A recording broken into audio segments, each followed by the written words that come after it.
Hello, hello, hello, everyone, and welcome in. I hope you guys have had a great day. Let's go ahead and make it just a little bit better, shall we? So today we're going to be showcasing, broadcasting the Forts Amateur League playoffs. That's right. The Forts Amateur League has finished its season, and today we're going to be showing you guys the best of the Amateur League. We've got a 2-minute delay as this is a more competitive scene, and we're looking to get those good games for the fans. First match is coming up soon, just finishing up the cat herding now. And as always, we do have Zaltzwerk currently streaming on Twitch for those interested on the German side of things.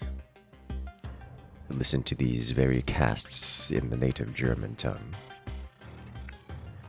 It looks like everyone is in the lobby now, so we'll be jumping into the action rather quickly here. For now, I want to say hello to everyone in chat while I still can. Hello there. See you guys coming in there. Have a nuts, Ebbe. Another Jesus, Magic, Lilith.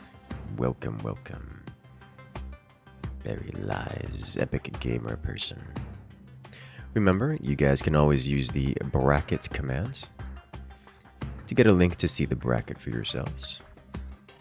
We have the brackets as well as standings, which can be navigated to once you go to the bracket to see previous match history throughout the open season.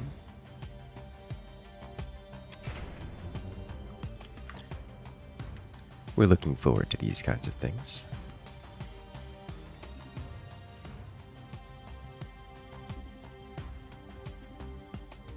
All right.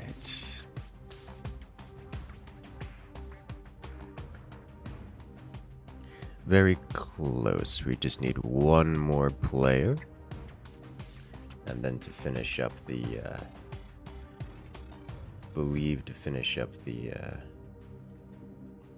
pick bands. And then we'll jump into it.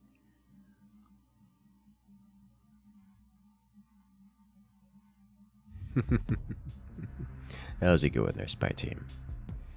Good day, very good day, yes. Very long day, and I'm looking forward to it. So we have the Forts Amateur League today. Right now, actually. Big shock. And then our usual stream later tonight.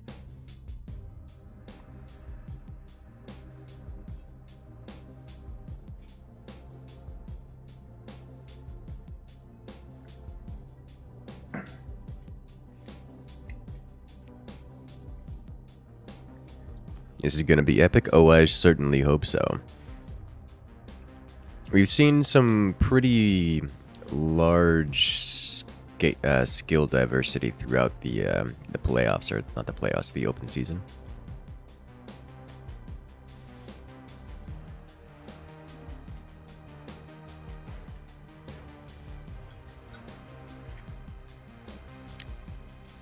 So I'm hoping to see some.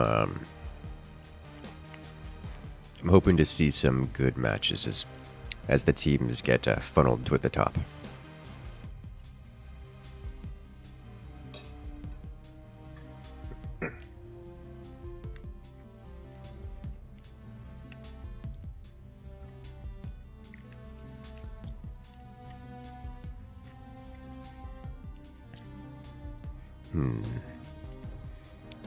Looks like one of the players is running late, so we may have to do the cat herding kicking off hard, it would seem. Hard and early.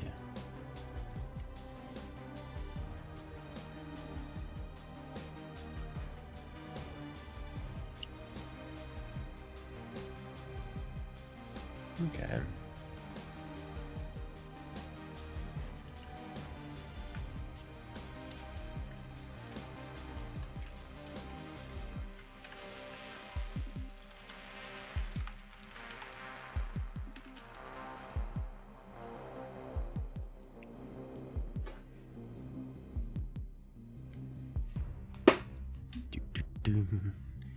Yes, it looks like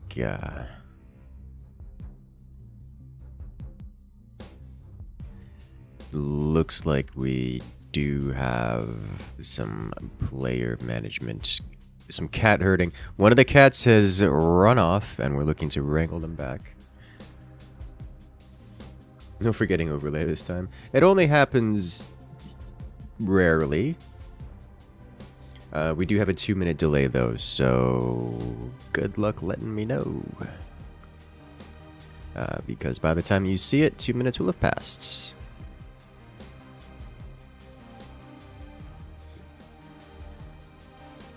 You say, can I say your name correctly? Probably not. It's not going to stop me from trying. Ebe Vermeer.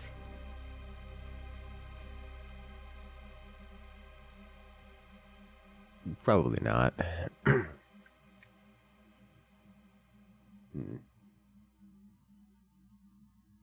Time to watch Tar make a match last 30 minutes. Oh god, I've seen matches like that. It's where one team just doesn't quite have enough game knowledge to break through someone's incredibly dense defenses. It gets rough.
Okay.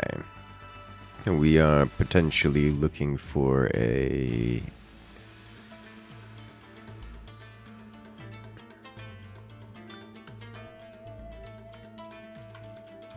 Okay.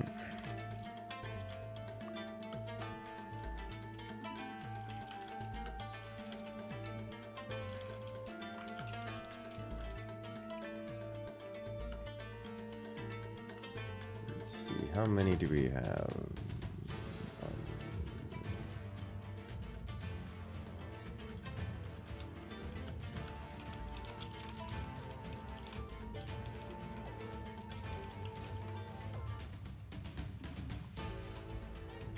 Okay.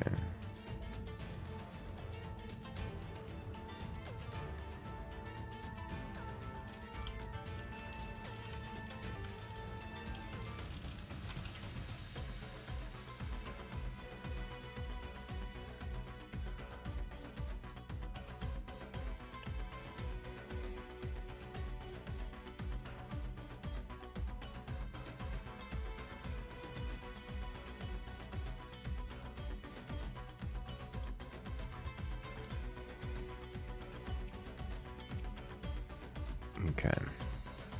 Okay, so we'll give it a couple more minutes.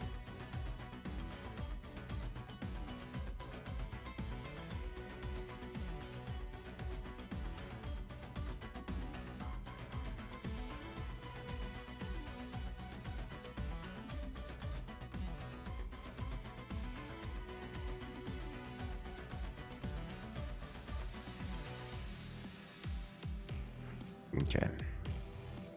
All right, so we're going to move on to round 2, as we have a second match we can do and give the give the player enough time, or give the player an opportunity to actually come and join. That way we have games for the fans.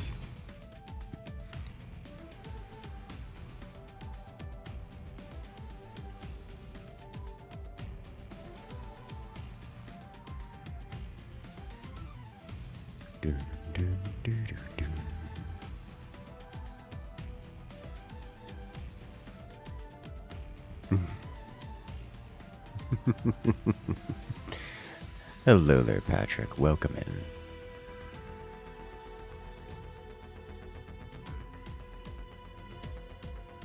Does matcha tea have more caffeine? To my understanding, matcha tea has an incredible amount of caffeine in it. It scares me deeply. You think DS will win? Not bias. Hello there, Jim. Welcome, welcome. Another stream? Yes, always.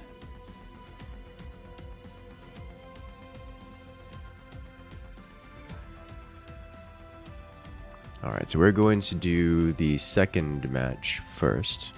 It's going to be Door Snip and TNT.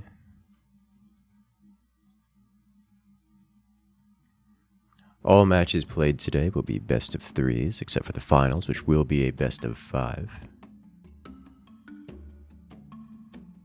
think whichever team goes triple Howies will win. That is a thing that will happen.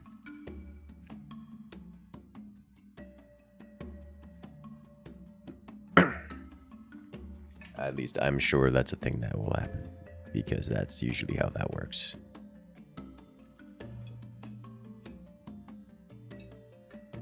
Someone likes their howitzers, so they bring out the howitzers. You can see the lobby. There is nothing interesting happening in the lobby, like at all.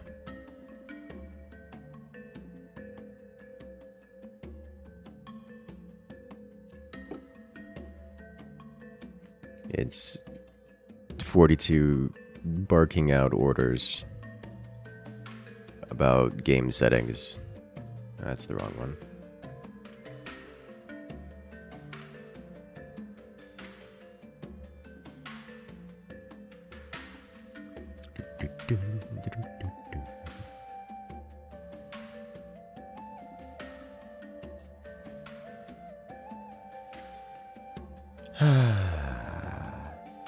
We're getting punked by cats that refuse to hurt.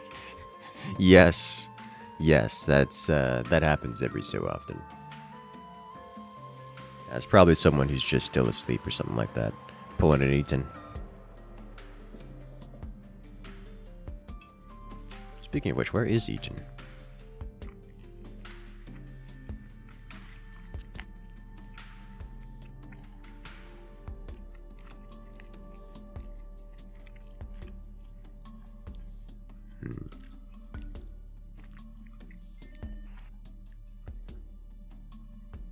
Okay. Looks like everyone's here.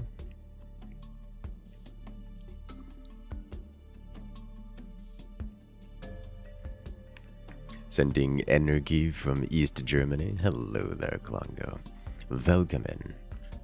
Speaking of Germany, I do want to advertise again, or at least shout out, that Salzburg is currently live on Twitch, casting these very same matches here, but in the native German tongue, if you guys want to go check him out.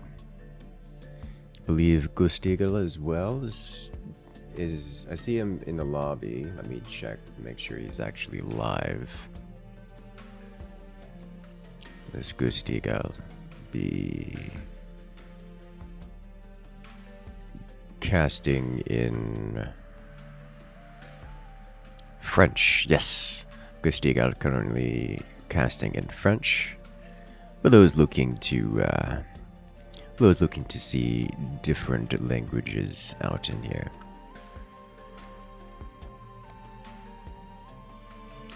It looks like we're about good to go. All players are in the lobby. The cats have arrived, so we'll be starting up momentarily.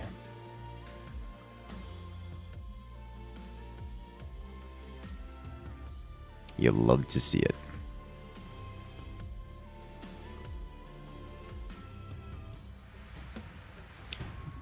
You guys excited? Because I am. Time's up. Let's do this. Welcome one, welcome all. Is here we have on the left-hand side, it is Team Door Snip. They're playing as the Firebird Commander. Oh my. Firebird Commander you don't see all day, every day. So it's always a treat when you see them. Especially because Firebird can be quite incendiary. Mostly infuriating to the enemy team. They're playing against their opponents. I'm going to be shortening their name to TNT. They're playing as the Pinch Fist Commander. Pinch Fist Commander known as the Heavy Weapons Rushing Commander because, well, the Pinch Fist Commander lets them sell off all of their innards for extra money, specifically full price. So the typical strategy with Pinch Fist is to do exactly that, convert your base into an anemic skeleton, and use all the money that you gain from such activity to put yourself much further down the tech path than your opponents, and then just slam them with heavy weapons before your opponents have any opportunity to catch up. We do see an interesting and, dare I say, novel strategy out of Team Door Snip here. It's Mortar Spam. Mortar Rush variant of Mortar Spam. I've not seen this particular layout before. Mortar Spam like this is not terribly common, but usually it's implemented slightly differently, at least when I see it.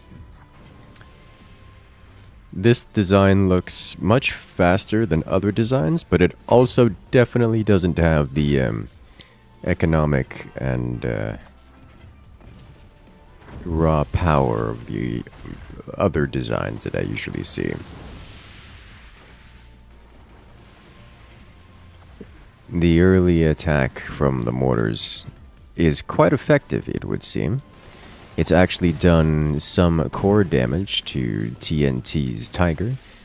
Not much, just 2%, but any percent is more than what they've received, technically putting Team Door Snip in the lead. Team TNT, on the other hand, is going for a heavy weapons rush, which is not a big surprise whatsoever, given their commander choice. One thing to note, Pinch Fist tends to be notably vulnerable to attacks such as this, just because Pinch Fist sells off so much of their base that they have nothing to work with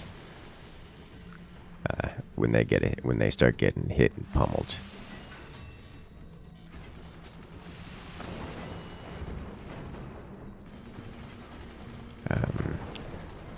Mind you, the particular method that they've used, the variants of this mortar strategy, leaves the opponents not terribly pressured.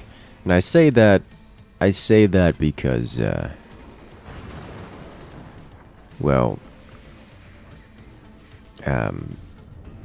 ramp up is quite slow.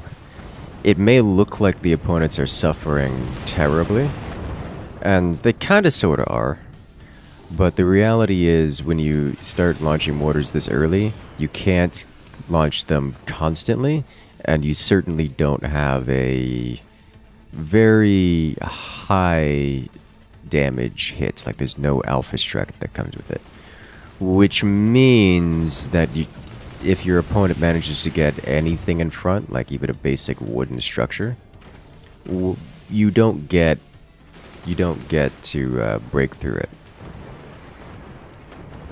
At least not without grinding them down to dust.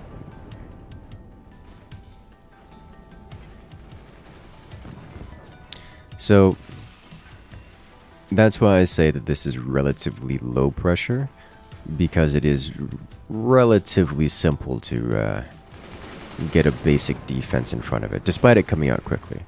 So many of the mortar rush strategies that we see, these instead focus on delaying the attack till around the 2.5 minute mark, and then slamming with 5-6 mortars at the same time, and then using the additional economy, or at least an earlier investment into economy, to field constant mortar pressure from then on. Taking your opponents by surprise when they're just getting their tech down, and slamming them incredibly hard, and then constantly tends to just break bases outright, as opposed to the slow ramp up that we see here. Mind you, the slow ramp up that we see here does mean that the opponent, specifically Tiger, who's playing Team Tank, pretty much can't do anything. But not doing anything isn't the same as getting deleted.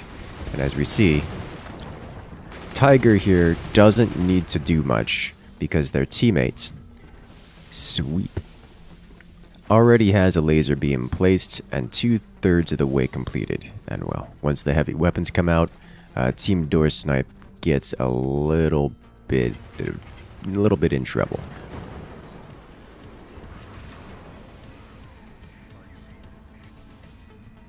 So very, very exciting.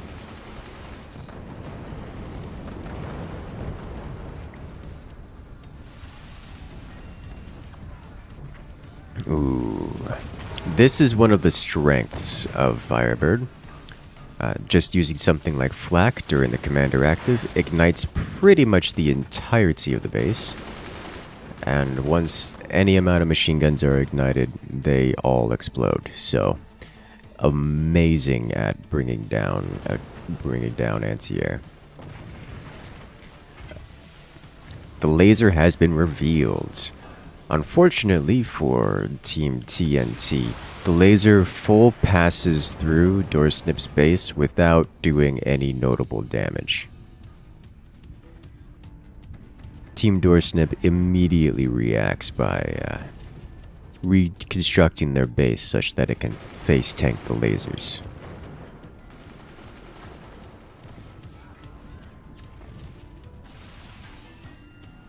That should leave Team...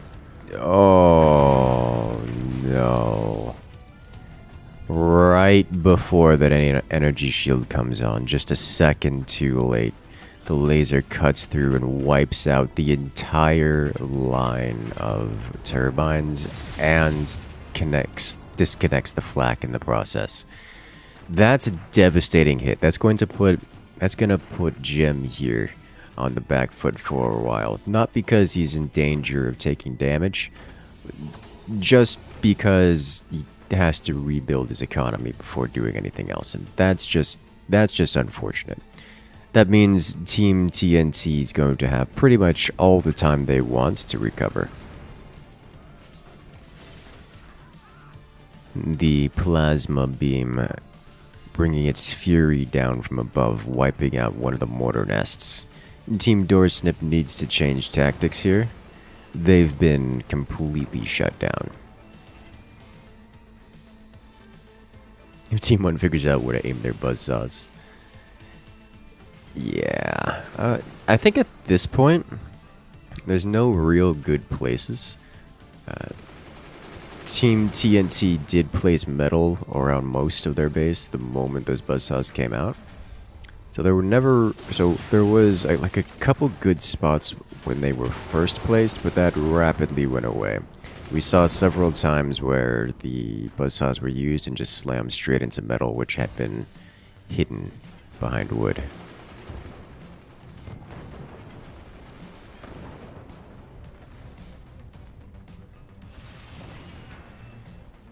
Case and point. Alright, nuclear launch detected. Is it enough? Nope. Way too much anti-air present for Team 2. Team TNT very much so staying alive. However, a little bit of a friendly fire incident. A machine gunner tickles Tiger's core, bringing it down to 91%, which is unfortunate, but not a big deal.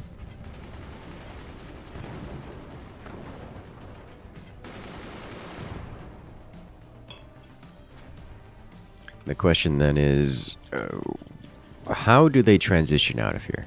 We do see Jim constructing the laser production facility as though swapping into heavy weapons of their own, which is the correct call in my opinion. There is still... Oh boy.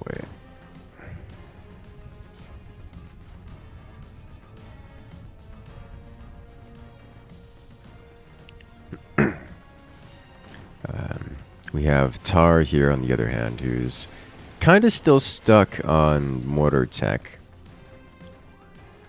I'm not sure if this is intentional or... Like, I'm not sure if the strategy involves being intentional.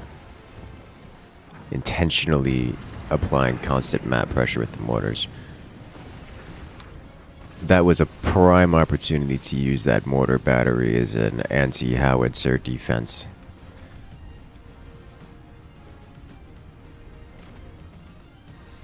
Let's see. Double fire beam. Like, this leads me to believe that they are purposefully keeping the mortars. Okay, no, they're selling the mortars. Alright, so we're going to see a full transition here. Into cannon follow-up. Good. Like, there's nothing wrong with trying to land a nuke. It's just going to be quite difficult from this position. Like, they would have to be much, much more active on the map. Having the consistency of a cannon is just way more effective.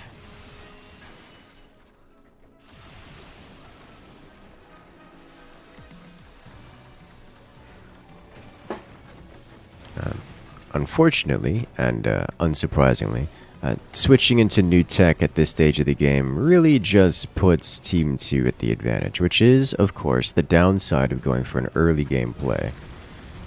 Yeah, sure, you take the momentum and put it into your favor.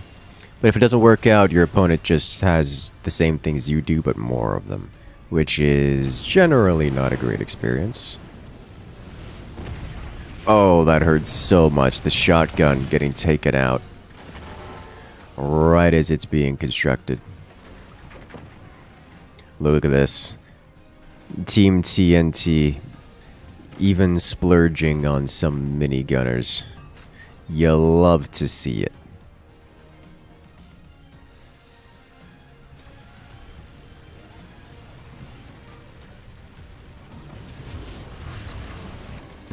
Huh. A beautiful and cheeky fire beam hit. Oh boy. That's near full pen of Jim's defenses. That plasma cut deep, scratching and heavily damaging the final barrier before getting over-penetrated. That could have been bad.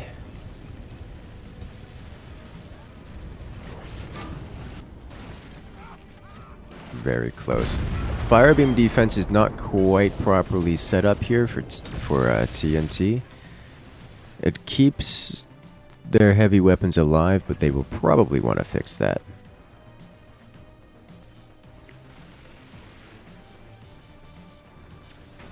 We have some cooperative defenses here. Tar assisting with the anti-howitzer defenses for their teammate to let Jim come back into the game. We did see a blinking forlong here, which is very concerning for Tar.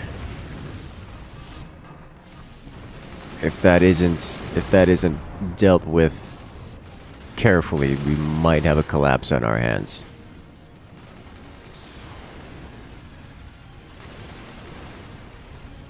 Ooh, and the buzzsaw to clear the way for the howitzer. Yeah, Team TNT is, I'm gonna say, quite firmly in the lead here. That's the 4 buzzsaws. I mean, that's just so much devastation.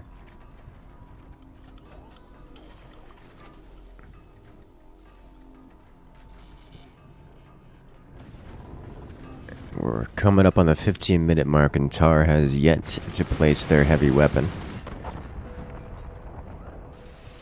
similarly, Jim is still sitting on 2 plasmas. Doesn't quite have the funds to get, or sorry, 2 fire beams. Doesn't quite have the funds to get plasmas onto the field just yet.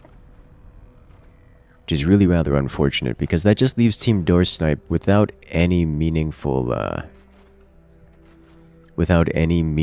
damage output. Sure, they're harassing back and forth, but Team TNT's more or less just doing what they want, and what they want is build more cannons. Oh god, the anti-firebeam defenses for the top player here, Sweep, just aren't properly made. You need to have this slightly further out so that it actually stops the firebeam when it impacts. And if you don't, what happens is what we see here. You lose your lasers. Mind you, TNT's so far ahead that they've just kind of built more already, so Sweep is just gonna plasma them again. Oh, so close to getting him with that shotgun.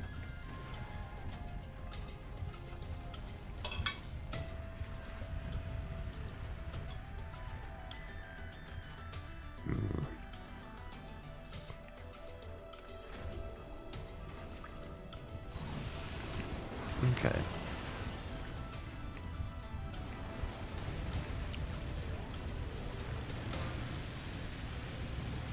Yep.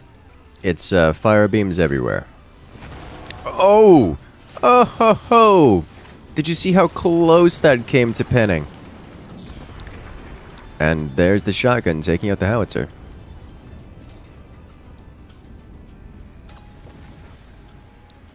I want to say I appreciate Team TNT's sniping. They've just been mildly obnoxious with it, which is just perfect. Did they get the snipe? Nope. However, there is a lot of fire happening over here. Team TNT's feeling the heat.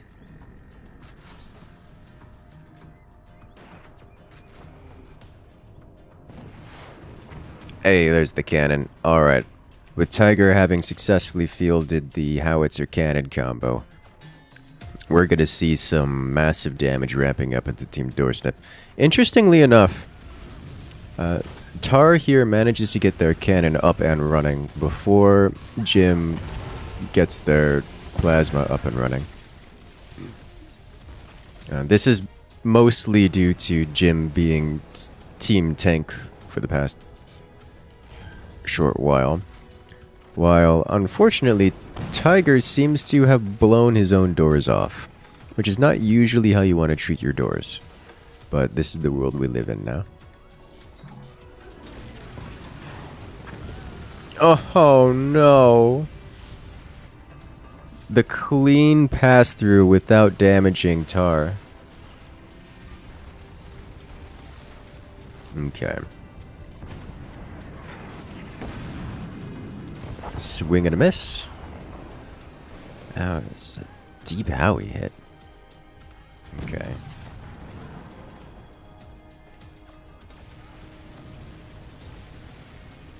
Interesting note, Team Doorsnipe has gone full economic boost. They quite literally have all of their mines upgraded with upgraded turbines as well. So in terms of economy, Team Doorsnipe is vastly ahead of TNT.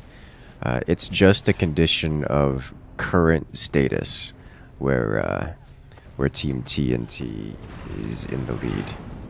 They have not insurmountable, but dramatic lead at the moment. And that lead is gradually getting closed. I think we actually have momentum back into Doorsnipe. This is an interesting this is an incredibly back and forth match. I don't think I've seen a match this back and forth in a while. Typically, once a player gets this far ahead, like once a team gets this far ahead, they know how to end it with enough speed that the other team rarely gets an opportunity, like a solid opportunity to come back, at least without pulling something rather risky. Right now, what I'm going to describe it as, due to a potential set of blunders, even something as simple as an improper anti-fire beam defense. What we see is Team Doorsnip not dying, and then managing to get enough eco to just tank everything, and now they're actually making a comeback. Tar has 2 cannons active compared to Tiger's 1 howitzer and 1 cannon. Mind you, Tiger has got a second cannon 2/3 of the way completed, so as it stands, TNT is still further ahead of their opponents in pretty much every way. But that's just as it stands. We're likely to see that change here as Doorsnip's economic lead starts to pull them ahead.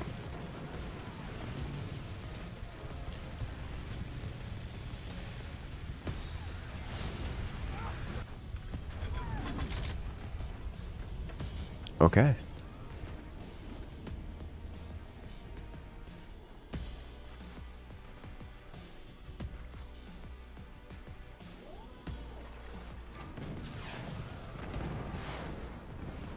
God, the double cannon. It just chunks. Oh, a 3rd cannon coming up for Team Doorsnip. Hey, alright, so Jim just lost their plasma beam, which is really rather unfortunate for Team Doorsnip, because they really needed that. That shotgun coming in clutch, keeping them alive. You know, Team Doorsnip pretty much just has their exterior fully coated in metal, which is impressive. You almost never see this, but that metal cannot be replaced cost efficiently, even with this much eco. And seeing those cannons just tear into it is like that metal's not getting replaced. It's just not how that works. The first howitzer shell lands. Team Doorsnip officially has the same firepower as Team TNT. These matches are even. There it is. A door snipe out of Team Doorsnip.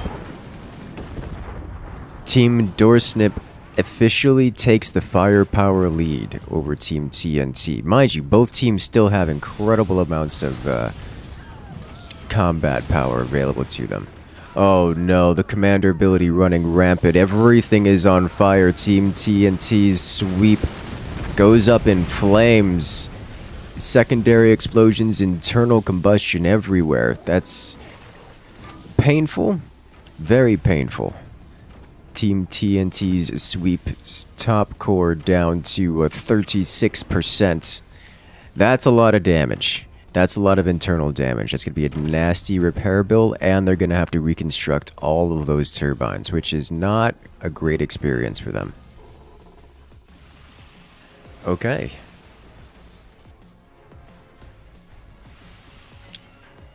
We went from Team Doorsnip taking incredible amounts of damage to, well, they're actually just in the lead now.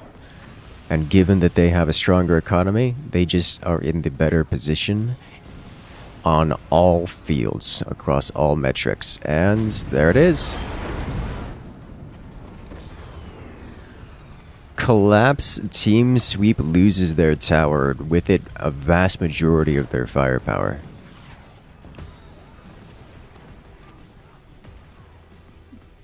Whoa.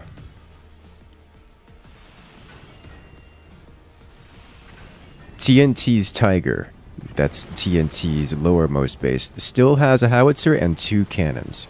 They're not out of it. They can still pull off door snipes, they can still pen things, they can still deal damage. They're merely at a disadvantage compared to their opponents.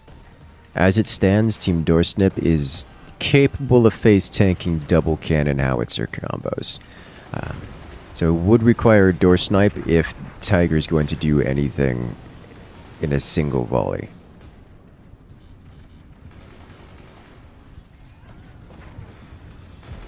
Question is, can he pull it off? Very unlikely, given that, well, Tar here is running tiny doors. Oh boy. Oh no, another door snipe. Oh, it's bad. Oh, it's real bad. Tiger suffers a door snipe of his own, losing both cannons, which is about the worst case scenario. With both cannons gone, Team TNT no longer has the ability to deal damage in any consistent way. Yes, sure, Tiger still has his howitzer, but there's enough anti-air on the other team to shut that down, and well, has been shutting it down for a majority of the games at this point. So we're looking at the slow and gradual dissection of Team TNT.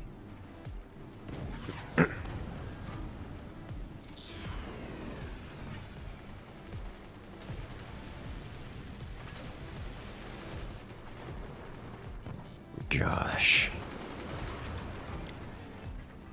Firebird activates once again. Everything is on fire, every bullet becoming incendiary, the enemy's fire alarm disabled. Things are about to get hot on these forts. Looks like no unchecked fires running rampant this time around. Shout out to these two heavy mortars which have just been chilling here the whole game. Finally getting used once again. Technically getting hits every so often, but nothing of substantial merit. Commander ability active again, meaning these fires run rampant. Ooh. Oh, the wobble. Oh, the wobble. Oh, it's bad.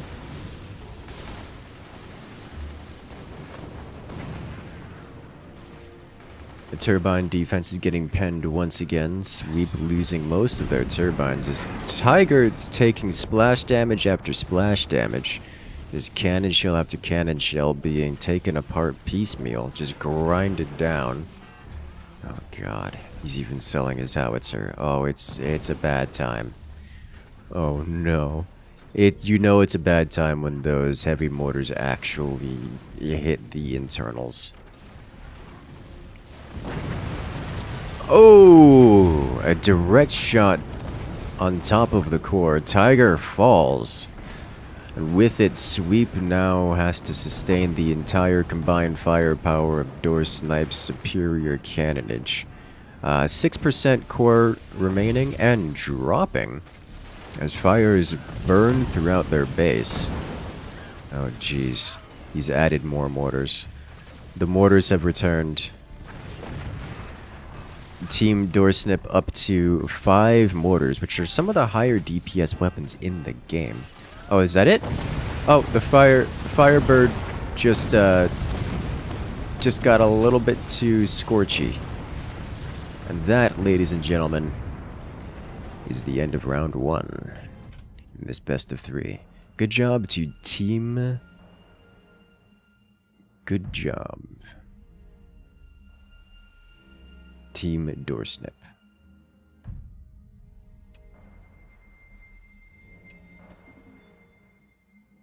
All right.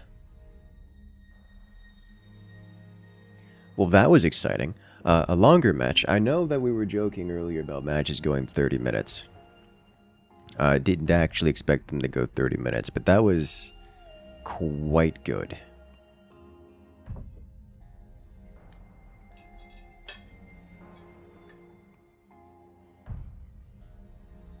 All right.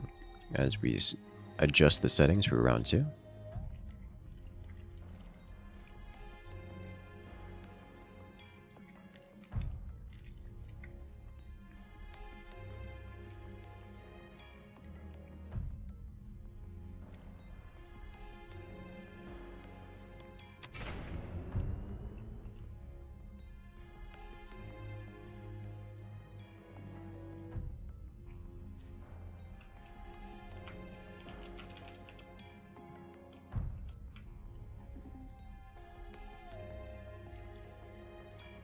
Okay.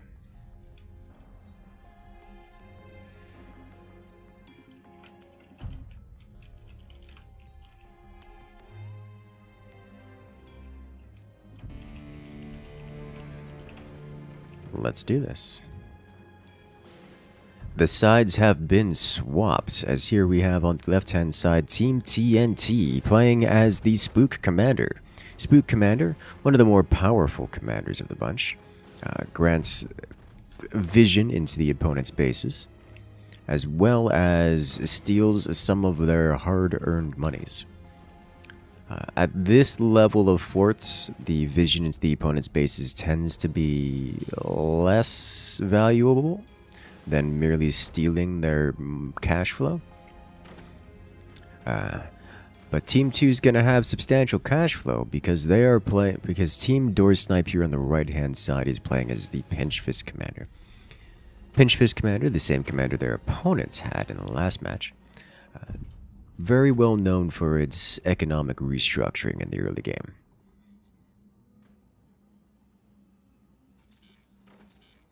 We'll see how this match turns out. Given the commander choices, I would reasonably expect to see a heavy weapons rush out of Team 2. Both players, looks like we have one going lasers, one going cannons. Whereas on the other side here, TNT does have a plethora of strategies available to them. Spook strategies tends to be heavy weapons rushy. We do sometimes see some timing attacks thrown in there. There is no better commander for detecting and dealing with timing attacks. We do see a pair of buzzsaws here, so we might actually see a timing attack out of them. Although, I suspect that it's not going to be a timing attack so much as just, we're building a buzzsaw because screw your turbines. Called it. So that's about all we're going to see out of this. I think we're not going to see much of a timing attack here. Technically, there exists a way to chop this upper base off of the knees. By knees, I mean foundation, where if you get this, like, very few pixels hit here, it can actually fly above the mine, below the metal, and completely slice the fort off at the bottom, which is possible.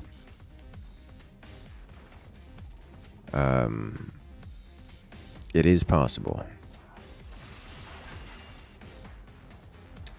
It's unlikely, but it is possible. Similarly, I don't know if he has it from here. It is technically possible to go above this metal and below this foundation and slice here, although it tends to be not lethal at this stage of the game.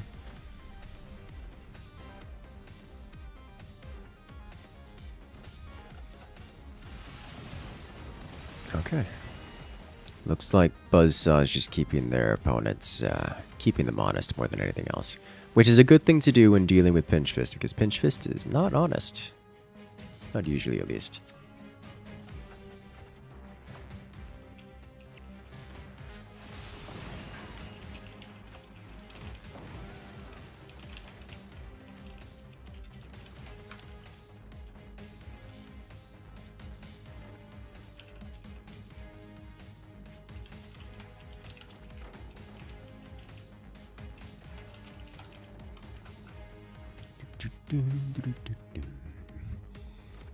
As is expected from both teams going with the heavy weapons rushes. Not a whole lot of action right now. We will see some more activity once we hit around the 5-minute mark. When it comes to Pinch Fist, Cannon O'Clock comes early. The plasma beam 3/4 of the way completed, so that will be that'll be coming online in a moment. Jim here for Team Doorsnip, going with double howitzer. Oh my god, why are you like this? That might just blindside Team 1 here. No one expects double howitzer.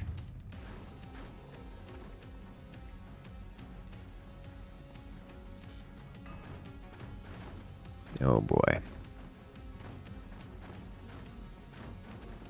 Overall, roughly the same. We have the same weapon composition here for both teams.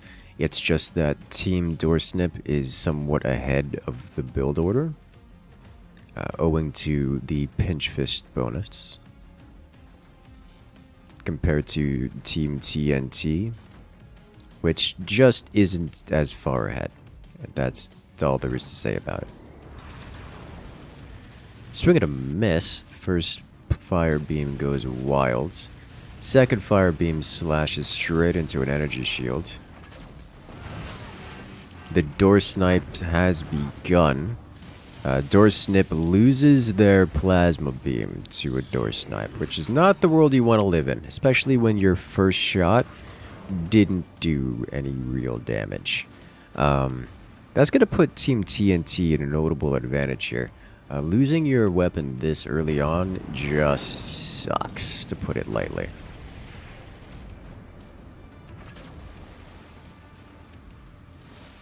A lot of damage piling in against Team 2's top base here, but nothing critical was lost.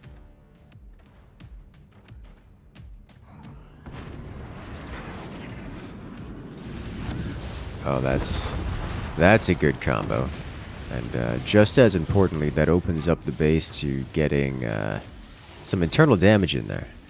Damage on this technology requires a massive investment into repair bills. As we see here, the canceling of the repairs. That means Team TNT's lower player, Tiger here, is literally out of money and cannot rebuild or repair. So that was a very, very strong hit out of Tar.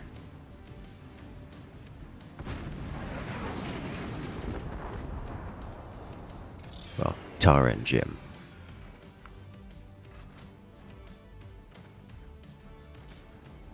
All right. Looks like Jim adding in a 20 mil.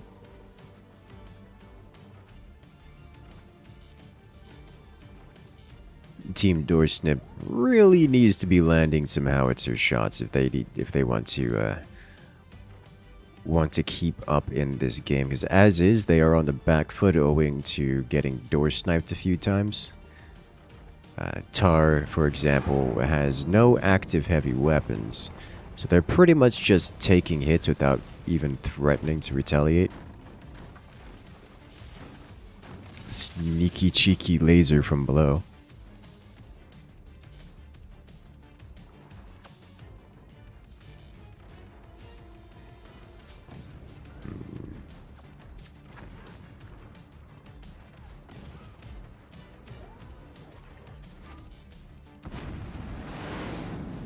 The howitzer flies.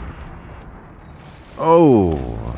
And the base snaps, leaving Tar's mines open and exposed for the pummeling.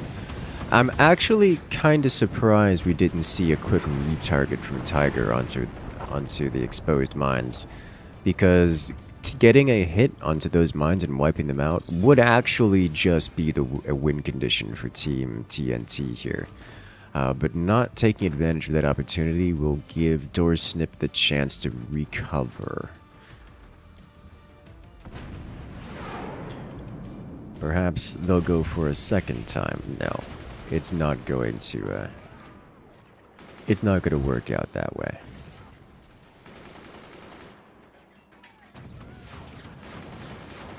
Here comes the 20 mil, splashing its damage all around.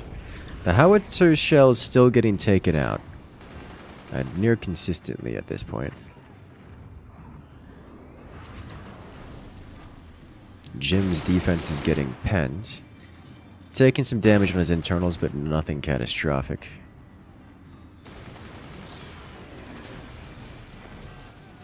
God, the constant lasering. Tiger here with those plasmas and fire beams is being absolutely brutal. Tar just cannot manage to maintain his position, maintain his weapons, alive. The fire beams pen deep, but they're just fire beams. They ignite things, but they don't really break things. Sweep, despite having his defenses penetrated and his insides roasted, just doesn't take any meaningful damage. Just a quick repair, and he's back up to full speed. Howitzer's getting shut down once again.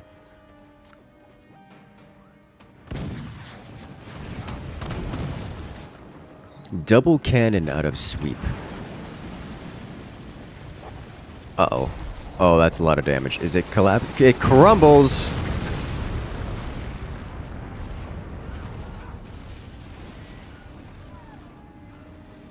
And with that, Doorsnip gets the howitzer hit and causes TNT's top base to crumble.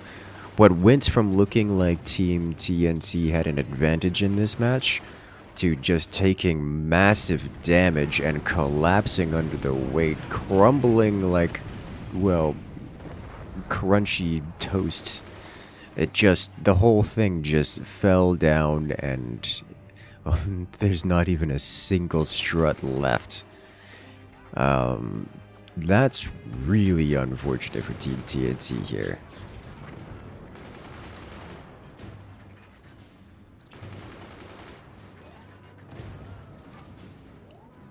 Tiger is not quite out of it yet. Tiger does have a fire beam and double plasma. Unfortunately, Tiger doesn't have the ability to defend themselves against double howitzer. Double howitzer does a lot of damage. So while Tiger still has thick, chunky defenses, he's got limited time before those defenses are removed. And as you can see, the lasers just don't cut it. Unable to slice deep enough through Tar's defenses. This is going one direction, and I don't see it changing.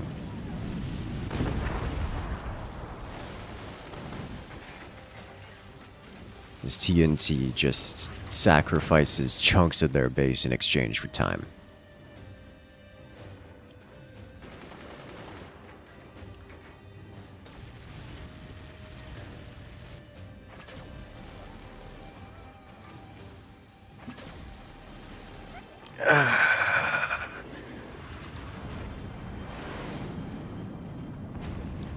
The double howitzer. Oh, just dropping shots. Oh boy. I will say this. Tiger is playing this quite well. Utilizing the sandbags to detonate. Utilizing sandbags placed in spaced armor to detonate those shells away from the meat and bones of his base. That's how you defend this, by face tanking it. That is the proper way to do this. Or at least the efficient way to do it. And oh no, getting door sniped by a sniper. That hurts. Tiger loses one of his plasmas to a sniper rifle, which is incredibly painful. As a fire beam pens deep, Tiger losing several internal components to the burning flames. Okay, yeah, this is... Tiger just had his weapons platform just straight penetrated by a lot of plasma fire. Remember when we were saying that Tiger was trading components of his base for time? Time has run out. He's run out of components to trade away.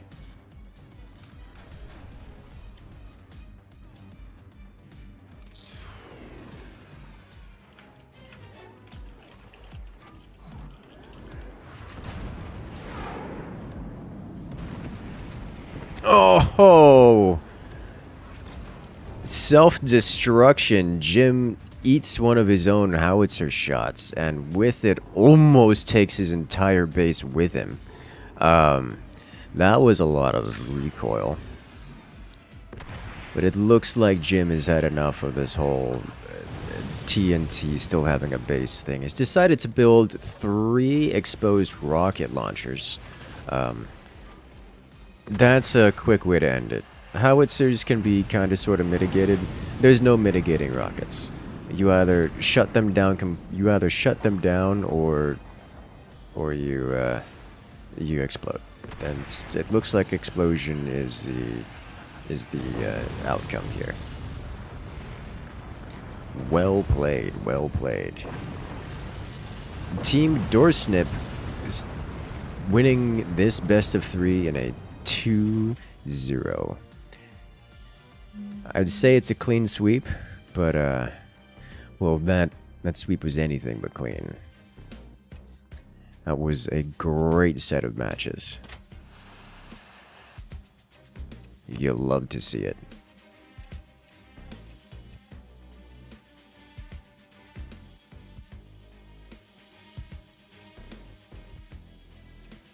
Very, very well done. I need to see this crumble once again. As here we have earlier in this match sweep and their strong, thick base, eating a single howitzer shell, an empowered howitzer shell, to great effect.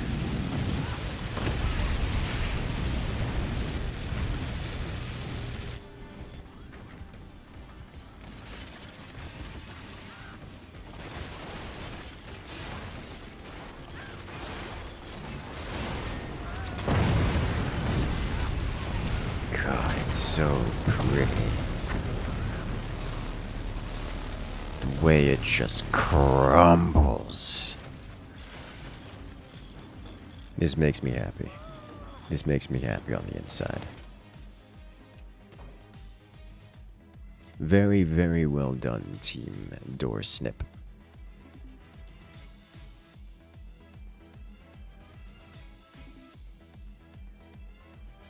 Alright, we'll be moving on to the next match. Remember that you can use the bracket command to get the link to see the live bracket for yourself.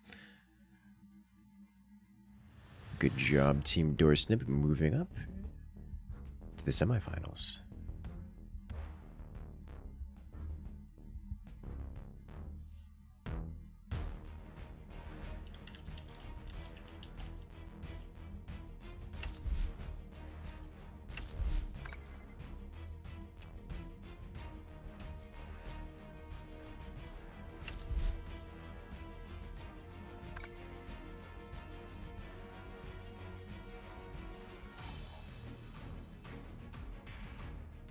Okay. Where's my playoffs? Cute.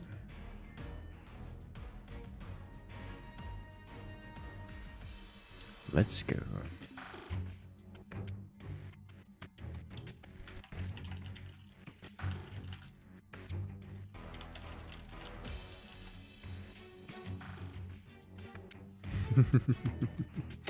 Isn't it funny how having an air-cooled core usually leads to it exploding? Yes, yes it is. You're waiting for Firebird and shotgun spam. I don't think I've seen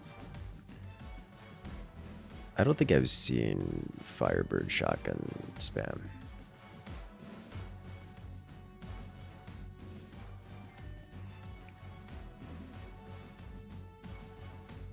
You love the Fort's content? I do too. And I appreciate the support. I want to go back through and give a quick shout out to Alex Page coming in and rejoining the incursion for his second month. I believe that's actually third month. Starting their third month here. Congratulations, you've regained access to all the beautiful emotes here at the channel, as well as the special access role on Discord. I'm glad you enjoy. And extra big shout out to Mr. Zobum, coming in with the €50 ICBM inbound nuclear launch detected. Can we get some love in chat for those coming in and showing support? Thank you, thank you. Alright, it looks like we're back to round one. We've had a substitute in for a player who, well, the cat ran out the door, didn't come back, so we got a new one.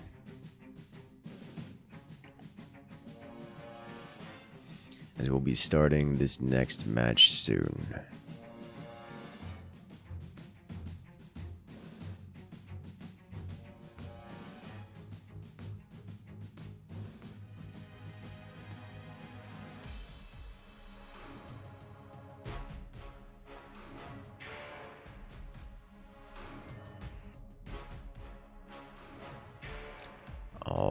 right. The lobbies are here. Or, the players are in the lobby. Next match starting soon.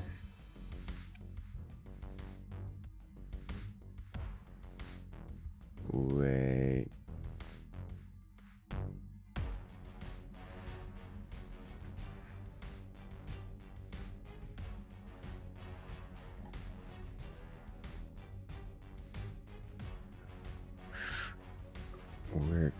We're okay. We just need to adjust.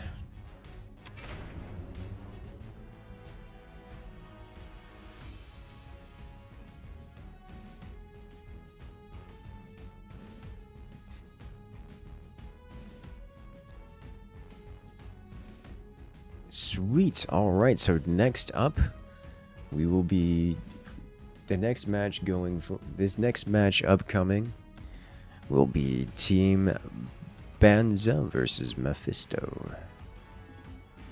Looking forward to it.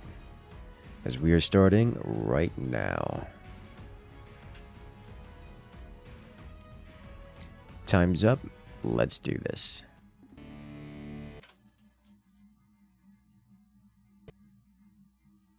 I fixed the teams. Vortex, stop being so competitive. Get off the competitor's team. That's not his fault.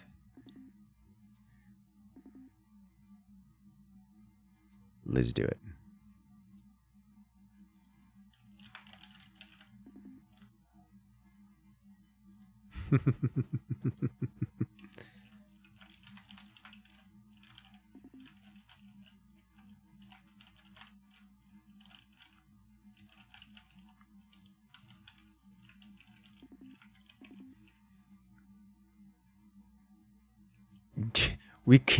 You can see his reaction in the VOD.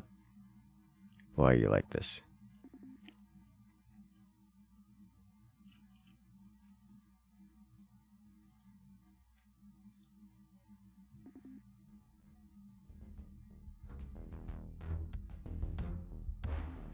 Alright, so it looks like we'll be starting momentarily.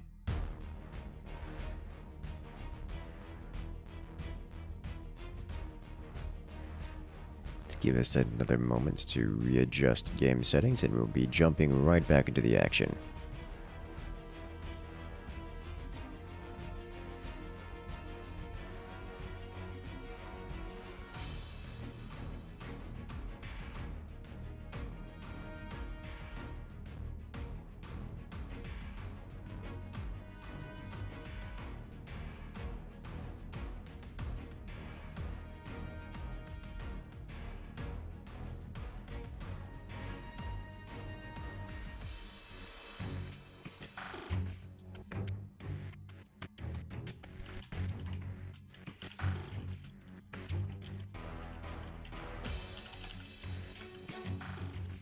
Okay.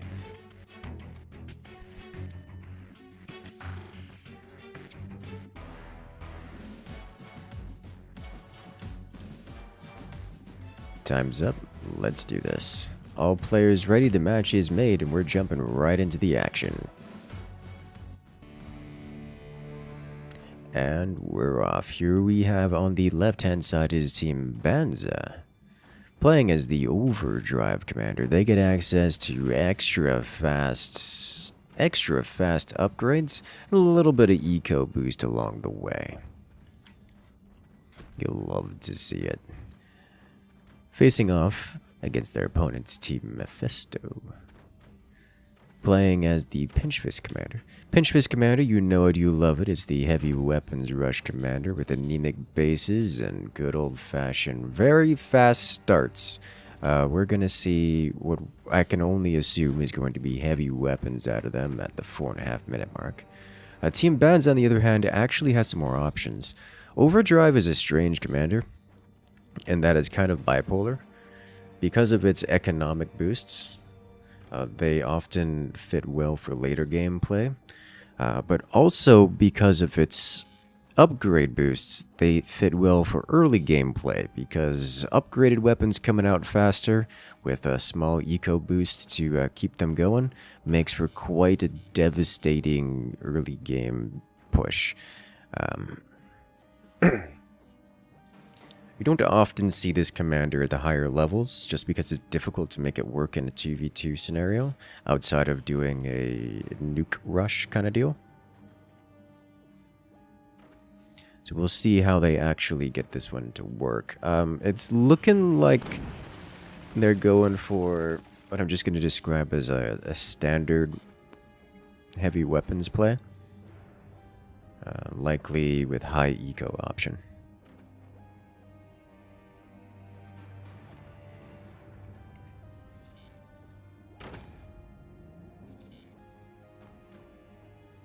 I am curious to see how that works out for them, especially given that they're going to be facing down the speed demons themselves, the Mephisto Pinch Fist Rush.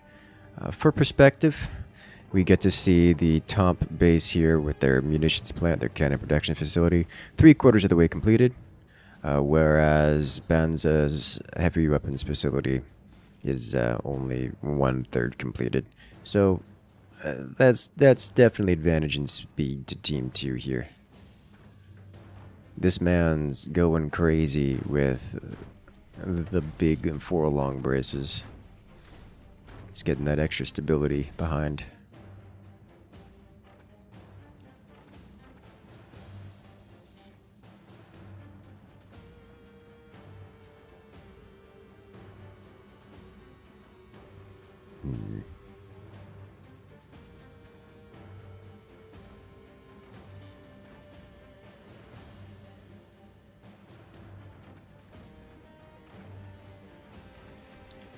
Unsurprising, given both teams are going for heavy weapons directly.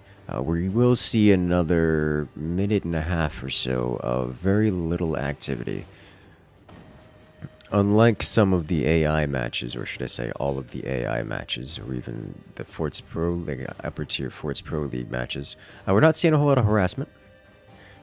We have a sniper on the field for Team Banza. But they haven't used it. I imagine likely because there's nothing to use it on.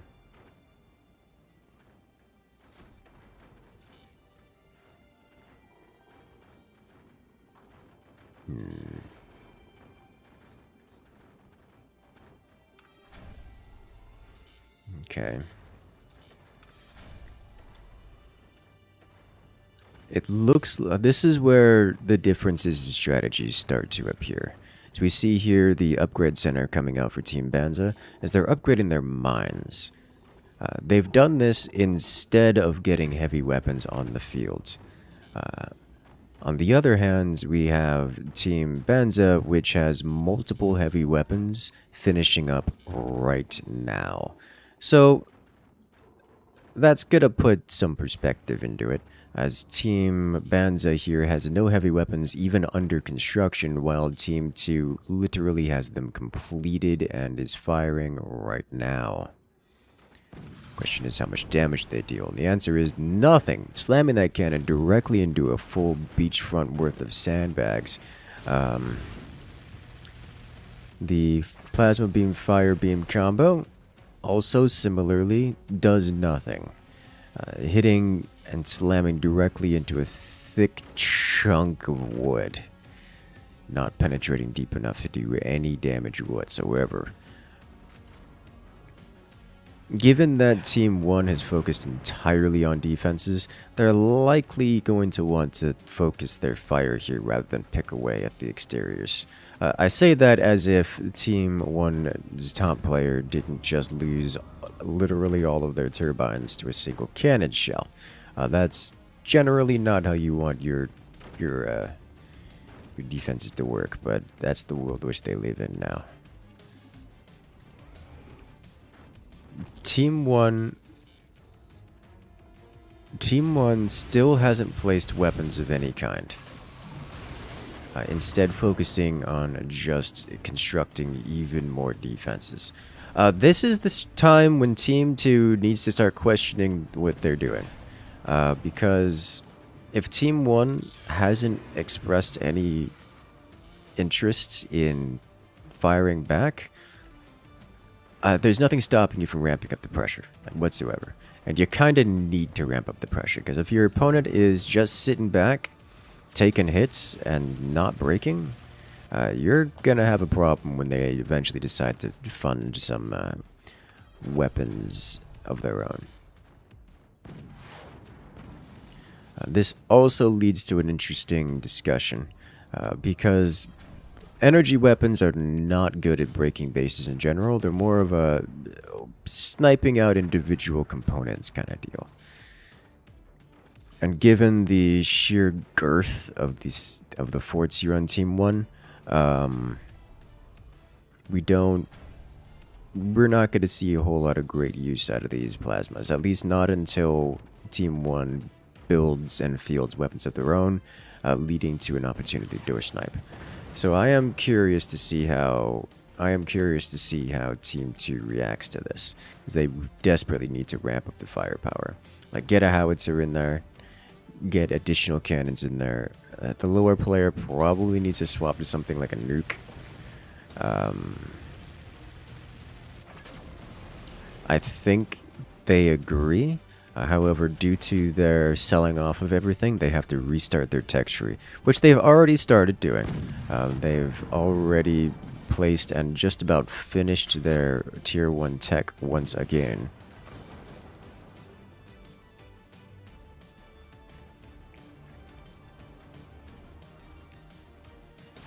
This is... Typically when I see pinch fists, they do actually, or not pinch fists, overdrives, they do actually intend to fight back at some point, or fight back relatively quickly, and then go into eco after stabilizing. Giving the opponents this much momentum and this much of a lead, this much initiative, is not a strategy I've seen work, but it seems like it's going to work here.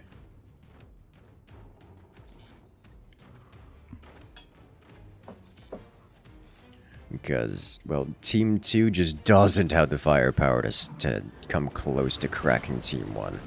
And Team 1 is, they're getting some weapons. Their first howitzer's placed and about ready to fire.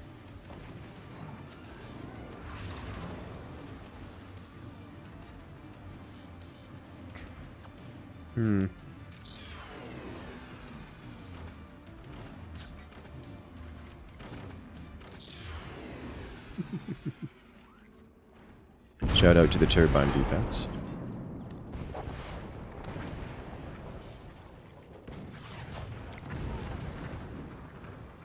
A beautiful read out of Team 2, preemptively putting up those howitzer defenses, preventing that shell from doing any damage. Very, very well done.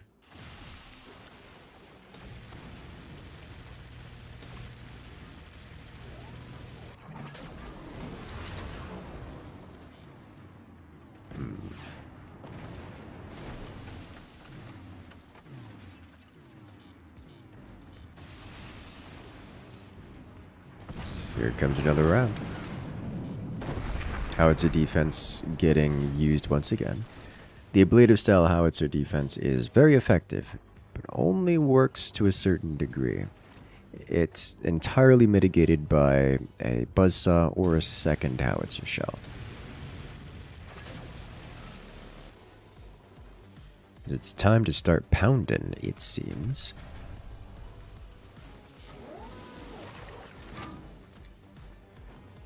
It looks like the top base is settled on using the fire beam almost strictly for anti-air.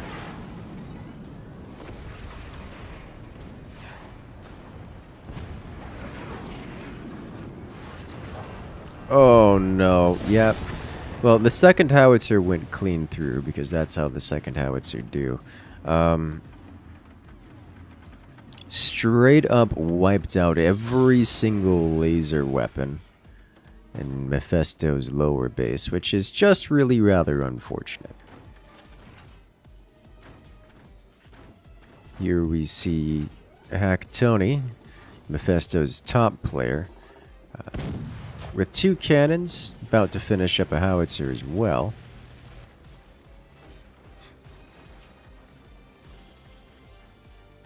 Okay.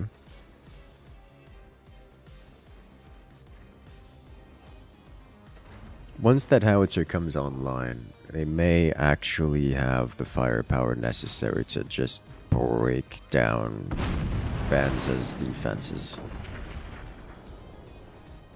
At least I suspect as much anyways. The fire beam coming in quite effectively in the anti-air department.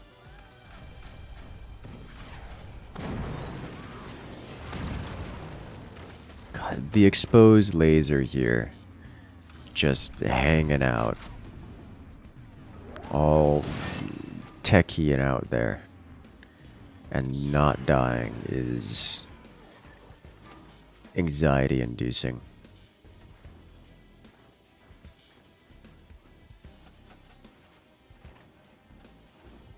Okay.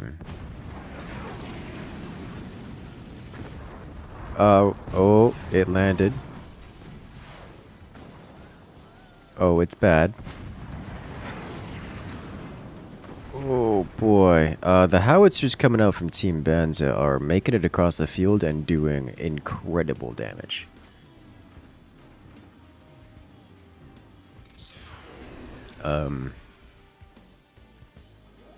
Team 2 here desperately needs to up their defenses against these howitzers. Be it anti-air, map control, what have you. They've got options and they need to be utilizing them. Uh-oh. The door snipe. So we had a trade here. A cannon for a laser. Tony getting door sniped by the laser. But the laser losing its life, not to a door snipe because it didn't have any doors. So that's neat.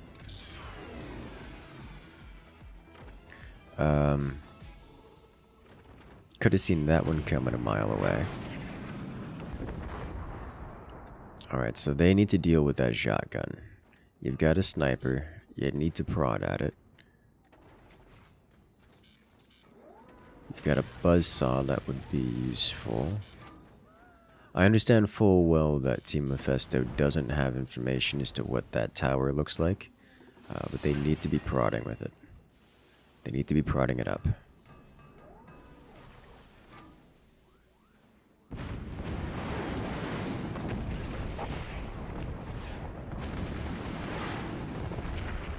Okay. A little bit of scouting, you can do it.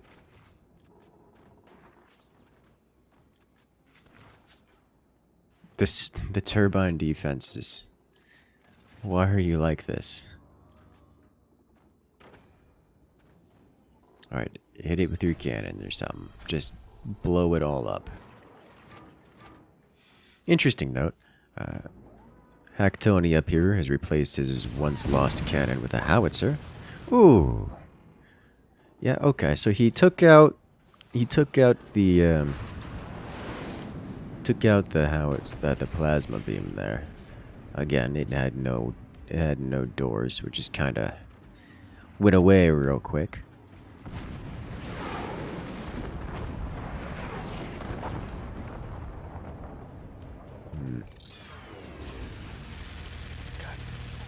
We officially have triple howitzer completed for Team Banza. That's about to be an incredible amount of damage output. Team 2 is going to need to stop. Is going to need to shut them down via anti-air, because you can't ablative armor that kind of firepower. That's just not how that works. Good lord, 3 howitzers and 2 cannons. There's the shotgun and the 3rd howitzer. He doesn't have the energy to fire the 3rd howitzer, but once he gets it, he fires it and it is immediately shut down. So Team 2 should be aware of the problem they're facing and should be attempting to deal with it, because it's kind of a big deal.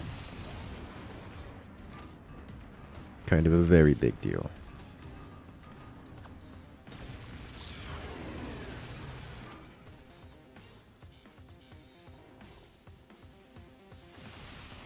Okay.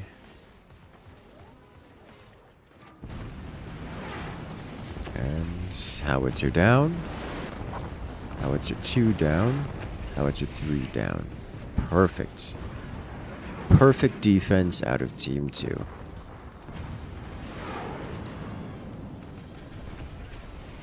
Ooh.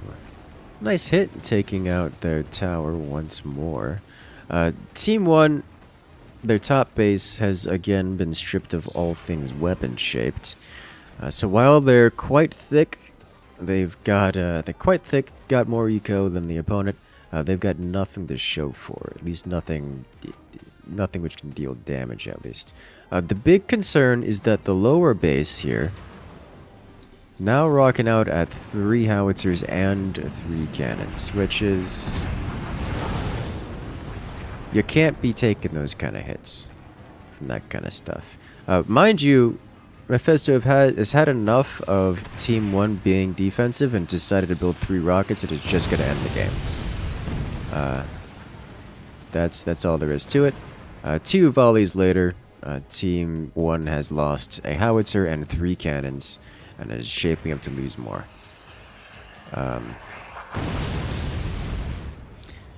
This is going to spiral very wrong for Team 1 very quickly. It's been 18 minutes and Team 1 has not applied a lot of pressure to Team 2. And Team 2 has decided to retaliate and react by applying all the pressure to Team 1. And we're seeing the effects of this. Team 1 just sold off all of their howitzers. Which... The howitzers, definitely not super useful right now, given that Team 2 has full defended against them just by virtue of having control of the map. Such an extreme control of the map. Selling them both off at the same time is a little bit inefficient money-wise, but I don't think money is the biggest concern here for Team 1 right now.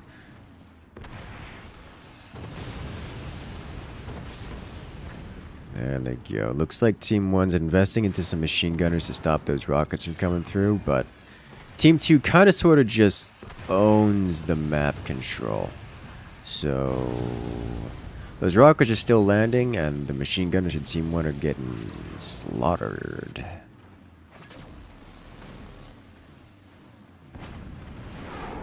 Okay. God, the howitzers are pummeling. Oof. It's official. Team 1's defenses have been penetrant. The top base taking damage, bringing them down to 89%. That's not the world you want to be living in. It's a very, very bad sign, because that means Team 2 has enough combined firepower, enough alpha strike potential to full pen Team 1's defenses, which is just a rough time all around. It's a really, really unfortunate sign. 42 scientists disconnecting. Technical difficulties, perhaps?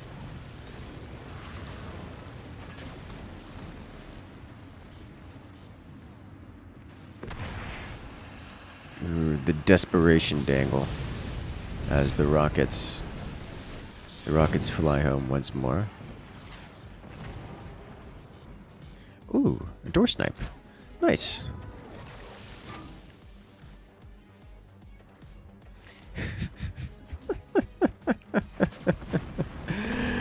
Six rocket launchers. 3 explosive, 3 EMP. The EMP not super useful right now, but I'm sure he's going to be upgrading them to standard explosive rockets here in a moment, as we see exactly that happening. Team 1 has enough AA to mitigate a lot of those rockets. Rockets are relatively easy to mitigate, or at least easy to shoot down, like defend against. If you're going rockets, you really need to be defending. You really need to be owning the map control. Team 1's got enough AA and is fighting back with enough door snipes to have some map control, and therefore the rockets are not uncontested. But they are landing their hits every so often, and with 6 rockets, those hits are dealing catastrophic damage.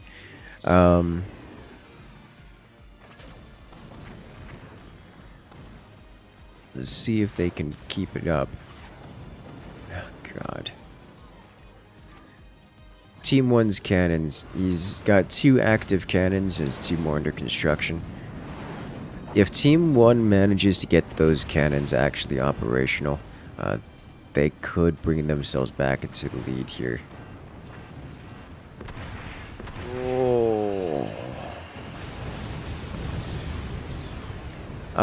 Massive damage on all sides. Team 2's top base loses a couple cannons and the top of their fort entirely. Whereas Team 1 similarly gets penned deeply, bringing their core down to 46%. However, they still have 2 lasers up or operational at this point in time, which is keeping them... It's giving them hope for the top player. Now, the bottom player doesn't really need hope because they have 3 cannons, and 3 cannons is better than anything you could hope for. You know, except for not getting slammed by the full power of 6 rocket launchers. Oh my god. You know, even rocking out with overdrive and maximum upgraded mines, maximum amount of upgraded mines, there is no sustaining that kind of repair bill. That's just a lot of damage. As chunks of the base are blown apart.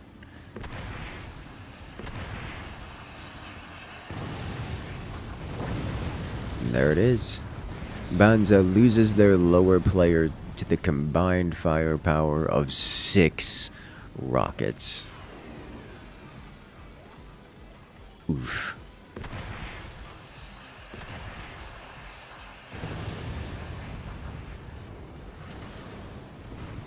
Interesting to note, the top player for Team Banza has immediately reclaimed their teammates' lost mines. So this means that Team 1 hasn't lost any economic power at this point. You just have 1 mega player over 2 players controlling the same fort.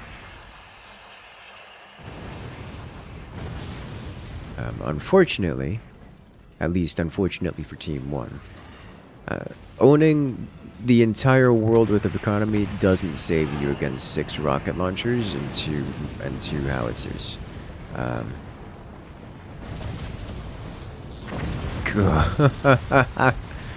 Oh god. It's that's a lot of damage. Look at the difference in the damage numbers here, just the spread. 170,000 plus 160,000 versus 53k and 20k. Those are very, very different. That was a lot of damage.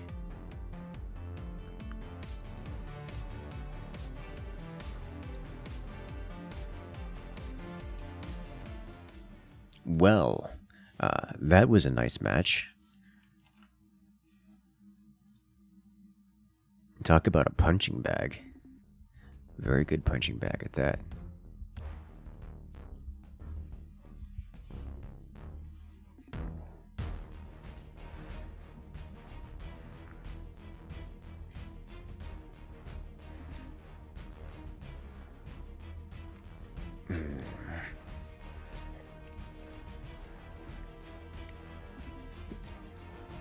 Okay.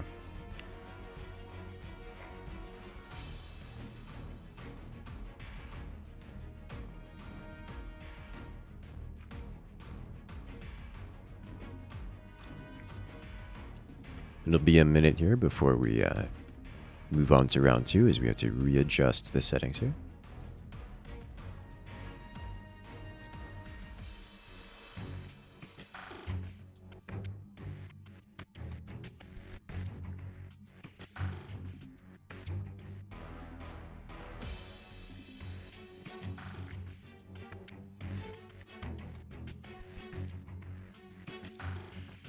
and we'll be ready to go in a moment.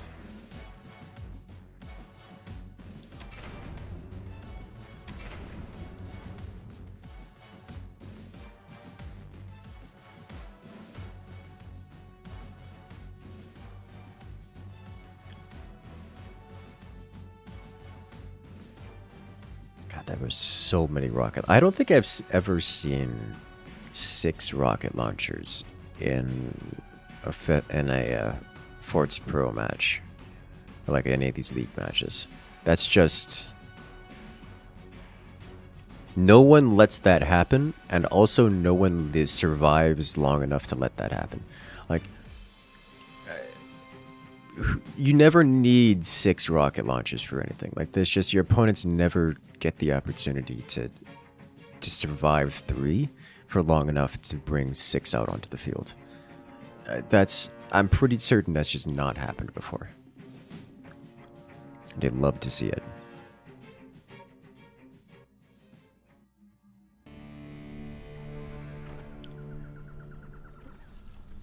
And we're off. Ladies and gentlemen, welcome to round 2. Where here we have on the left-hand side, it is Banza's Team Banza, playing as the Moonshine Commander, another defensive commander from a seemingly defensive team, playing against Mephisto as the Warthog Commander. Warthog Commander, you guys should be aware, most of you guys should be familiar with this commander. It's quite popular. Very simple. It makes heavy weapons hit harder. Literally just empowers their damage, which is a great and powerful tactic. You just punch harder. You can't go wrong with punching harder. Moonshine, on the other hand, is a little bit more nuanced. Moonshine has a couple of interesting quirks. The first of which is that it gives you access to a unique structure, specifically the energy shield door. It enables you to have, well, doors made out of energy shield, which is actually quite nice. Like, it's really good. It's not seen often just because it's difficult to want to use Moonshine as a commander compared to the other commanders. But his other major benefit is that Moonshine Commander also empowers heavy weapons and other weapons to some degree by giving them all an EMP effect. You'll see this oftentimes coupled with the 20mm, so you can splash EMP effect literally everywhere across the enemy's base while hitting them with some damage. So it's a reasonable strategy to go cannon heavy with Moonshine and just pummel the opponents down with constant EMP and splash damage. It just tends to not be as effective as something like, say, Warthog, which does the exact same thing but just hits harder and doesn't have the EMP gimmick. Like, you don't need to worry about shutting the thing down if you blow it up directly. That's Warthog's solution to the problem. Whereas Moonshine just shuts everything down. So there is a bit of a difference there. But because of the heavy weapons nature of both of these commanders, I do expect to see heavy weapons play out of both teams here. We can see that exactly. The cannons coming out of top base, lasers coming out of bottom base for Team 1, Team Banza. Same exact lineup for Team 2. Munitions plants out of Hack Tony for Team 1, or Team 2, and laser production facility for the lower base here, P.E.K.K.A. for Mephisto.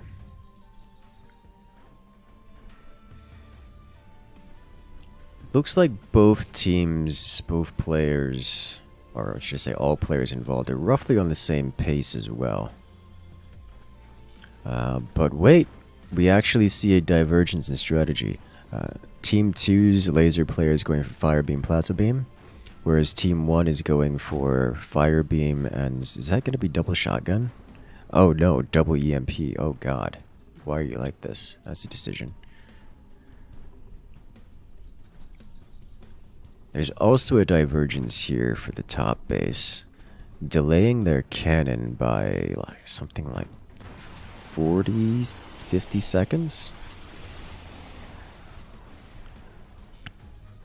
The EMP is coming out for Team 1 here.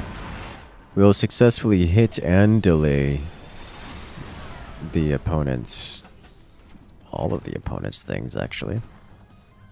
That will give Team 1 a perfect opportunity to hit him with a timing attack and snipe out all of Team 2's weapons, all of, like, actually just all of them. Or would have been if they didn't leave their weapon undoored and get it sniped out directly. So that's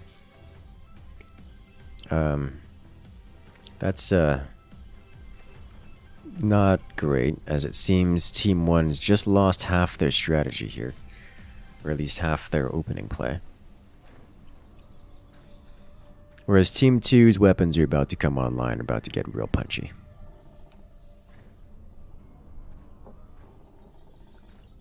Luckily for Team 1, they seem to be quite content to just take the hits, already investing heavily into defenses.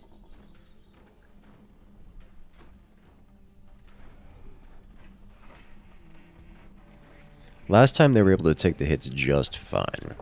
I imagine that will be the case this time around as well.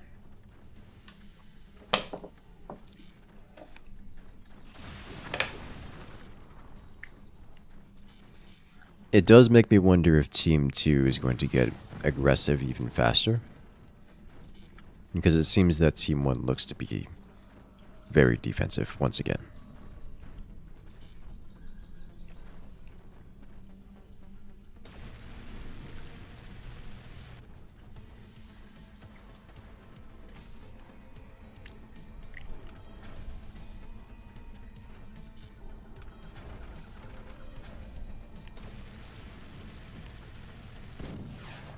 Oh boy. The cannons are singing. Cannon fire from both sides. No significant damage done, but a fire beam from below does hit and seriously damage the cannon for top base here. It looks like he's actually damaged it enough that Hack-Tony doesn't want to risk it, and is instead just selling off the cannon because he can't defend it. It looks like he was actually going to be able to defend it there, but he couldn't have known that. That cannon looked as good as dead. Commander active ability, Team 1 fires their EMP effects all over the place and misses every single shot, which is rather unfortunate.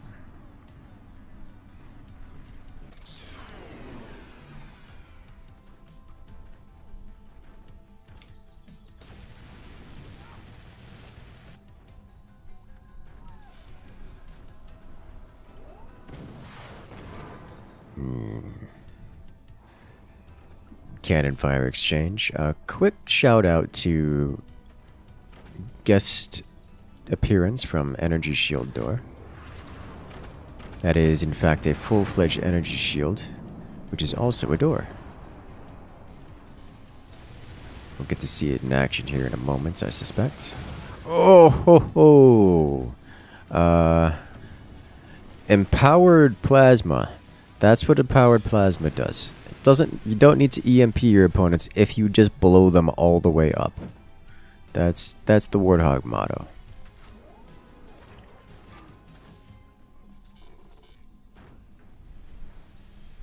Okay.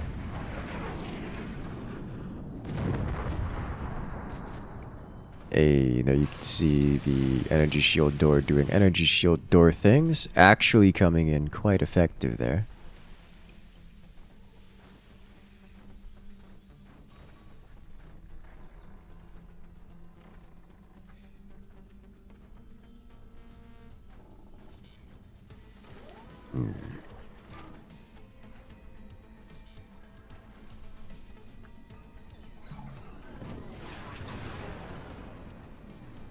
Oh. The EMP effect knocking out the cannon here for a moment. You know, as much as it tends to not be as high of a win percentage as Warthog, the Moonshine EMP effect is still very strong.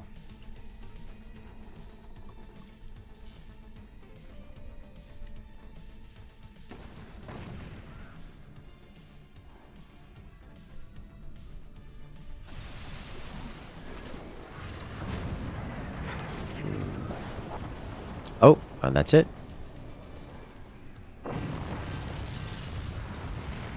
One howitzer straight to the foundation, and Team 1 loses a player once again.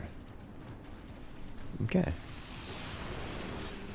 Well, that is unfortunate for Team 1, especially given that the top player was the closest thing they had to DPS, clocking it at 1 cannon. They could actually hit the opponent for damage, whereas the lower player is fire beams only.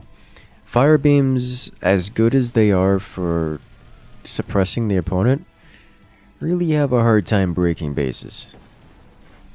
Because they're not designed to break bases, like, at all.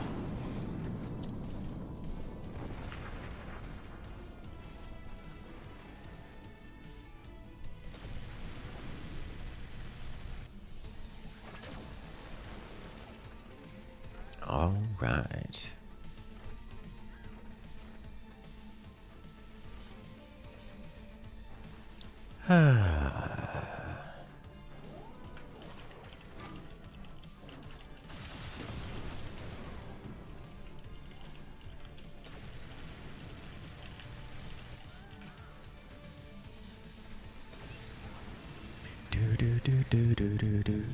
Have I mentioned that I like the Fort soundtrack?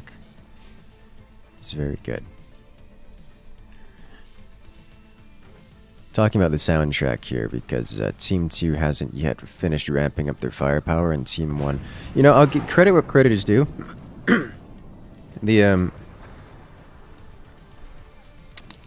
Team 1 here is adept at being a wall. They are quite capable of taking hits for very, very light. This man's found a hole in defenses and just stabbed Hack Tony's core. Oh, talk about getting shivved in the... It's just shivved in the throat. That hurt. Bringing Hack Tony down to 86% core.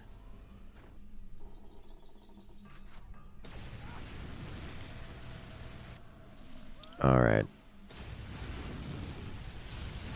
Team 1's weakness has been brought onto the field. Triple rocket has been deployed. Okay.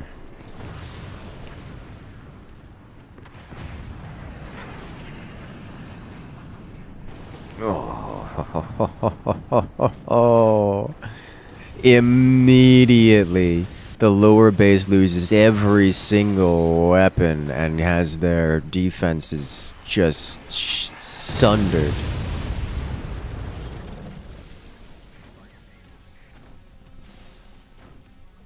Oh my. This is what you call devastating.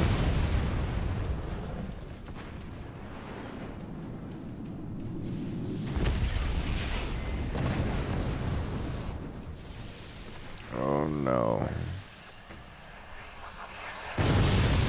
Yeah, okay. This is what happens every time you bring rockets to bear, which I'm sure you guys enjoy. Rocket's very good. Very good at the whole blowing up bases thing. I appreciate the escape attempts. If you're gonna go out, that's the proper way to do it. I approve. Very, very well done. Bethesda with the second victory in this best of 3, they will be moving forward to the semifinals.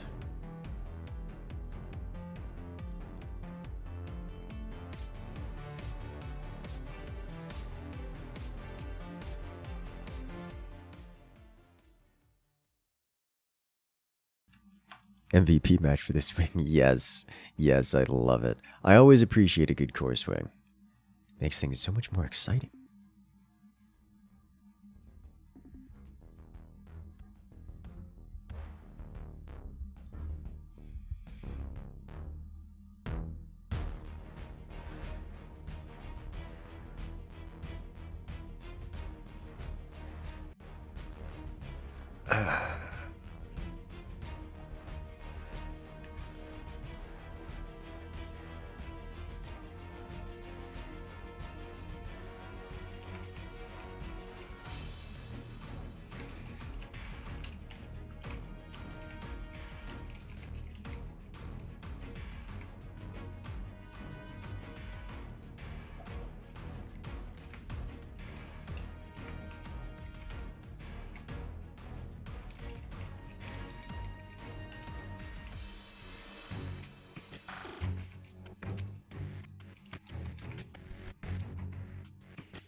Yes. All right, so this officially brings us on to the start of the semifinals.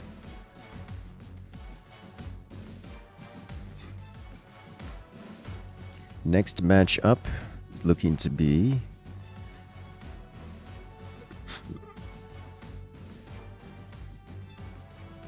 Dorsnip versus Seamov, I think.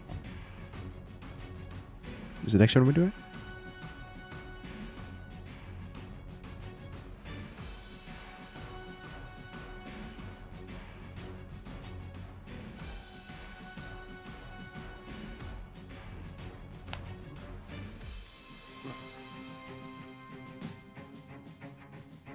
Who in the name of Christ does lasers with moonshine? Well, you know,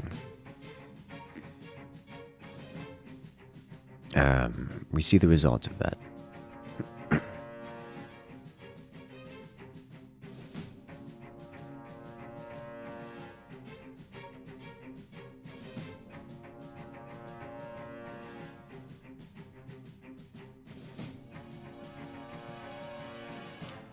Only way to find out is to do. Only way to do is to try. And, well, we found the results.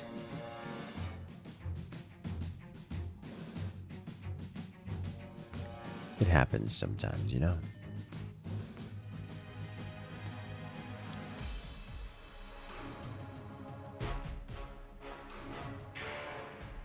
Alright, half the players are here. Time to stretch. Actually, though, like, yes, I had leg day yesterday, and oh, it feels so good to stretch. You have no idea. I promise my. Oh God. These groans are just me working stresses out of my legs and my calves. My PT found some way of working out booty muscles, and it feels weird sitting down. It also feels weird standing up.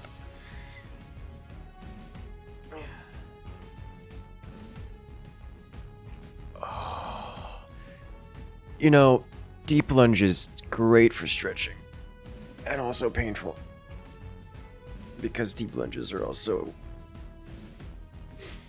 energy consuming.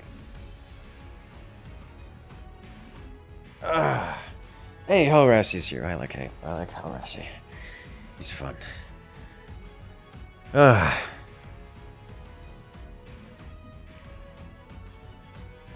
Okay.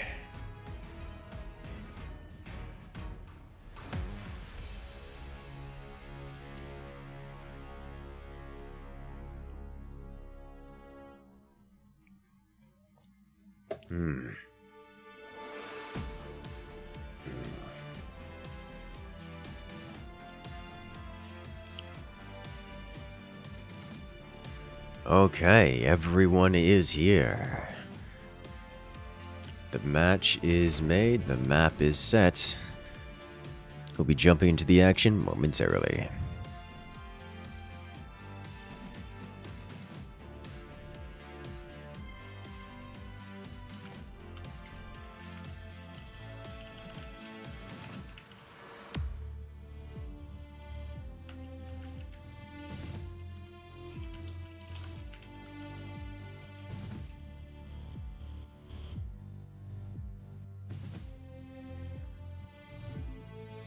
And we're off.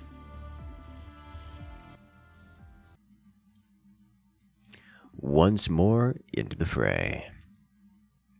Team Doorsnip versus Seamov.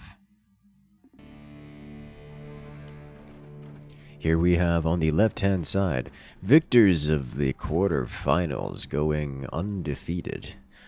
Team Doorsnip, playing as the Armadillo Commander. Armadillo Commander, one of the more defensive commanders available to the crew. We'll see how this plays out. As they're playing against their opponents, it is Team Seamov. Seamov, Vertix, and Halrasi. Playing as the Spook Commander. Spook Commander is one of my favorite commanders, because it just straight steals money from the opponents. Like that's half of its gimmick. It just robs them. It robs your opponents blind, which is amazing for messing up your opponent's timings or everything, really. Just throw them off completely. It's also worth noting that Spook also does some espionage things. It drags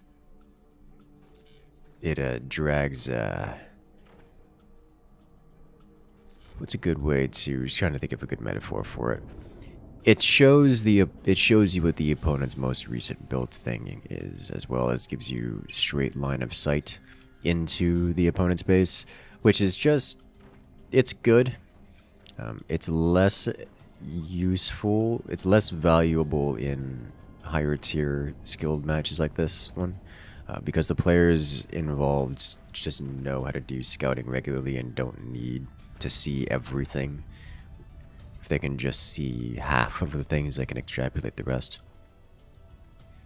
So in these matches, we tend to see the Spook Commander use on cooldown rather than for espionage purposes, just to steal money for the opponents and for no real other reason.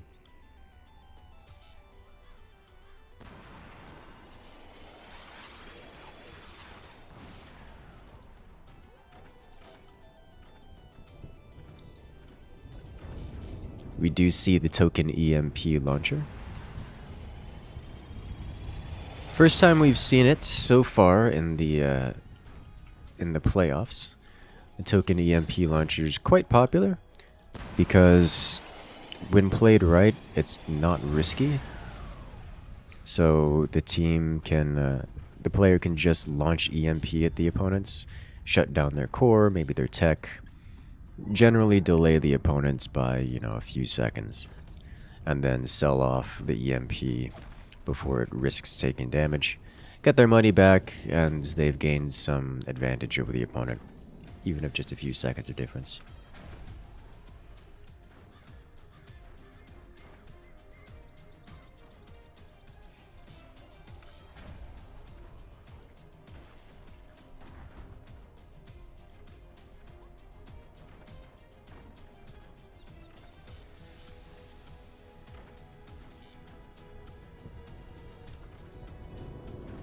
Unsurprisingly, we see heavy weapons coming out from everyone involved. As I've mentioned before, Spook tends to be a heavy weapons commander, not because they can't do an early timing attack, but because there's no reason not to go heavy weapons, a better way to describe it. Spook doesn't have exceptional ability to... Spook doesn't empower their weapons with anything, so there's no particular motivation to go for early game attacks. It's like, oh, I don't have extra incendiary things to burn through the opponents faster. No, I can see if my opponents are doing something extra cheeky and punish them for it, but without any extra firepower, Spook just tends to prefer to go heavy weapons and break bases. Break bases spines the old-fashioned way. Whereas Doorsnip, on the other hand, is playing as the Armadillo Commander, which just is better on defense all around. They have faster doors, cheaper metal.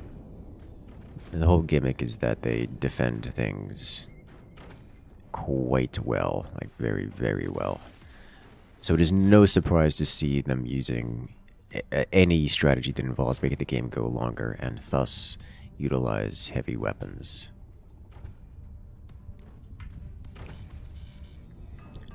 Speaking of which, we have a cannon placed for Tar in the top base. Jim 99 has 2 fire beams and a plasma beam placed for the lower base. Both of those players on the left side here in Team 1. Compared to Team 2, we have 2 cannons placed for Vertex in the lower base. And 1 fire beam, 1 plasma beam placed for C-Mob in the upper base. Neither team is particularly quick in the whole heavy weapons production thing. In fact, the Canada clock passed about 30 seconds ago when no one's ready to fire any weapons. Instead, every player has gotten an upgrade sensor and is focusing more on their own economy and defense. It seems like we have a mutually agreed upon ceasefire. Everyone's content to simply build up, get an absolutely mutually destructive amount of firepower onto the field before even pretending to shoot at each other.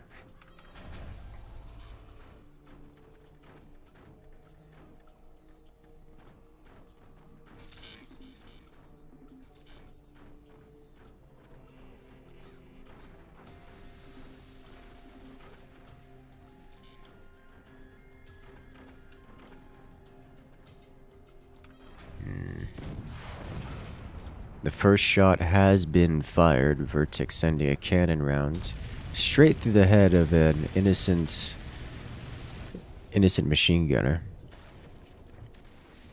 Vertex discovering that he's got a weak point as Firebeam pens his defenses, nearly taking out his turbines along the way. Luckily for Vertex, Jim here didn't have his plasma beam ready to go.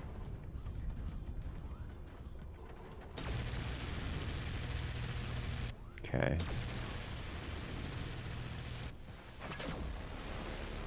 Oh no. It hurts so much. Rip Vertex.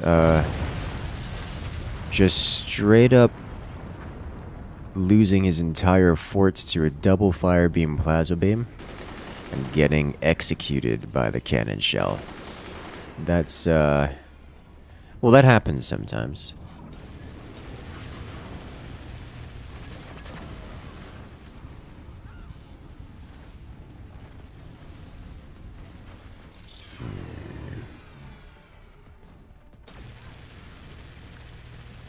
Some return fire.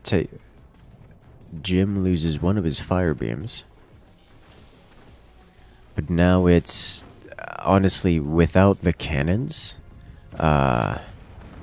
Halrassi's got an upward battle here. Mind you, I genuinely don't count Halrassi out here. Halrassi is quite skilled, and he's taken over his teammates' base here. He doesn't get all of the eco because half of it got destroyed and the other half is still disconnected. Or like a third of it was destroyed and the other third of it was disconnected and remains so. But oh, he manages to take out the plasma. Oh boy.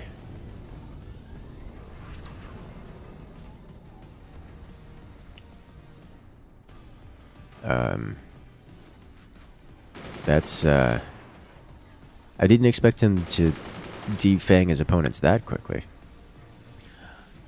Mind you, he's still in a rough position. He's still facing against an opponent who has 2.5 cannons, soon to have 3. But Halrassi notices the real threat and is jumping on it. I imagine utilizing the spook active ability to detect or discern which target he needs to be refocusing on.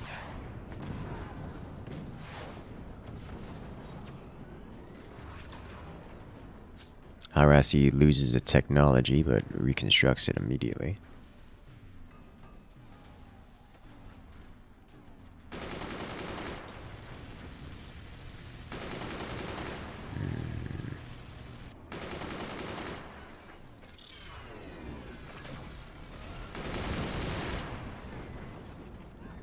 The cannons shall sing.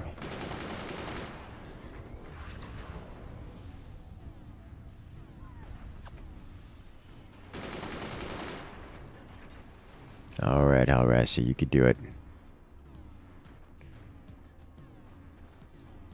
Unfortunately, losing a fire beam in the process. Really should be reconstructing a second plasma or fire beam or... Okay, yeah, he spent his money now. He's starting to float a little bit there. His APM getting stressed by the, well, managing of multiple bases.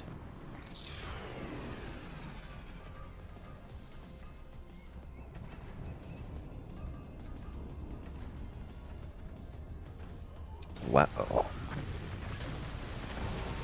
Oh, cutting deep. Deforming Jim's base a bit, but not quite coming even close to, hitting the core.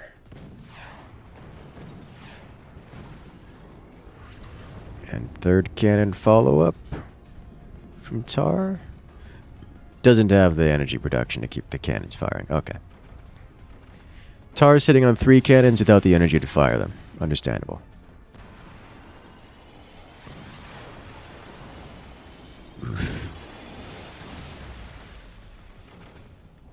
It slams.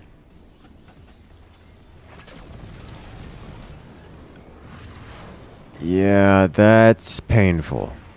Halrasi losing 2 more mines to a plasma beam, which just cut him off at the knees.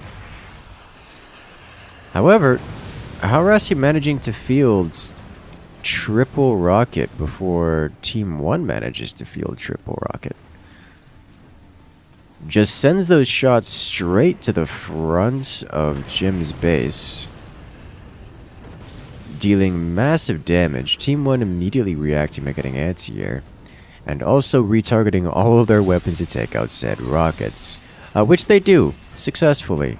Halrasi down to a single rocket, and it's on fire. And mostly undefended because everything around it got vaporized. Including its defenses.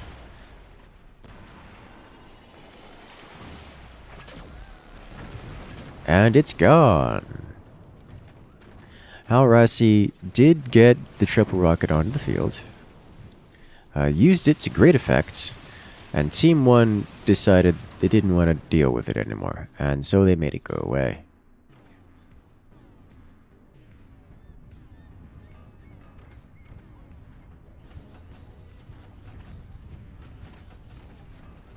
Okay.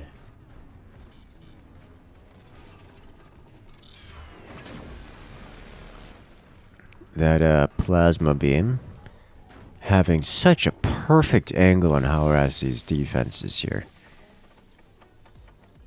Just cutting him off at the foundation. I want to say I love this transition from out of Halrasi. It's quick. The opponent's not going to see it coming. It's potentially devastating. Like, oh my god. Halrasi hitting with every weapon type. Except cannons. It doesn't have cannons yet. It doesn't have the tech for cannons. So probably won't be getting them anytime soon, but... buzzsaws and fire beams and plasma beams and rockets and just everything at every angle.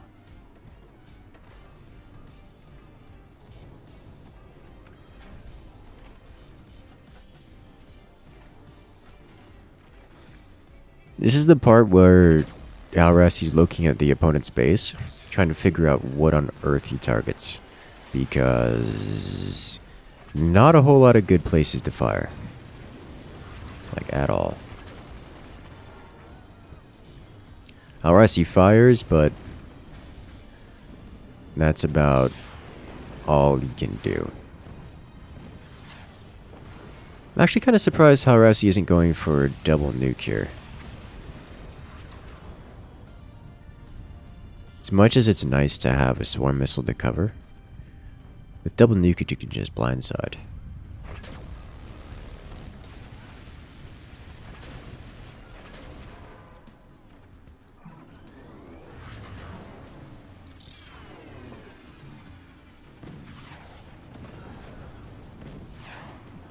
seconds. Oh, hey. Yep, there it is. This is what I was expecting.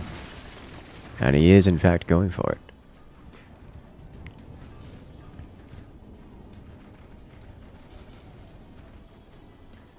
Now, question is, can he bait out and or deal with the anti-air? Now, Halrasi could really use some additional batteries for storage. He's got 600 energy production and 7,000 storage.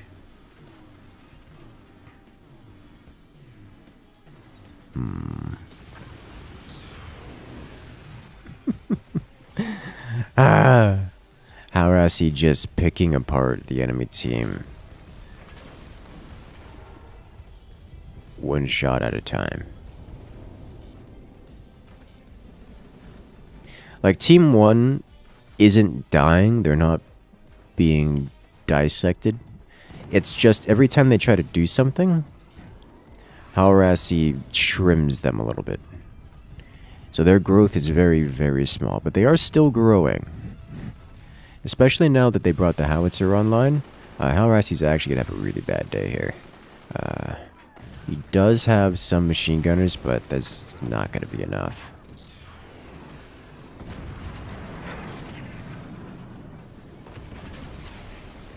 Oh, swing and a miss again.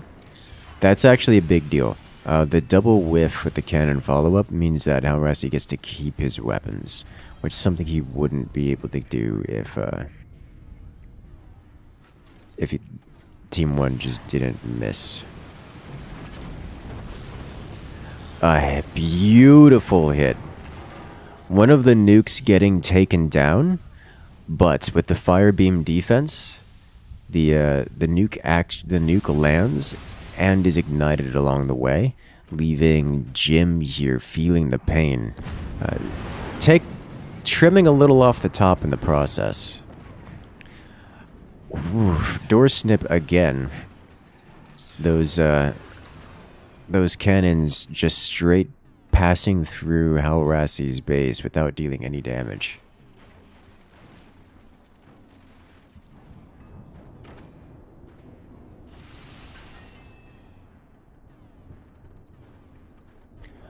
Alright, we'll see where that next wave of nukes goes. Oh, he's gonna shut them down in the plasma. Yeah. Plasma nuke defense. Yeah, I hate to see it. Especially at that angle where Halrasi can't really deal with the plasma.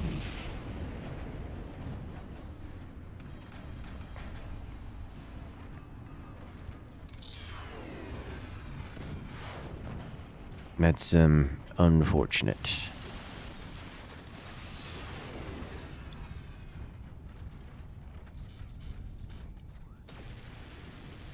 So at this point, Team Doorsnip is trying to ramp up the damage to finally break Halrasi, and Halrasi is struggling.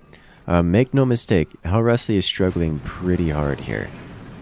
Not only is he managing 2 bases, so he's got a massive APM right now, but he's also getting drained of resources. Or more accurately, he's being drained of APM and thus running out of resources.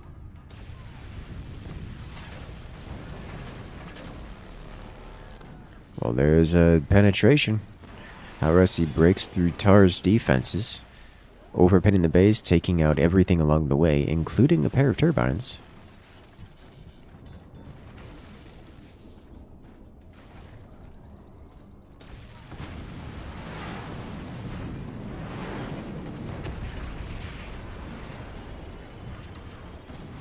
Oh boy. Oh dear.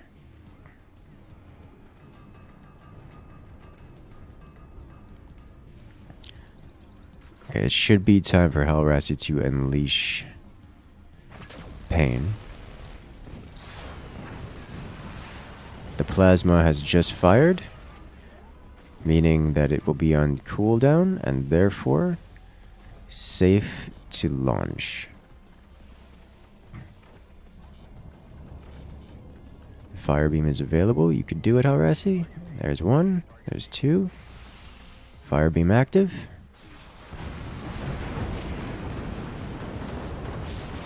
And... oh! The fire beam angled a little low. Doesn't defend the nukes from the rain of anti-air from above. It's not quite enough. That was almost a catastrophe for Team 1. Both nukes just shy of making it across the... just shy of slamming into Jim. Oh boy, that was a close one. That was a very close one.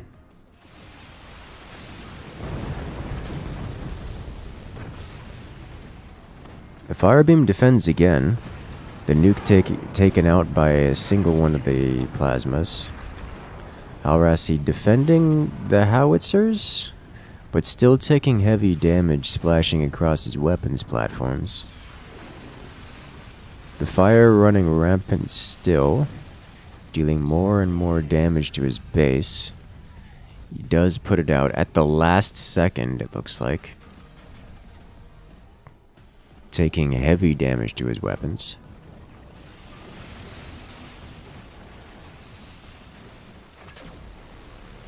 A firing squad of buzzsaws looking to chunk through,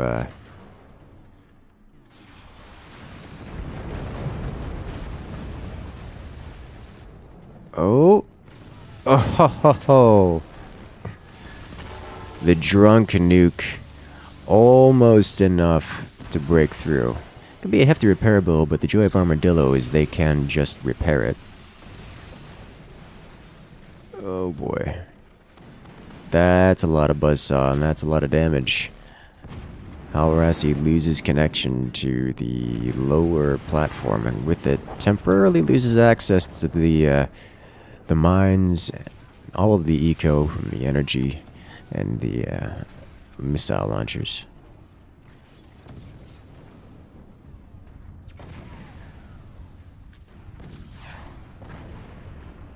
Wow.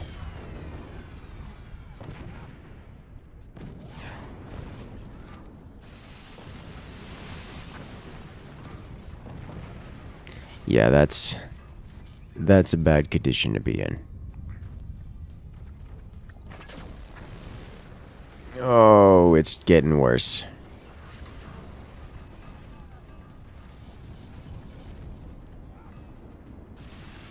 Oh boy.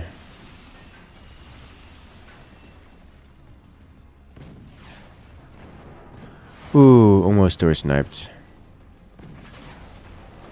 Alrasi getting desperate, risking his own weapons to try to get a door snipe onto Tar's cannons. Doesn't quite make it. Ooh. Returning the favor, the howitzers being defended by the firebeam. At this point, there's just too much firepower coming up from Team 1. They finally managed to land their shots, and Alrasi's eco can't sustain the kind of repair bill. A very close match. Or at least a very valiant effort out of Team 2. Alrasi here. A desperate shot gonna be coming out. Launching the nukes, just hoping it's gonna work out. Doesn't paint the target in time. The sniper falling in the process. It's gonna delay the nuclear launch. As Alrasi takes another beating. Oh, Alrasi down to 64% and dropping. Doesn't have access to nukes, no Hail Mary option here. Has to reconnect to his teammate's previous fort.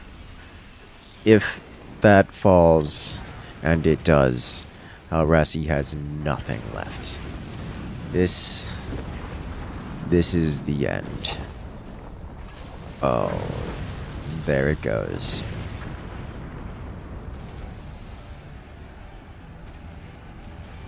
Ladies and gentlemen, Team 1 takes round 1 in this best of 3. Well played, Doorsnip.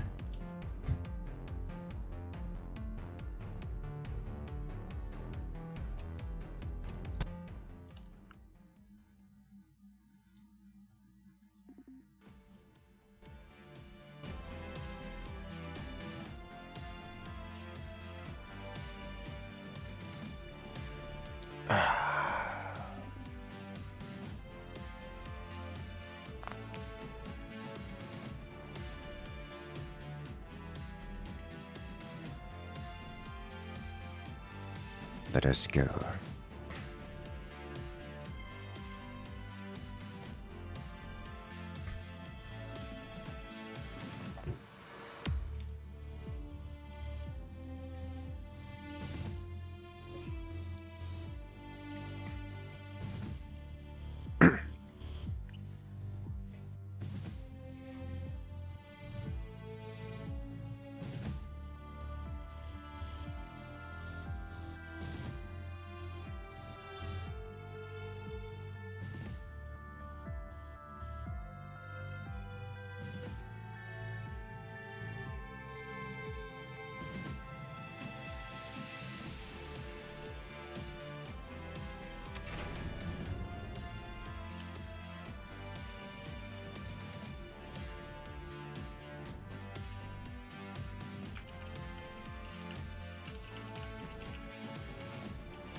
Looks like we're about ready to go.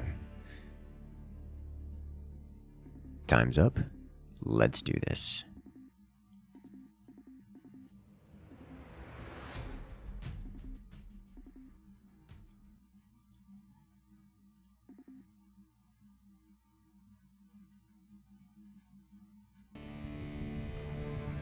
And we're off. Ladies and gentlemen, the sides have been swapped. Here we have on the left-hand side Team Zimov, Vertix, and Alrasi. Playing as the Spook Commander once again, are playing against their opponents Team Doorsnip. Team Doorsnip undefeated so far in the playoffs. Playing as the Seep Commander. The Seep Commander has exactly one strategy, and it's Swarm Missiles. Because why are you playing a Seep if you're not going Swarm Missiles? That's how that works. Unfortunately for Team Doorsnip, Zimov is playing as a Spook Commander, and a Spook Commander gets access to all kinds of good information. They are going to be fully aware that Team 2 is the Seep Commander, and thus fully aware that they're going to get nuked. That's just how that works, and there's no other way to put that. So this is going to be a game of, does Team 1 survive long enough to move past the nuke phase of the game, or do they get overrun? And given that they have the head start, well, head start in that they know what's coming, they should be able to handle it, at least initially, pretty darned well.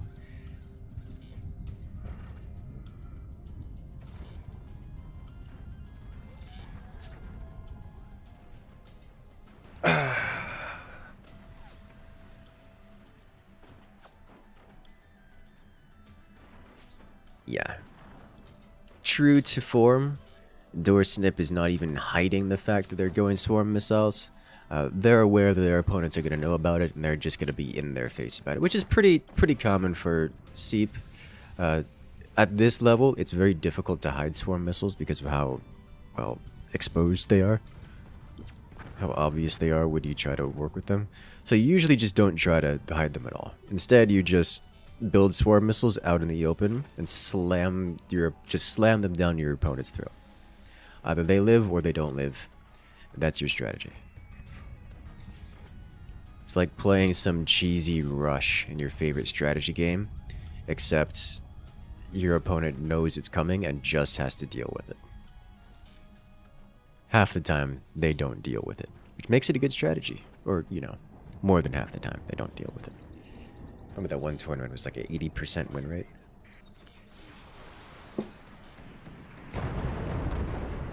Team 1 is setting up multiple sets of flak to deal with the Swarm Missiles. Of course, there are snipers following up to try to clear out any flak that goes through. Interesting note, Team 2 is going with the quad launcher setup. Most of the time when we see these, the Seep play, you'll have one player going with rockets and shotguns, while the other player goes with pure nukes. This time we see quad swarms. We will likely see one swarm and one nuke out of either player, or should I say out of both players. Because they're Seep, it is likely that they will eventually both be upgrading to double nuke. But for the moment, it's simply quad swarm, and we should be seeing at least one nuke upgrade here within the next 30 seconds.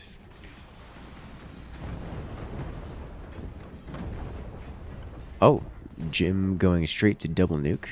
Understandable.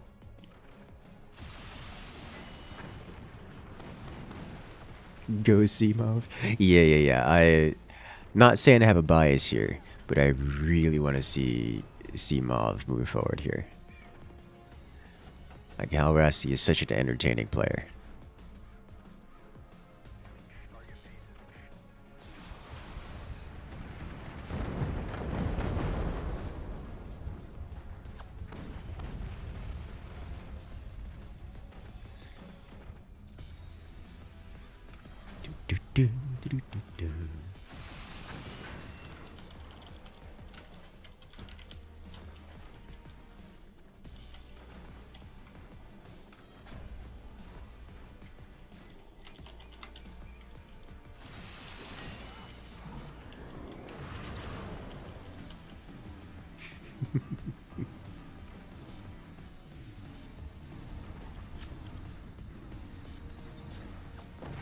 Oh boy.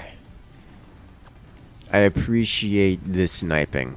The sniping, however, is going to give Team C-Mob here a run for their money. Oh! The AP sniper just penning the defenses. Touching Halrasi's core, bringing him down to 70%. That hurts.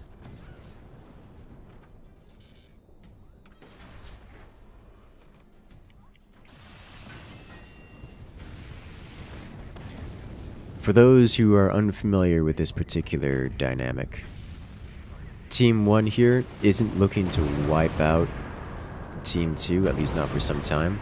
They're looking to just survive.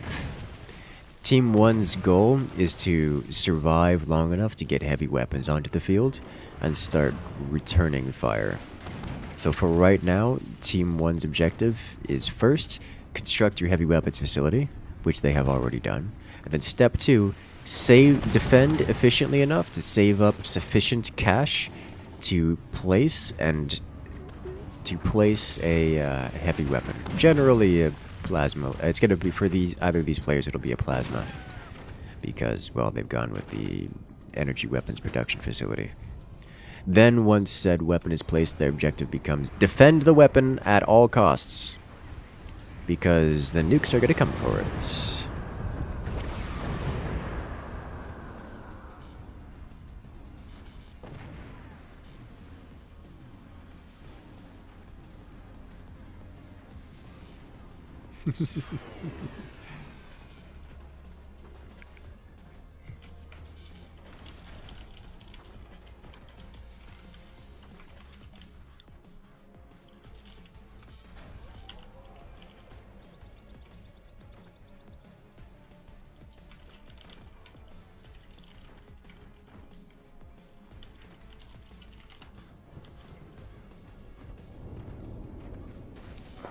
Huh. Not a whole lot of firepower coming out of Team 2 right now. Looks like Team 2 investing into more economy before blasting. Which, while understandable, does mean that Team C-Mob will have enough time to place their heavy weapons for free, which they have both done. And now means that Team 2 has to remove those lasers or they're gonna suffer a lot.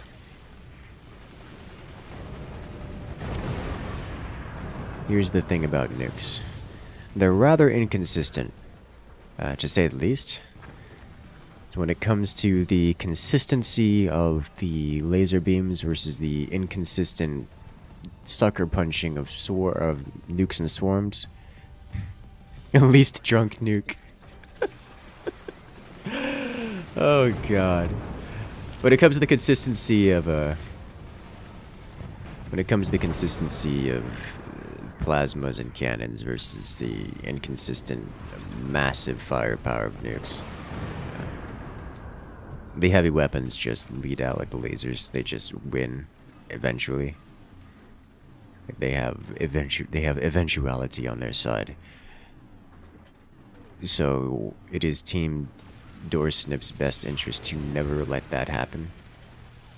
And that the fire beams are on the field, which is not. That's a really bad sign for Team 2, and definitely an indicator that they need to be transitioning out of nukes. Of course, there is always a chance that the nuke just makes it through, snaking through multiple layers of point defense. That's just always a thing.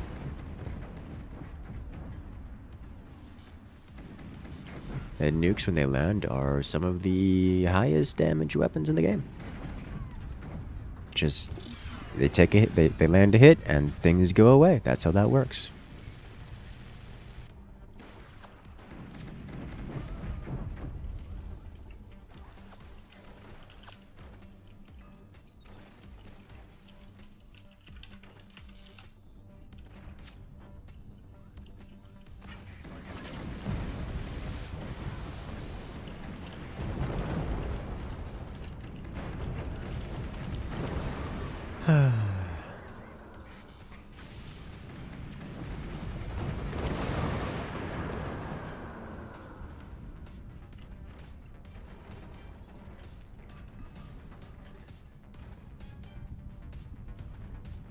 Oh boy.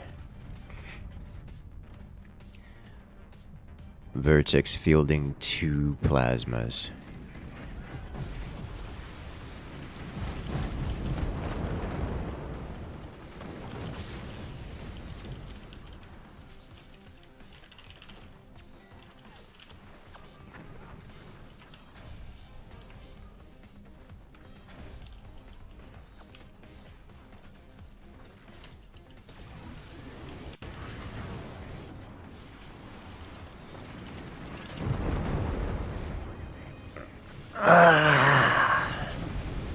The nuke flies is shut down once again.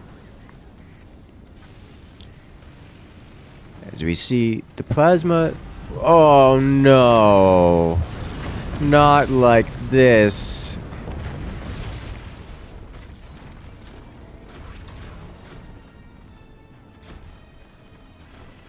Well, just as soon as those plasmas come online, the nuke makes it across the field, chopping out the stability tech. Vortex falls.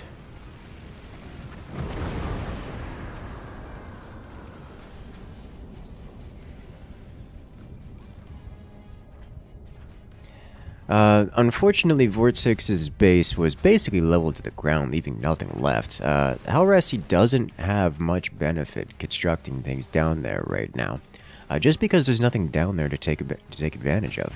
The only surviving thing was a single mine, which, I mean, worth it, but not by much, and certainly puts Team C-Mob on the back foot here, where they had almost an advantage. Like, they were on the cusp of being on the lead. Just a single hit with a nuke brings them all the way back down to, well, last round level of Uh-oh. This is what the end looks like.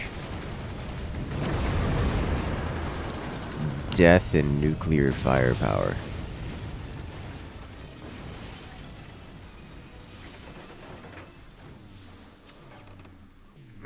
Even the sniper coming in to plink away.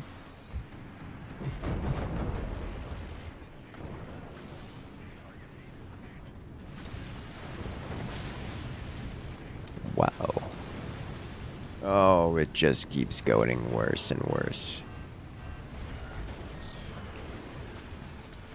Ugh. Look at how dangly and wobbly the base is. Is this man really reconnecting? Mad lad.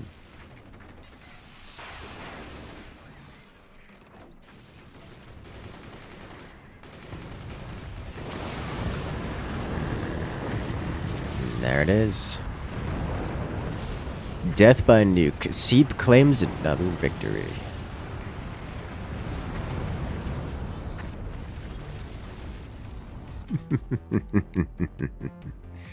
Well done, Team Doorsnip. Undefeated so far in the playoffs, moving in to the finals.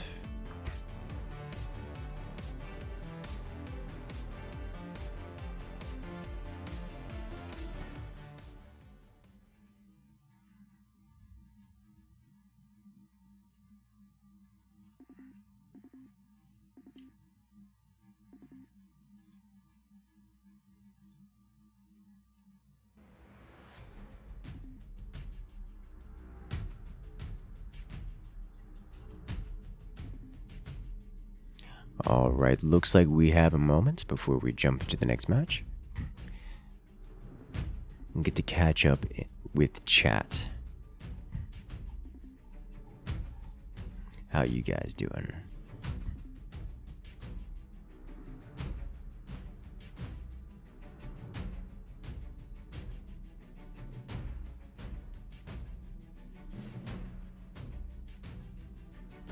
Next up, we have Upgrade Sante versus Mephisto.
Team 1, okay.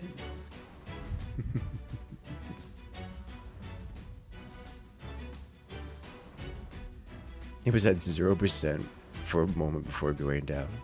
Yes, it is actually possible for a core to reach 0%. And by that I mean 0.1%, but it only displays whole numbers, so it just rounds it down to 0%. We see that every so often. We had a match in our last stream where Eaton made it through like the last 10 minutes of the match at its 0% core. It was ridiculous.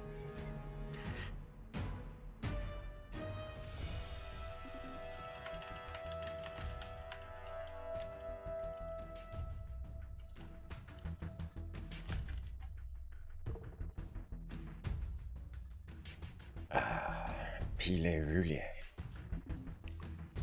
Bring it on.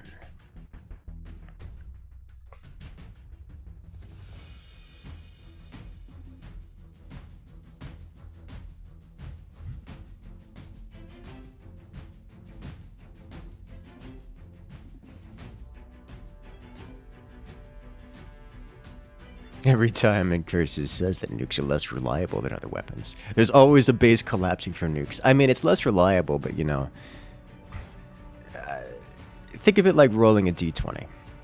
You only deal damage on a 19 or 20. You get a 19, you deal damage, you deal 20, you win the game. You roll 5 times, you don't necessarily get any damage done. But sometimes you just win the game.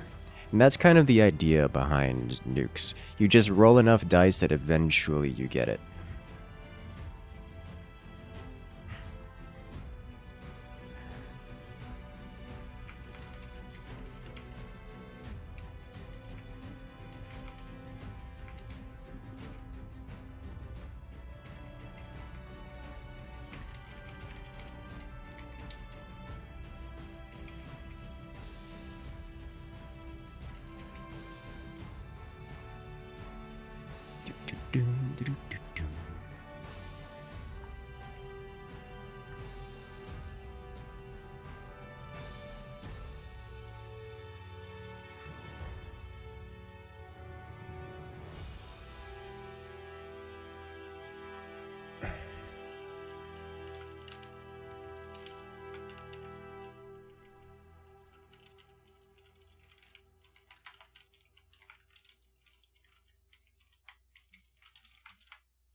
If anyone can survive with 0%, it's eaten. That's true.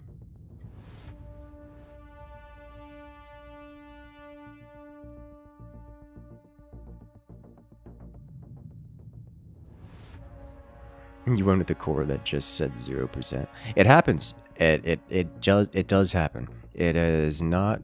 It is an uncommon experience, but it's not unheard of.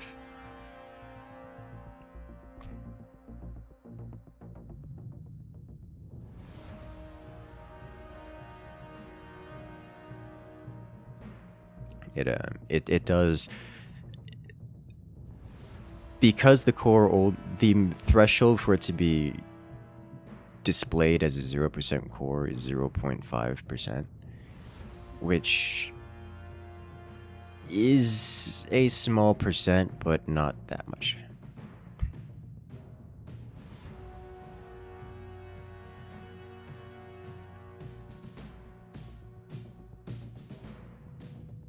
It does happen.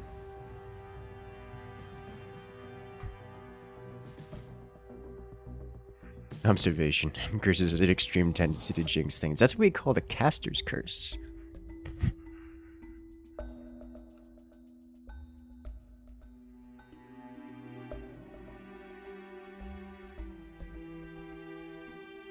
And you roll a 1, you blow your base up. Yeah, you roll a 19, you deal damage. You roll a 20, you win the game. You roll a 1, you self-destruct. That's just how that works. And so you just roll the dice. You just roll enough dice, eventually the game ends one way or another. Now you blow up your base when the dice rolls off the table. Woof.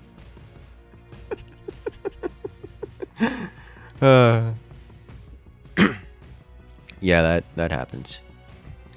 It does happen. Like, actually.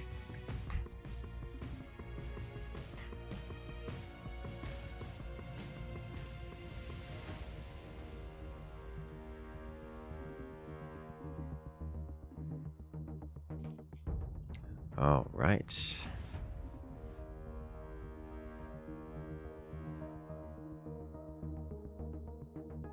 I keep thinking we're missing Zeltzvek, but he's hosting in dedicated mode. I'm so used to being the host, I'm like, alright, who are we missing? We got all the casters except for Zeltzvek. Nope. He's here.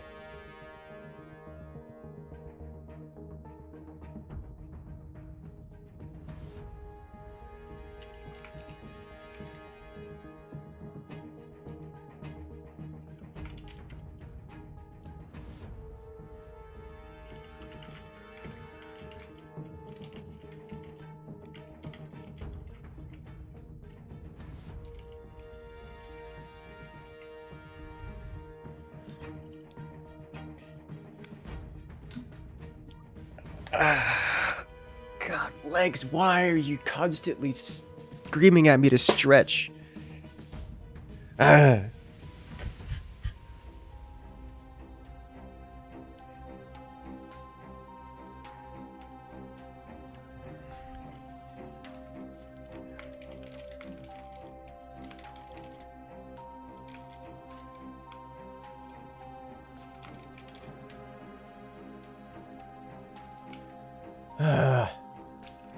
I dislike sitting down right now.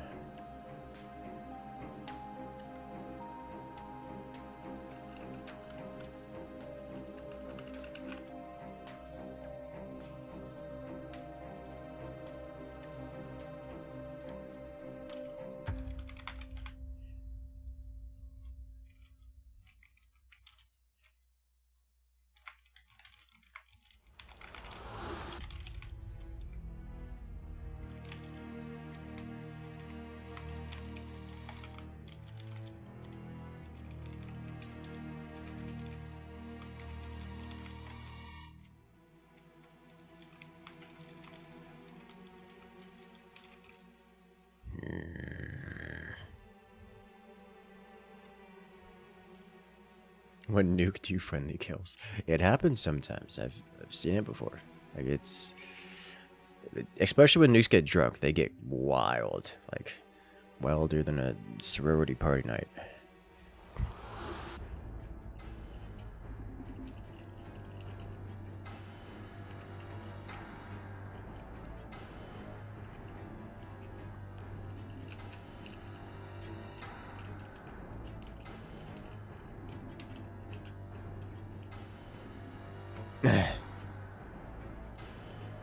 He's doing his sub of sub. Oh no. Poor hack Tony.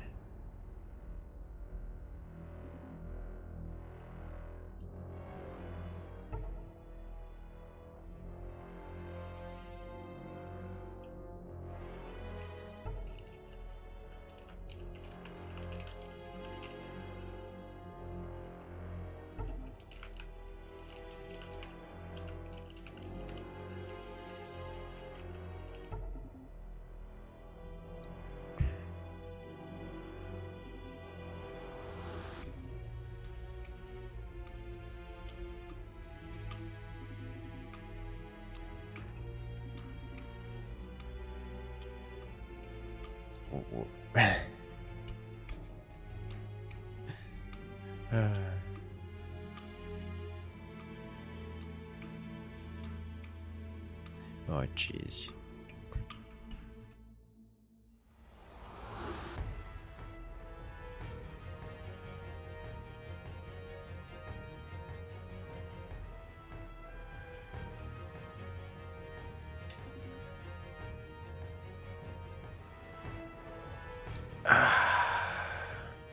Incursus is acting more and more like an old man. I've had gray hair since I was 16, okay? 16? Was it 16? Or something like that. I think it was like 17. I noticed my first gray hairs.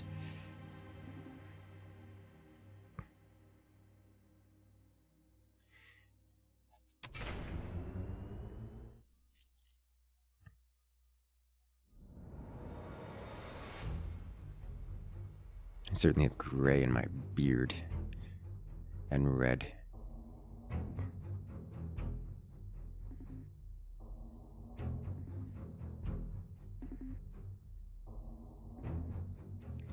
Alright, so we had an issue where the cat got out of the house again and ran off. And I think we actually wrangled the cat back into the room. Well, into the house. We're trying to get it back into the room now.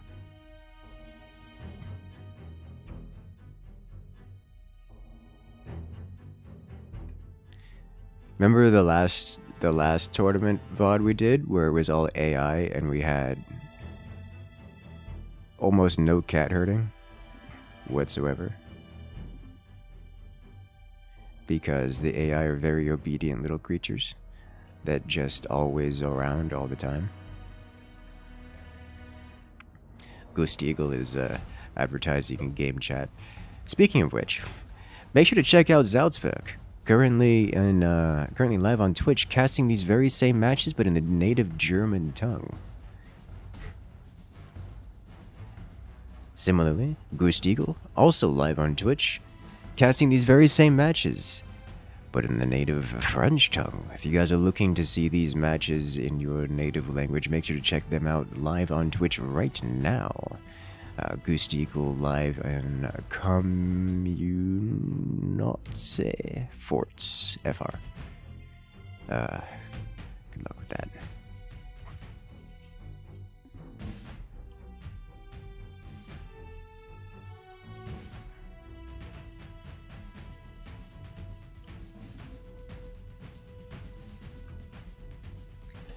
Let us go. Soon. Where is he? There he is. Okay. We got everyone here. Oh, that was close. Like, that was like seconds away from being forfeit. And then we'd have had a free pass for one of the teams.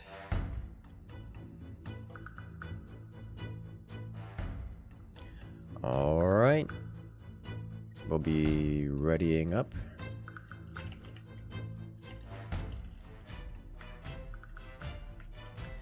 and starting momentarily. All the cats are in the room.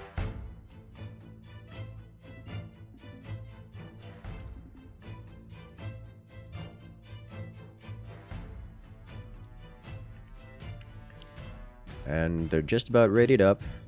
Come on, you could do it. So close. Ah.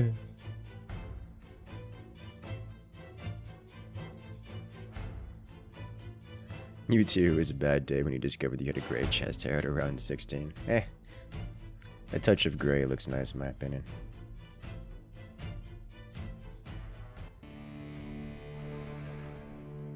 Alright, and we're off. Here we go, ladies and gentlemen. Here on the left-hand side is Team Upgrade Sante, playing as the Overdrive Commander. They get all the upgrades in double the time with an extra eco boost to fuel them. They're playing against their opponents, Team Mephisto, with Pekka and Hacktony, playing as the Pinchfist Commander. Pinchfist Commander, definitely not the most powerful commander on the roster, but one of the more popular just because of how consistent it is. It is the Cannon Rush Commander. You guys have seen that commander many, many times. It's definitely one of the most popular commanders overall. So I'm curious to see how Team Upgrade Sante takes handles this, because Overdrive Commander tends to work well for. That's a different core swing that I'm used to saying. And you didn't even get your heavy weapons tech first. It's quite a fast core swing. I did not see that coming. Well, I mean, I kind of did, but I didn't. I suspect in my brain he wasn't going to do it that quickly, this early. Definitely a decision to do that. Actually looks pretty reasonable. Definitely very far forward. This is going to be hard to defend, because that means that someone could just hit here, hit both their foundation and the core at the same time, which is very difficult to deal with.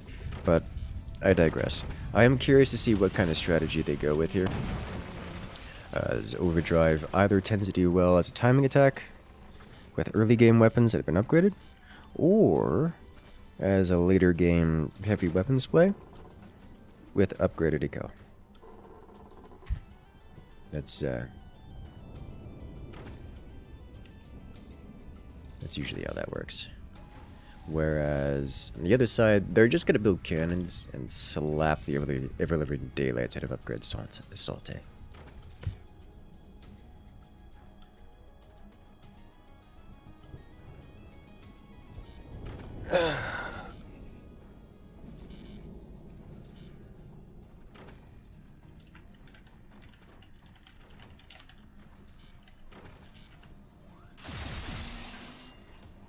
Here comes the buzzsaws. Buzzsaws pretty much just keeping people honest. Actually, pretty certain he tried to get the God tier shot right here, which this defends against that, by the way. Putting a sandbag just drooping over the edge so that it can't hit this specific spot underneath.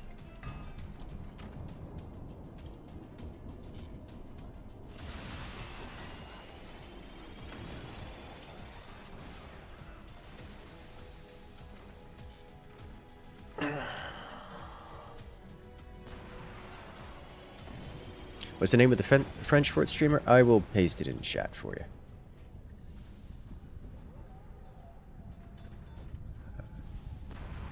Give me a second. It is... Here you are.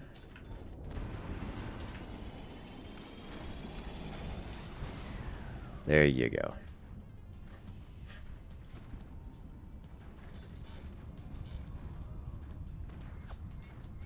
Okay.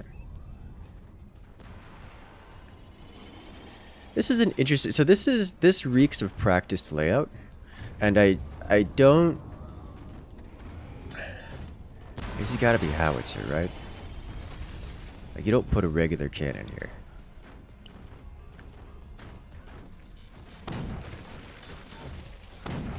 I have no idea what I'm looking at.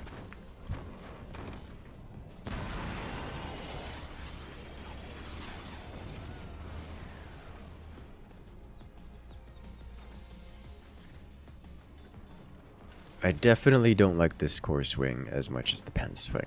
It is interesting, though.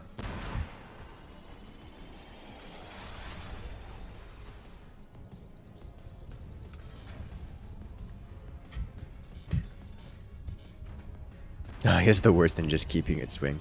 Eh. Oh, he opened this door for a second and got headshot by the sniper.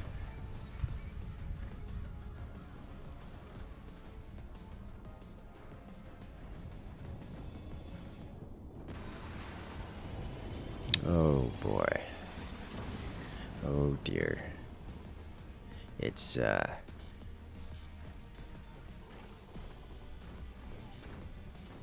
the token EMP landing more hits than I expected. Also lasting longer than I expected. Usually that sucker gets... Usually you take the EMP and you sell it off relatively quickly. Because if it's on the field for a long time, it risks being shot, which is generally an unpleasant experience. And expensive. Worth noting that Team 2, or Team 1 here, Upgrade, has gone with the upgrade all of their mines before getting weapons strategy, which we have seen historically doesn't work very well. But also Team 2 has gone for something similar, so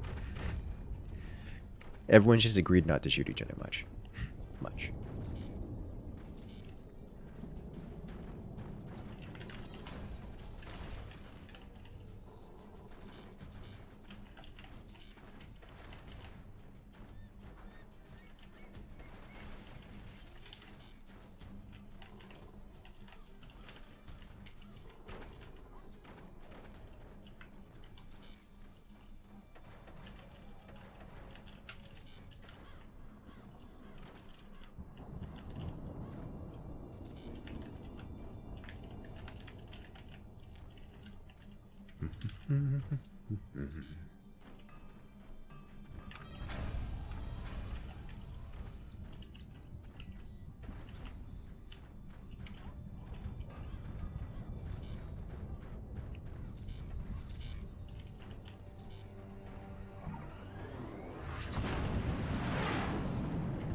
It begins. The Alpha Strike has been launched. All 4 weapons targeting the same base. Upgrade Sanchez suffers, but survives. Suffering some deformation, but doesn't actually lose anything of terrible importance, at least.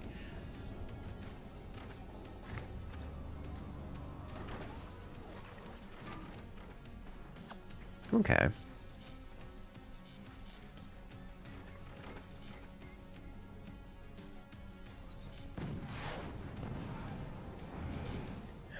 Why are you like this? Like, this is quad 20 mils. Shout out to using the sandbags to create a bunch of background bracing.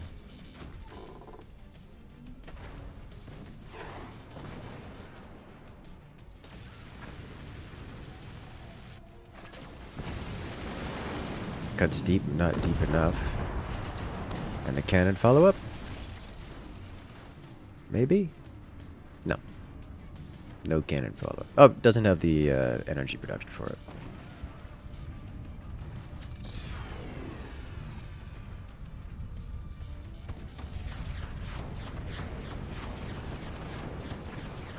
The 20 mils, their cannon shall sing. Interesting note, the recoil on those wobbling the base all over the place. How it's a shell lands, cannon follow-up. Cutting very, very deep.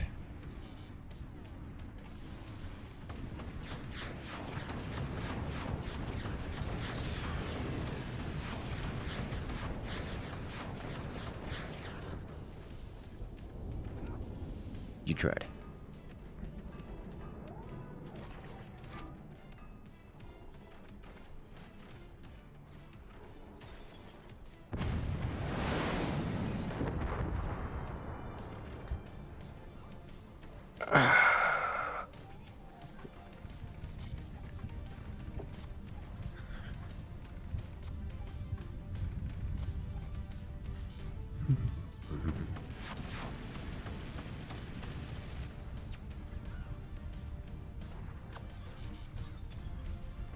The snipers. I appreciate upgrade Sante's constant use of the sniper, keeping those lasers perpetually suppressed as a door snipe cuts clean through. Massive damage, causing a collapse into internal explosions. P.E.K.K.A suffers.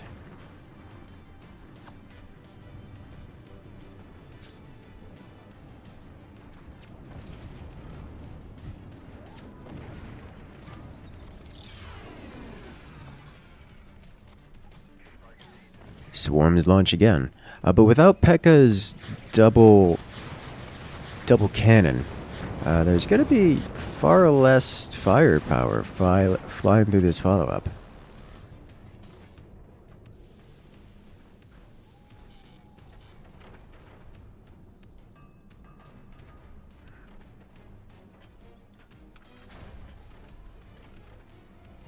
Okay.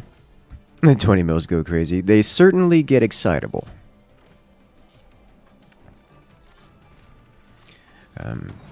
Ghost Eagle here swapping out his tiny doors for full doors. Half of his shots being shut down by the fire beam. One of the sacrifices you make when you bring a 20 instead of a standard cannon.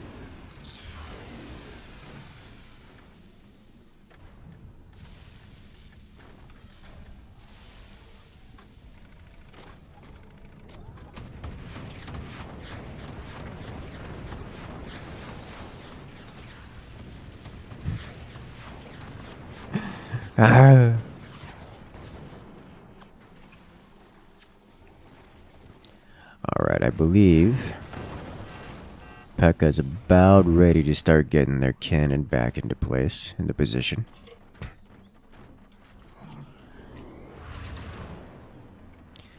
Makes me wonder if P.E.K.K.A wouldn't be well off here with a pair of portals. Just getting a return to sender going. Certainly has the energy production for it. Ooh. Door snipe. 120 mil falls to the ground. Not actually, though, it just blows up in place. If it fell to the ground, it'd be much, much more devastating. Speaking of falling to the ground,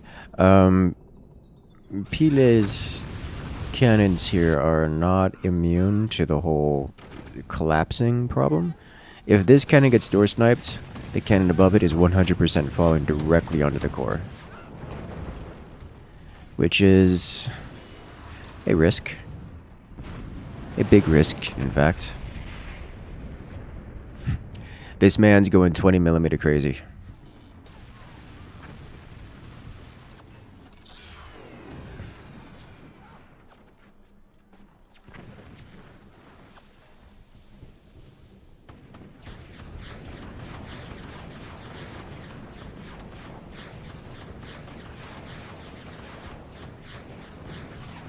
You know, if you chain fire your 20mm enough, there is theoretically a point where your first 20mm will come off cooldown before your last 20mm stops firing.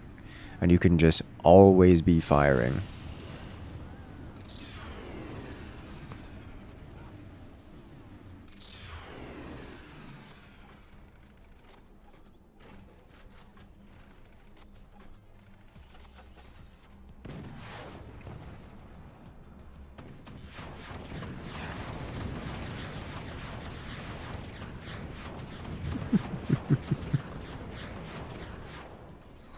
You know, it is satisfying to have a bunch of 20mm just constantly firing at things. I'm okay with this. Hello there, fish. Welcome in. Again, is it? I will have to, catch up on that news.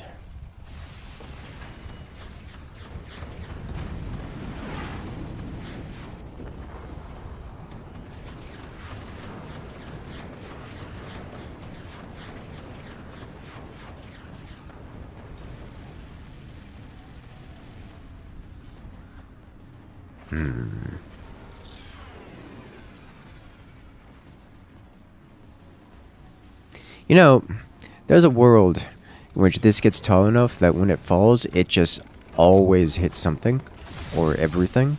Like if this falls forward and just rotates forward, it's probably going to wipe out every player on Team 1. Oh, door snipe. Oh no. It's getting bad. Team 2 is falling under the pressure of approaching a dozen 20mm cannons. Man's adding another one. I appreciate you.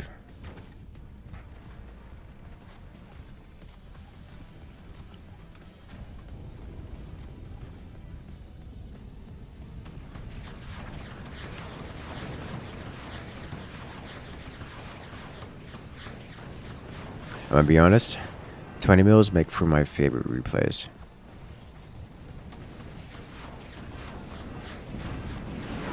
They take so many hits, so many just little shots required to bring down the base.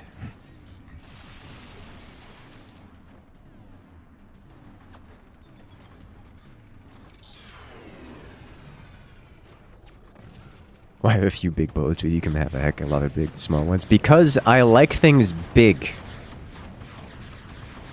Although I can totally get behind the multitude of minis. There it goes. One core falls. Now it's just up to P.E.K.K.A. And a wall of lead.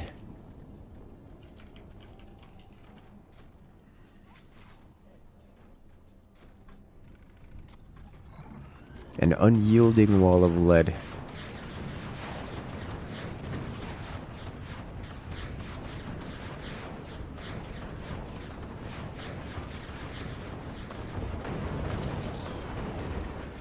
Getting just grinded down.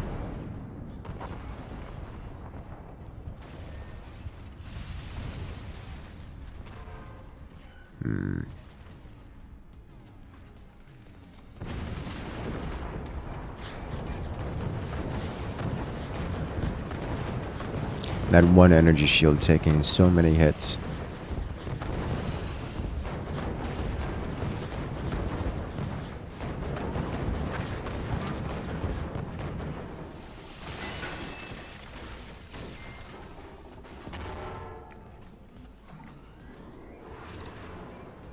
Okay.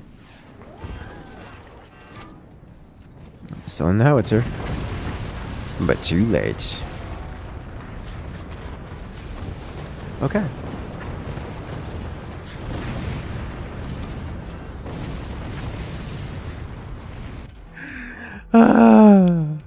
Ladies and gentlemen, victory by 20 mil.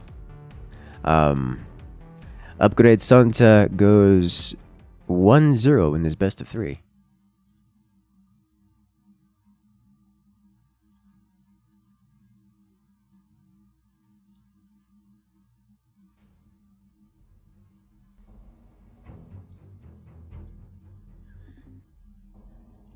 Give us a moment while we set up for the next match.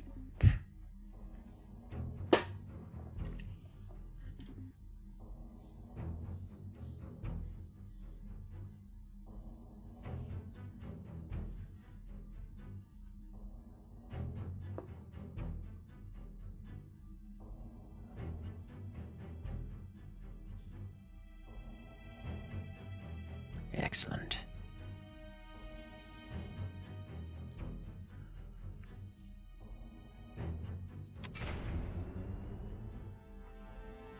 Looks like we're about ready to go.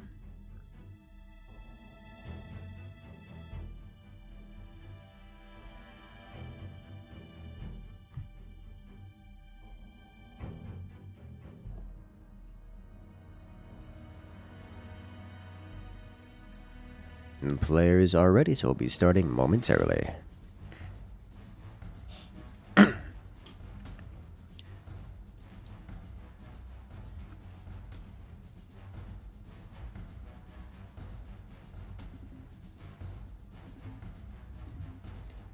Let's do this.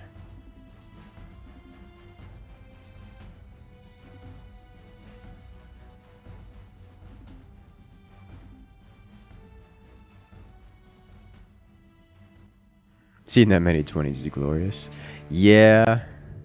I am very, very okay with this. As much as I discount 20 mils as an efficient weapon, and thus we don't see them hardly ever in higher tier play, they are incredibly satisfying, and I'm always happy to see them whenever they are actually used. They're not so bad as to be unusable, they're just not efficient. And if you just happen to be far enough ahead, they certainly do the damage.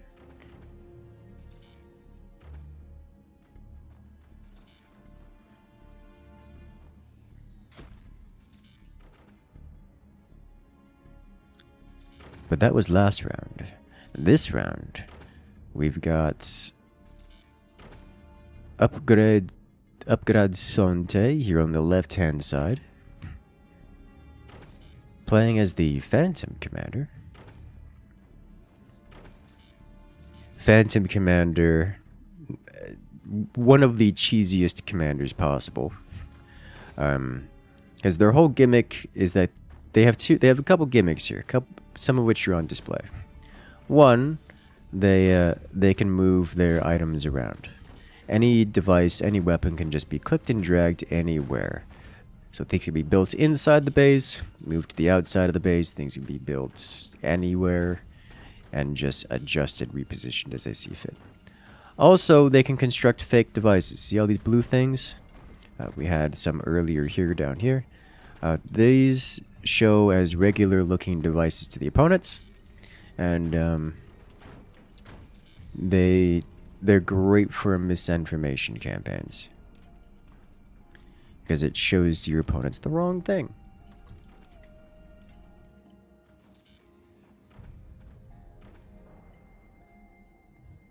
Makes them react to the wrong information. Can actually throw off a lot of players. Like it's a big deal. Some of the Phantom strats, some of the most common Phantom strats involve just going upgraded rockets. Like both players go on a single team, go for 3 rockets, and then you just move them all to the front real quick without building obvious weapon platforms, and just slam an enemy at like the 3-minute mark with 6 upgraded rockets. It's disgusting. It does game-ending amounts of damage, and the opponents very rarely see it coming. Especially considering that upgrade, since the Phantom Commander ability starts charged, which means that they can activate their Commander ability before needing to charge the thing up, or before needing to spend the time to get it working. It's just, oh no, we're just gonna blow you up. That's how that works. Mephisto on the other side is doing what just is going to be your standard heavy weapons rush. Nothing crazy out of it. They're not playing pinch fists, they're playing warthog, so it is truly just a standard rush.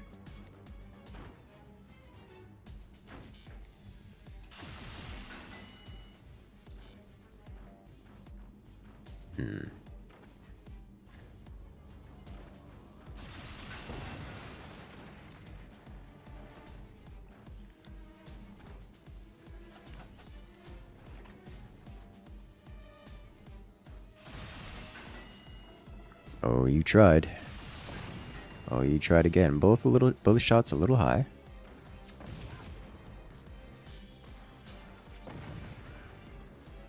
Hey.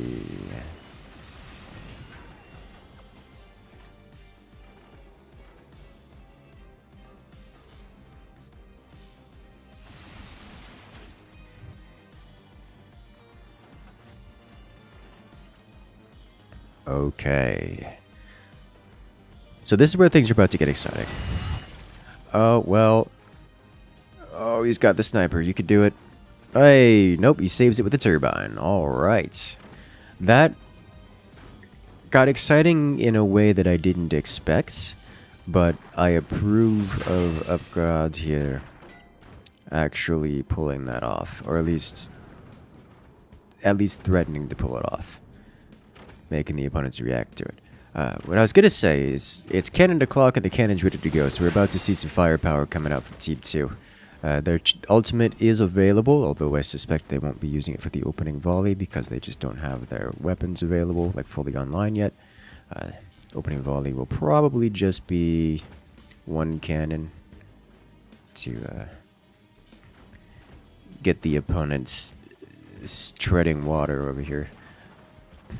Whereas Team 1 doesn't really have all that much in the way of weapons in production.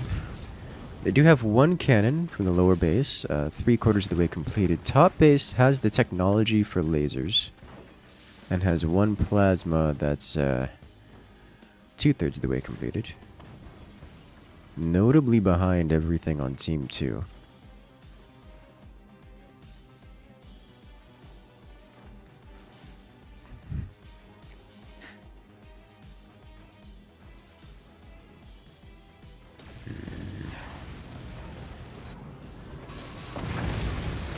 Oh ho ho!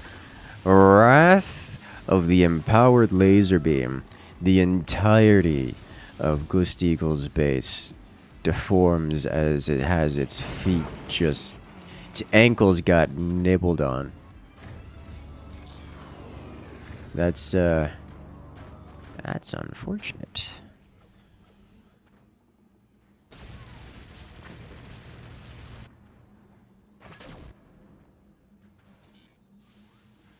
Okay.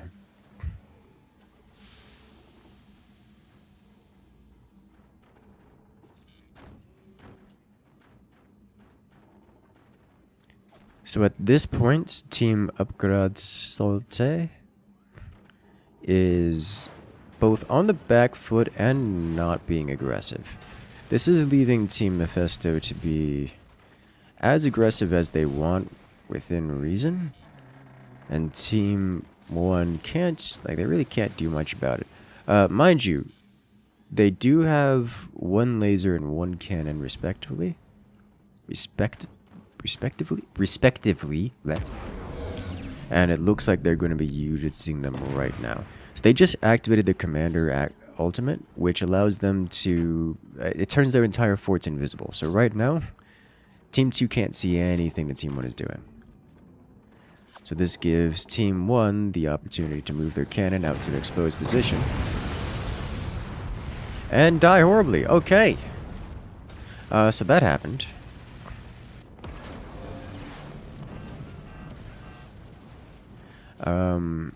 Just cannon from above. Core dies. As I was saying, it allows Team 1 to move their cannon out to a position, exposed without doors, fire it once, and move it back. You don't have to worry about it getting targeted because it can't be seen. However, that's one cannon shell fired in retaliation to losing an entire core, which is just not great, you know? Team 2 just kind of has way more firepower, and each projectile launcher becomes empowered, making it just physically stronger than every single projectile launcher for Team 1.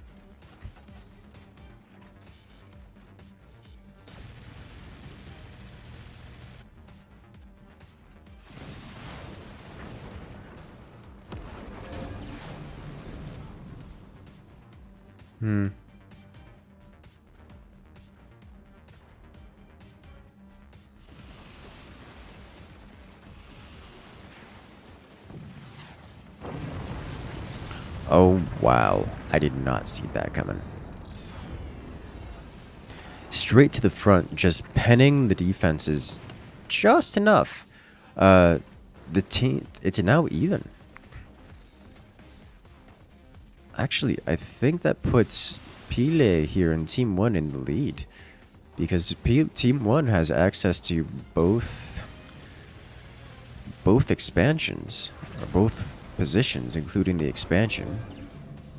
Whereas Team 2 does not.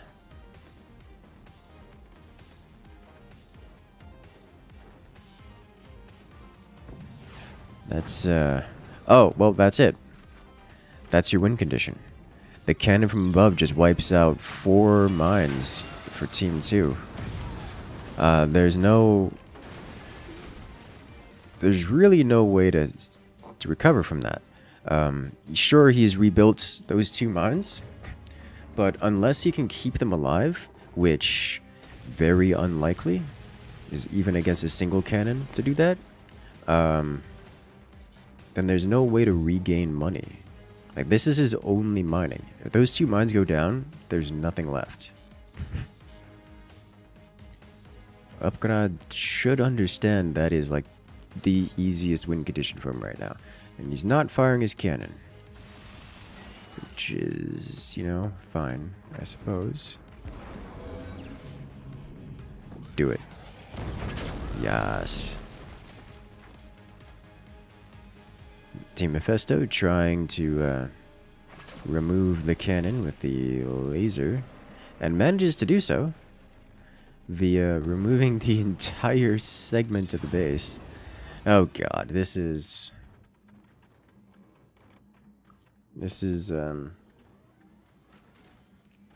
not great for either team here, but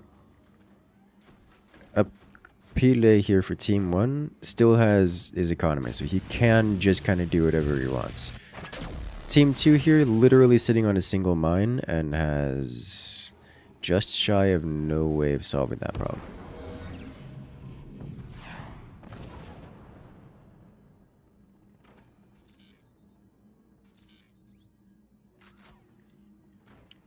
Like, Pile is not terribly rich, but he's also not poor, and just kind of buy what he wants eventually.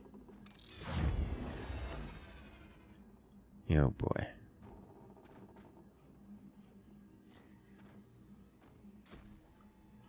Welp. Let's see, what he wants is a swarm missile launcher. Kind of surprised he's not getting extra cannons, because I mean, cannons are economic devastators, and we have an already devastated economy over here on Team 2, so you just fire your cannon literally anywhere, and get good results. Very good results.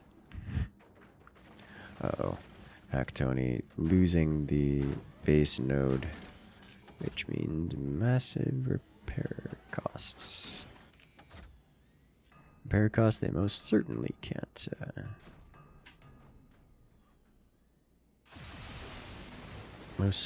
afford.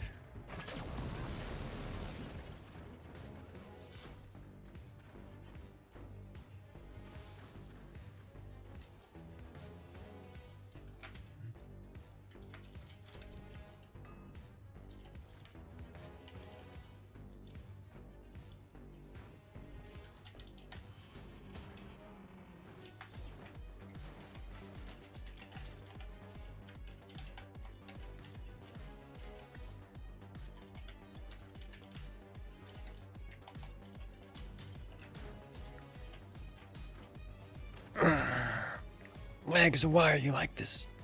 Okay. Alright, Pile. Hit him with the can. You haven't fired in so long that this man is rebuilding his mines. Hit him with the cannon. Please. Just move it somewhere. Fire it. Just keep firing. Beautiful shot. Do it again.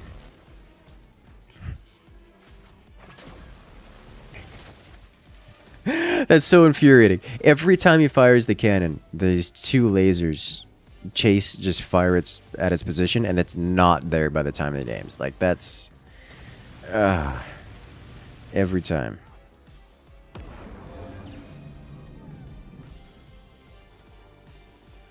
Okay.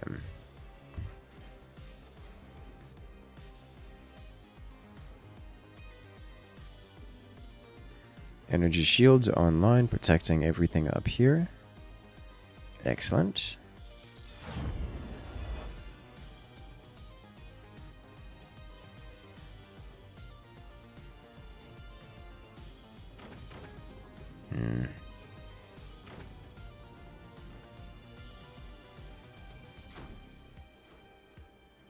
Alright, you need to be firing the cannon again. It's past due time to fire the cannon again. Just somewhere, just anywhere. The man doesn't have the income to repair any damage you deal. Damage him. Beautiful shot. Oh, that was such a gorgeous shot. Down to 0 mines once again. Like, the Hack Tony here is probably gonna have to sell something off to pay for his mine, just to get it back. Which he's doing. He's selling off his metal there, and it gets him 1 mine, which will give him any economy.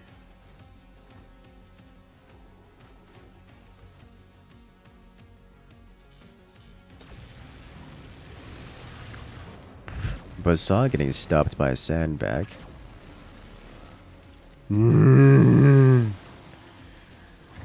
Oh, that came so close. That almost took out his munitions plant. Fire the howitzer.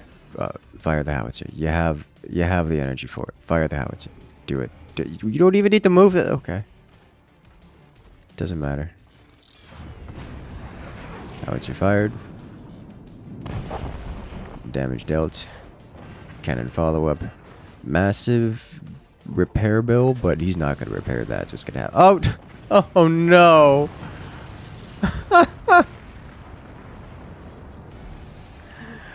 Oh, no!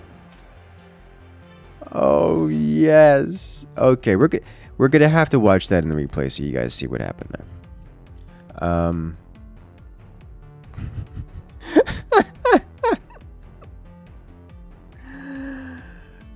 Oh god, upgrade Sante. Oh, that was beautiful. Oh my god. Okay. Upgrade Sante wins that one in the flashiest of form. So, this one deserves a nice, beautiful slow-mo. Watch what happens here. Laser beam fires. Reflects off of an energy shield.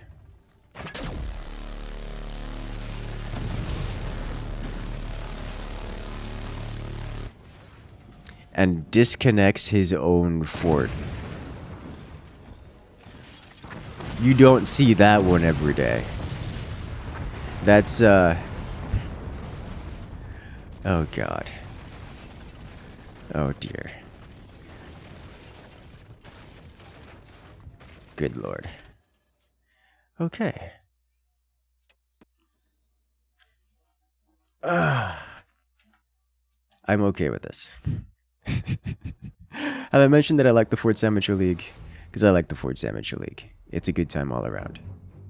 Remember guys to check out that bracket command so you guys can see the matches coming up next. Keep track of the scores live as we're going into... I believe the finals here, as we just had upgrade Salte moving on. So we should see upgrade Salte moving on to face against Doorsnip.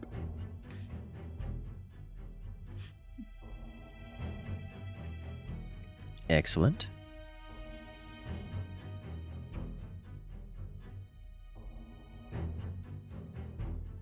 Short but lethal plasmas. Yes, that's exactly what happened.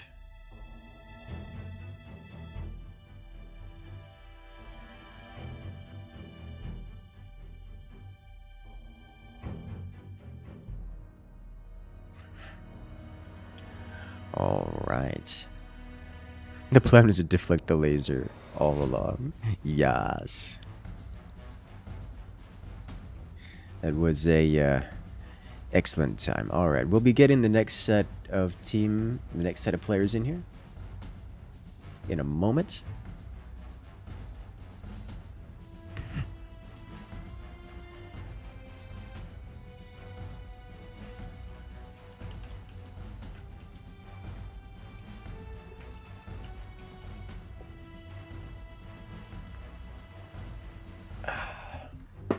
This match is bizarre in the best of ways. Yes, yes it was. And I'm okay with this.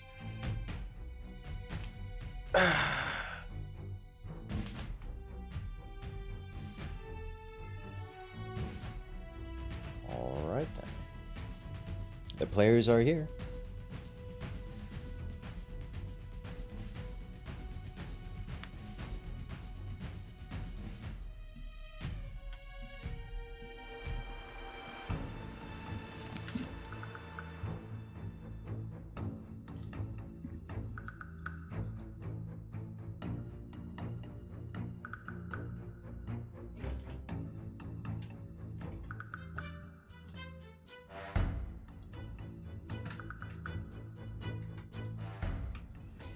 Ta-da!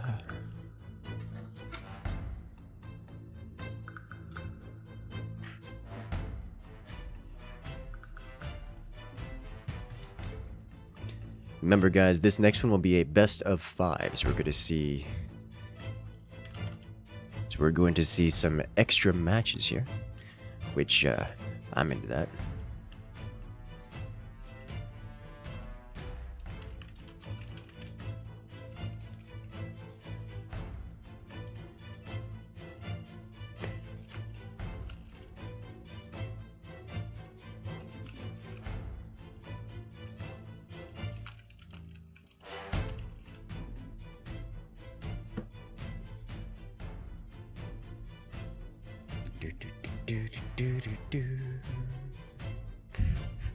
Maybe the final won't be a blowout. I think I'm going to put door snip here. If you guys want to make a bet, now is the time to do it. You know what? We can actually start a vote here.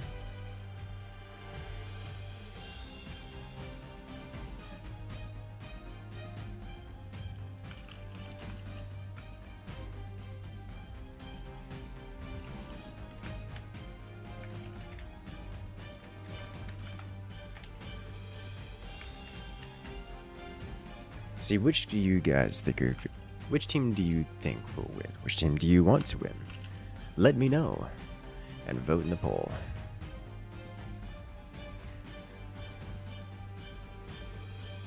Do, do, do, do, do.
Oh boy.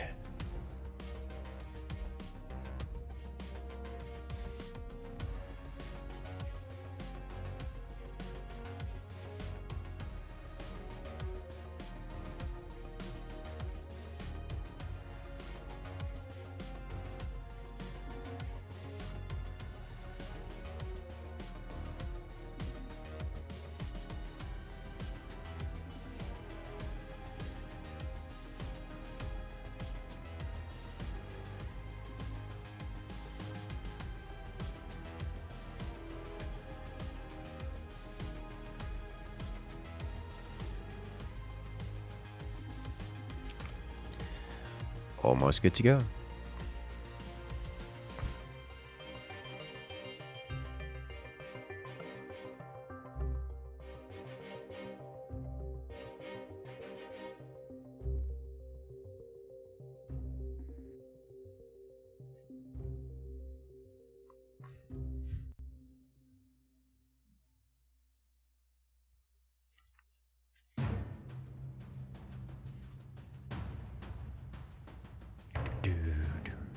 Looks like you guys are about 50-50, almost, on who you think will win this upcoming finals. Question from chat: are the finals another best of 3? Is it best of 5? The finals, the ones that we're going to right now, is a best of 5.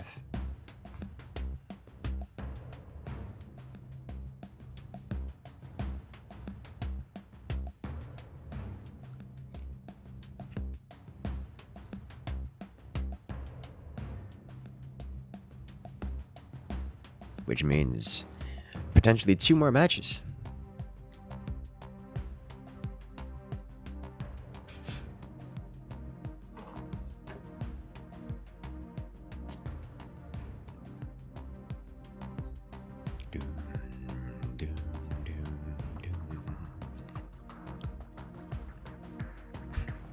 You should have had both an option and a yes option.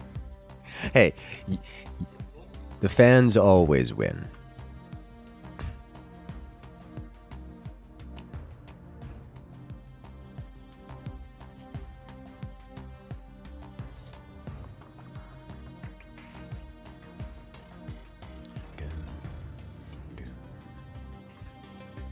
Also, nat 20 deception on that weapon and shield placement.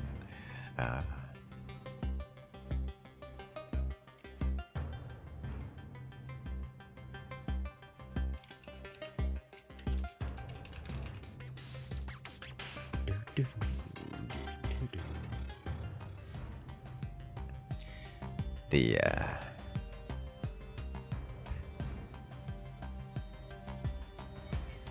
phantom matches are always fun.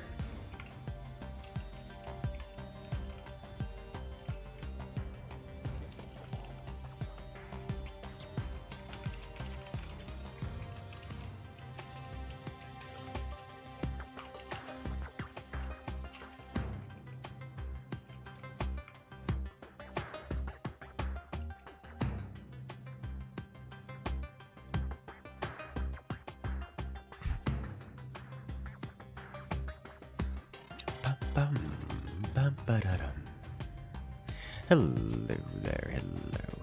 Alright, so it looks like a match is made. We're just finishing up the picks and bans, and we'll be jumping into the action momentarily.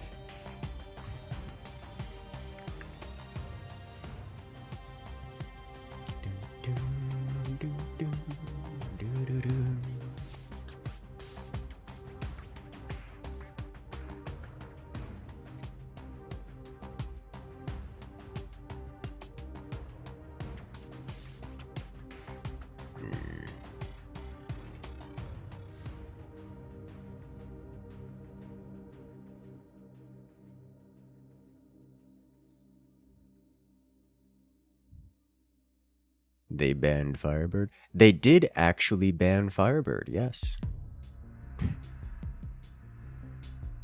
Did not expect. But they banned Firebird and Eagle Eye, which is somewhat less unexpected, I should say.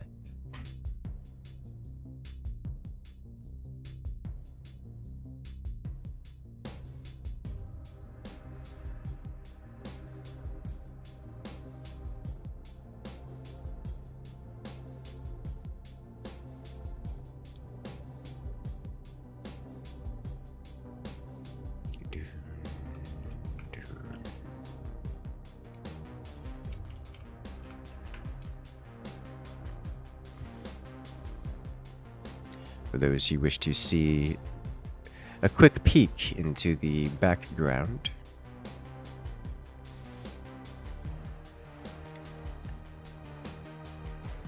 we're going through the bans right now and the picks. So neither team can pick Eagle Eye or Firebird. And of all of the picks that each team selects, they can use any of them.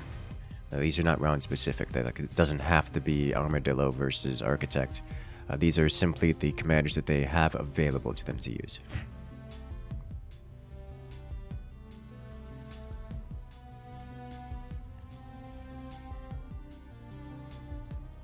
We'll see who the final pick is. It's Spook. We may actually see moonshine this time around again.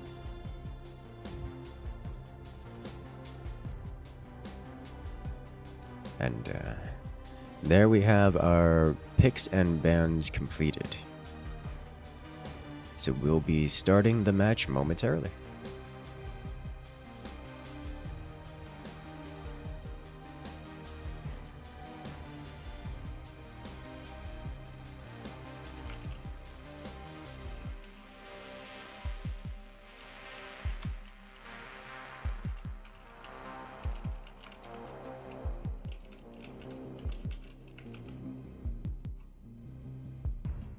Let's go. Be hysterical, both teams are fandom. That's just cheese on cheese action. You know what beats cheese, or doesn't even beat cheese? It just cancels each other out. They're like, it's like having a knife fight in a closet, except everyone drops their knives. It just gets awkward. Awkward, scrappy fight where like clawing at each other with fingernails.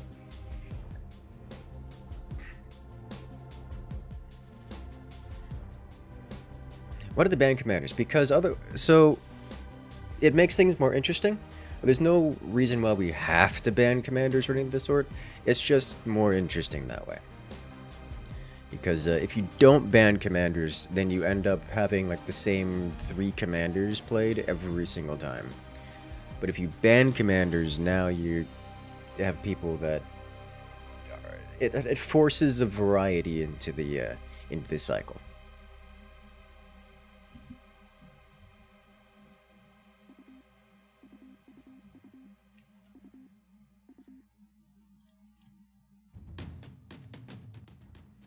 And variety is fun. Alright. And we're off once more into the first match of the finals, or at least the first round of the final match. Here we have on the left-hand side, it is Team Doorsnip playing as the Seep Commander. You know what that means. It's gonna be missiles, it's gonna be nukes, and it's gonna be loud and in their face. Against their opponents here in these Grand Finals of the Forts Amateur League, it is Upgrad Sote. Playing as the Phantom Commander, it's gonna be some hot, spicy cheese. So, Phantom Commander just implies cheese because what else would you want to do? But you know what works really well against cheese? Nukes. It doesn't matter where the enemy's base is if you hit it with a nuke, because then everything goes up in flames. So, oh well, that's awkward. You got a little greedy there with your turbine placement and lost it to the recoil of the mass of your own fort. That happens sometimes. You have to get used to it.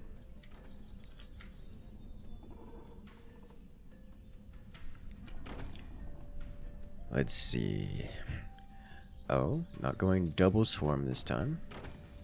Oh, not going swarm at all on the lower base. Where are you? Not going swarm at all on the upper base. Well, I guess they could still, but they would have to expand. So on this map, there is an expansion. This expansion can only be used for swarms in the upper base. This expansion down here can be used for swarms or mines. So we may have...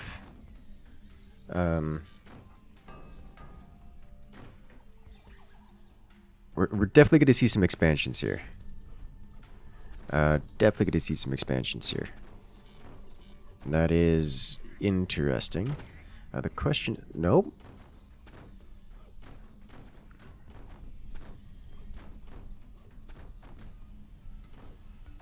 Okay, so it's not a rush.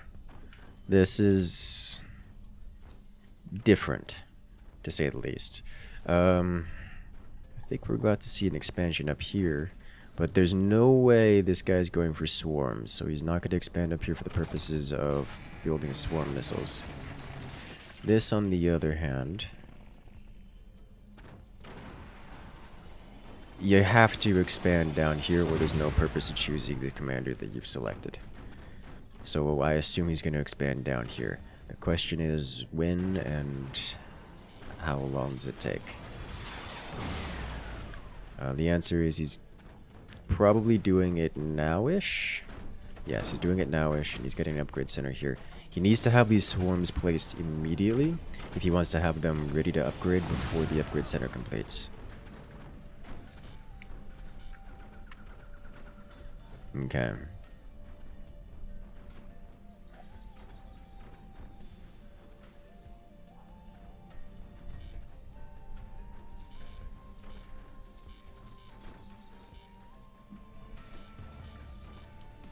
Let's see how long. Alright, well, you gotta there it is. Alright, first one's placed and is immediately disconnected. Immediately disconnected by the buzzsaw, which is not a surprise at all. That's usually how that goes, to be honest. The EMP still exists here, which is always concerning.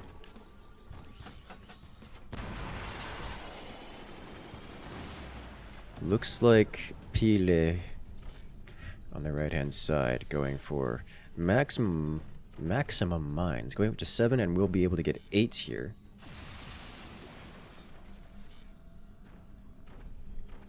I'm very curious. Because these, I think this is technically exposed. Yeah, this is technically exposed, although it might not really be visible. There's a chance that Team 2 doesn't recognize that these are rockets and not just mines. Because nothing from the builds we see here from Team 1 screams rockets, screams swarm missiles.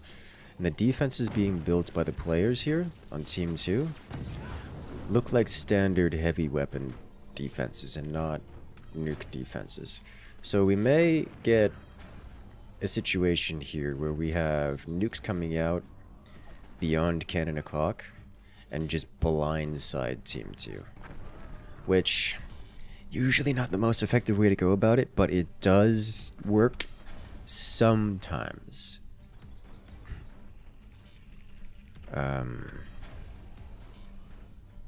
The upgrade sounds coming out of Team 1 should be somewhat concerning, but not overly so, because they just have upgraded mines here. Like, it just looks like... This does not look like a swarm missile build. This looks like a I'ma just upgrade all of my mines before building weapons build, which is generally not particularly threatening. As you can see, Team 2 not building anti-air whatsoever. And Team 1 contents to just sit back and let Team 2 think that they're safe. Whereas Team 2 over here is slowly building up their weapons. Again, they went for a more slow, methodical build, utilizing Phantom's inherent maneuvering, repositioning abilities to thicken their defenses and just build out their weapons onto them later.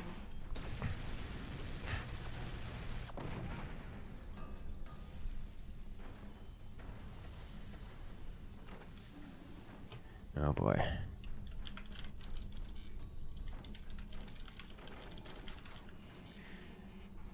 So what I'm really interested in seeing is like about 30-ish seconds from now when Team 1 decides to just flatten Team 2. The question I have is, will Team 2 have enough thickness to survive the flattening?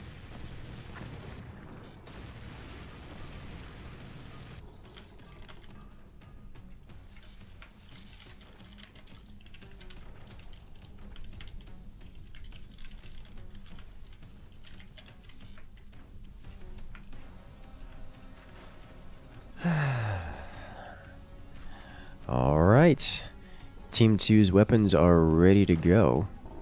They can be moved out and fired anytime they wish. Given the way Upgrad has played so far, I'm going to suspect that they wish to not use their weapons.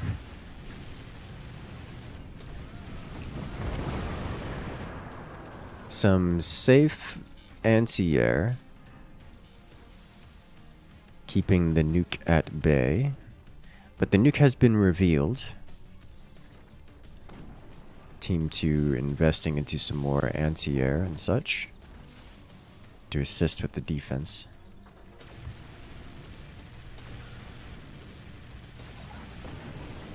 God, the fire beams. I really should have considered saving some of those to... Wow. The sniper took out the nuke, saving the front. We saw a lot of that in the AI tourney. Not so much outside of the AI tourney, but it does happen. This is an example.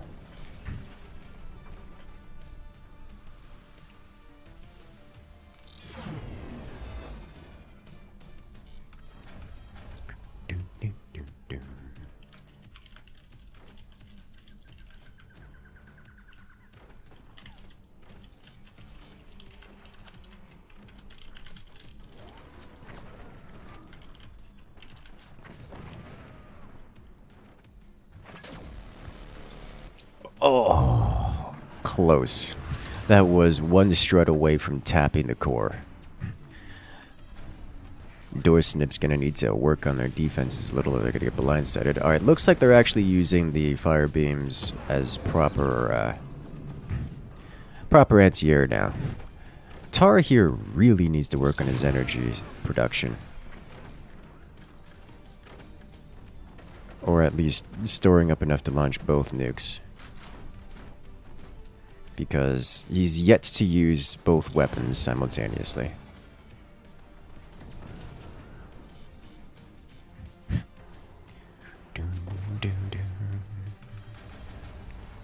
Let's see.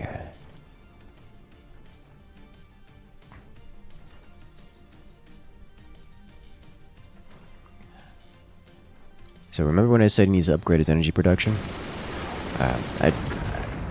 I don't know that I meant it literally, but you know, that's exactly what he's done. He's upgraded all of his turbines. Either way, while that will give Team 2 some extra time to get, well, anything done that they want, including, but not limited to, massively expanding their anti-air. While it does mean that he should much more reliably be able to fire those nukes, which is a good thing.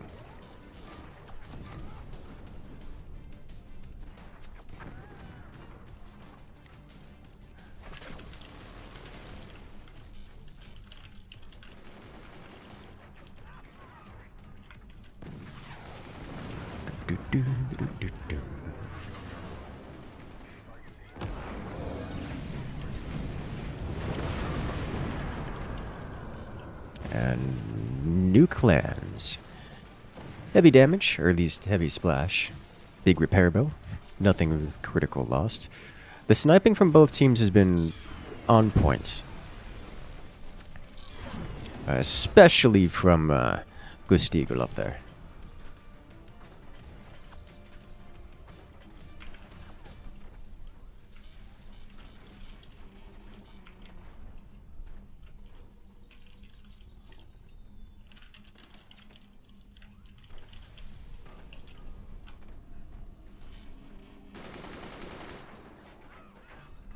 Let's see. So the nuke did manage to take out this cluster of machine guns.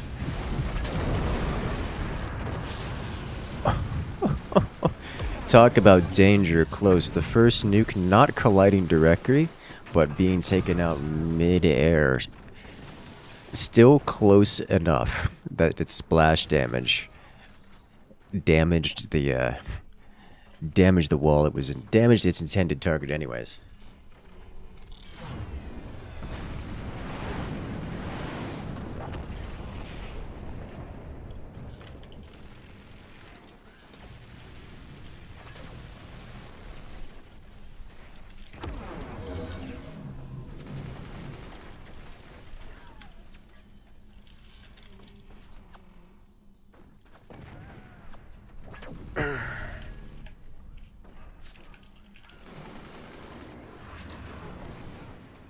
The sniping is so satisfying.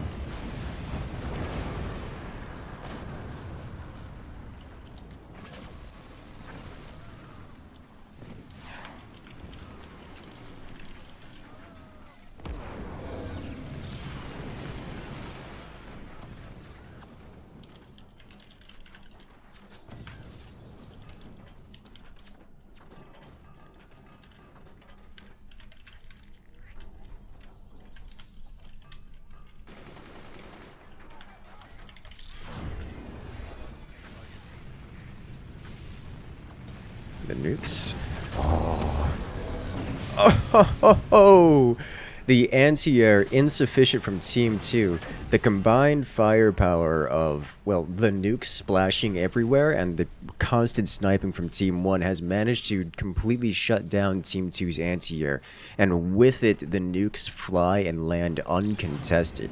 The panic laser beams from Team 2 to try to take out the, those nukes as they fly across just isn't enough.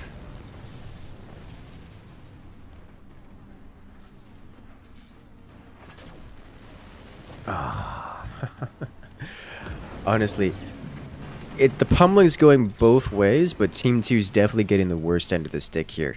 Doorsnip is not quite managing to keep those howitzers down and out of the sky, despite having quite substantial anti-air of their own. But the nukes just deal so much damage. It's disgusting is what it is.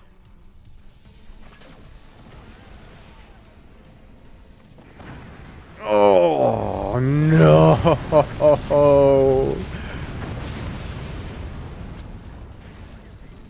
What a way to go. Death by howitzer drop. You don't see that every day. At least not without us playing in our community matches where we do howitzer drops all the time. Because they're that strong, but usually on opponents, not on your team, as Ghost Eagle's howitzer is knocked off of his, knocked out of his fort and lands directly on top of his teammate.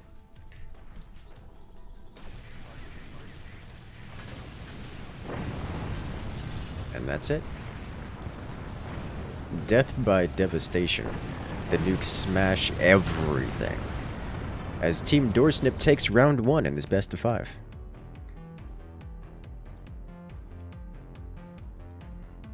We'll go ahead and shut down that poll right now with 67% voting.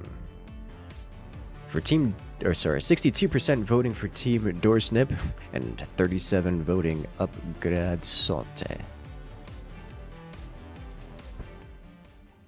Well done.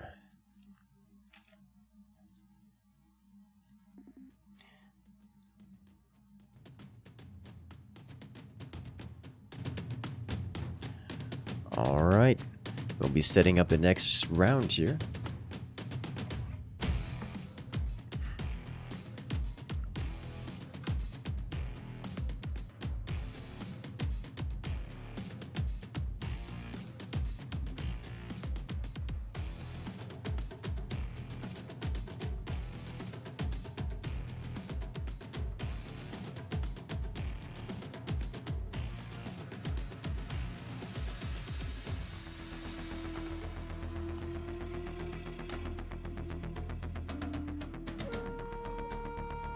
Looks like the players are readying up, so we'll be jumping into this next one real quick.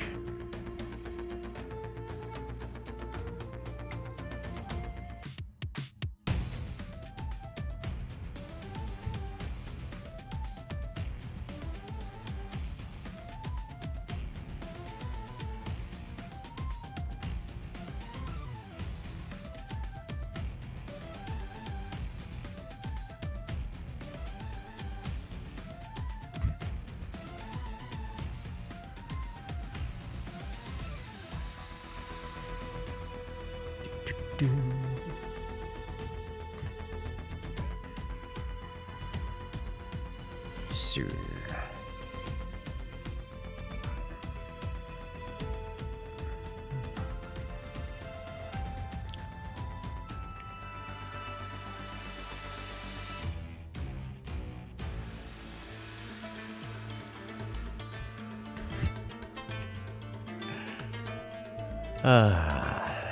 There are so many, you know, the Forts Amateur League has been so far quite top in these matches. Like, just the things happening is amazing. Just the madness.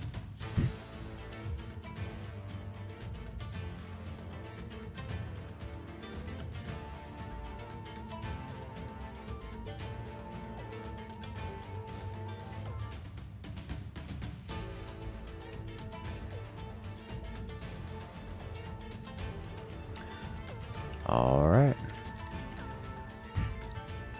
Let's do this.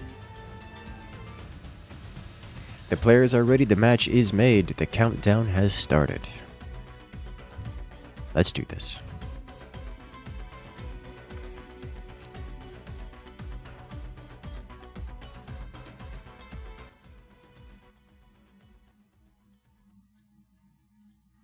And we're off. Ladies and gentlemen, welcome to round 2 in this best of 5.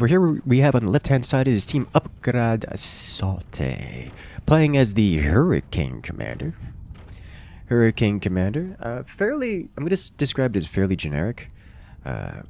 It gains a reload speed boost to all of their heavy weapons during their commander active, as well all weapons during commander active, as well as a passive which just increases build's speed for everything by a small percent.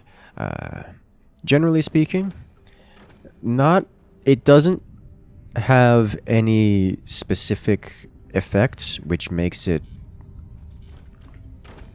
stand out in doing any particular strategy, but because of its passive build speed bonus and generic reload speed bonus, it does everything well. So it's never a bad commander, but if there's a specific strategy you're trying to throw out in anything, there's very likely to be a commander that's a better fit than Hurricane. So we don't often see Hurricane because of that, but Hurricane still stands as a strong general use commander. On the other hand, we have Team Doorsnip playing as the Spook Commander. Spook Commander, you know it, you love it. It steals money from their opponents, which is amazing. And that is our matchup as we go into this vanilla 2v2.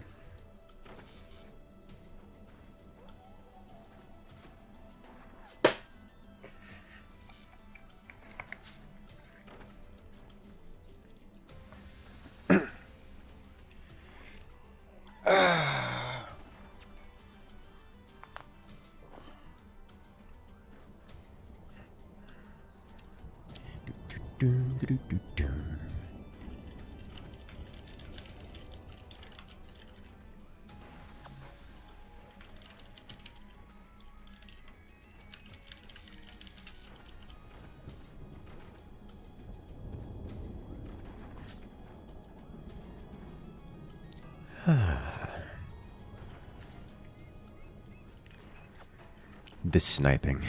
It's just back and forth. The sniper duel. I'm pretty certain at this point, no one really cares how the sniper duel ends. Like, no one wins by destroying the other team's sniper. It's a pride thing at this point, I think. Like, both teams are going for heavy weapons. I'm pretty certain both teams know they're going for heavy weapons. Like, there's no surprises here. There's no reason to have a sniper out on the field. There's no reason to dominate your opponent's sniper.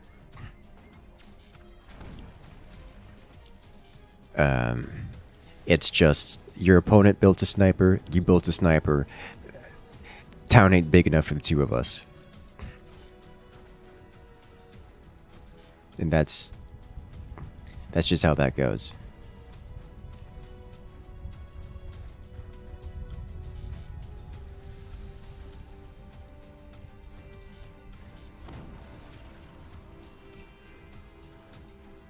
Oh, Lord.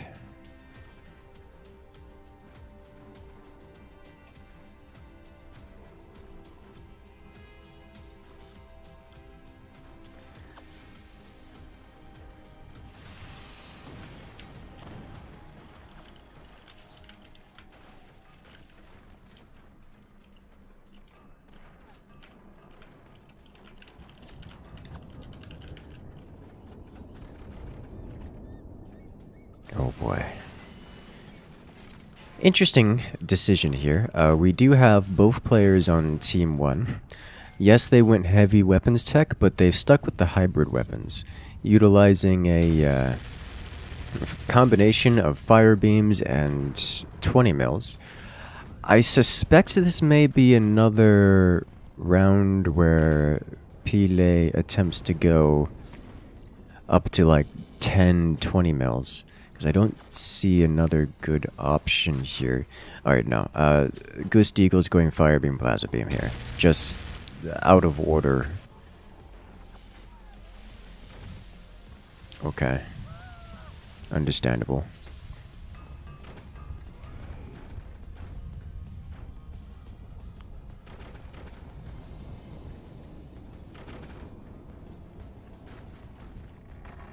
There's so many 20 mils in this match.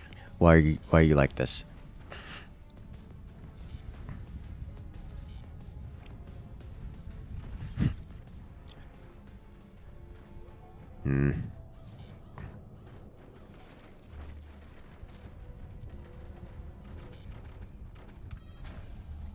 There seems to be another ceasefire.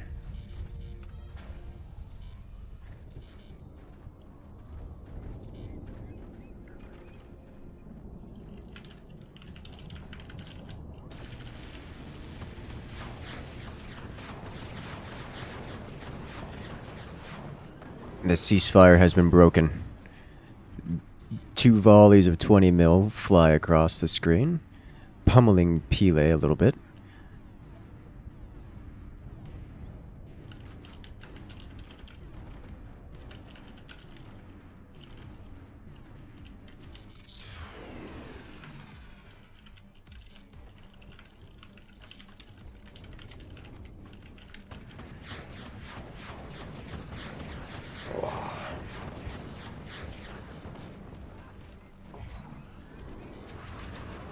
The 20 mils return fire.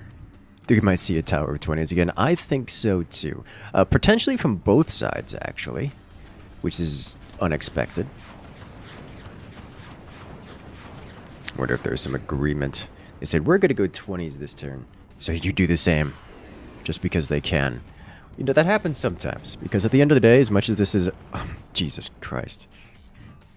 Okay, no, the door wasn't completed. I was like, there's no way that happened to hit that. It didn't. The door wasn't completed, it wasn't double doored.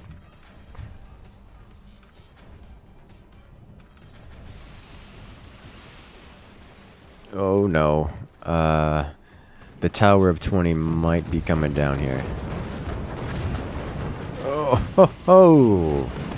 Secondary explosions rip through Pile's base, bringing their core down to 95% and causing massive internal bleeding, but nothing that's going to... nothing life-threatening. Just close to hitting something. Close to hitting an artery there.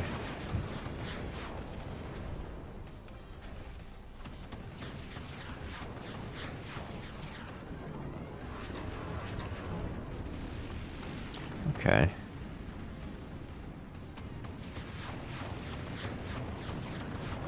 Oh, good lord. Oh boy. Pile in the top base for Team 1. Getting pummeled. Playing Team Tank and definitely can't keep up that kind of pressure. I can't keep taking a beating like that. There's too many cannons, too many 20s slamming him.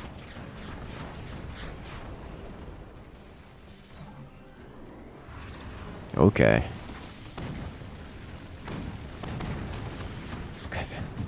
The minigun's just shredding the minigun's shredding those sandbags shot after shot.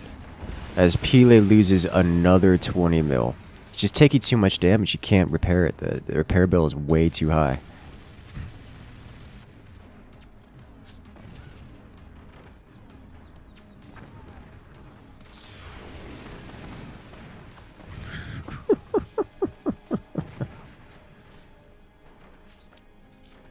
Oh, jeez.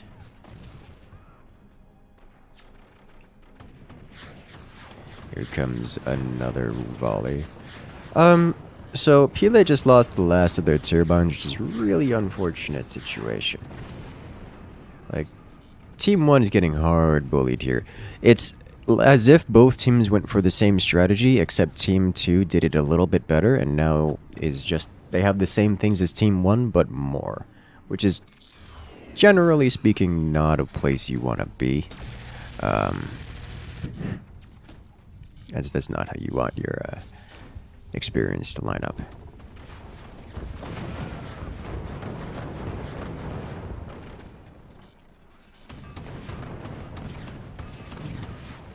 Still only see 320s out of Jim here for Team 2. Pile's finally lost the last of his weapons. Doesn't have technology, by the way. He lost his tech in those exchanges, so he doesn't have the ability to build more 20s.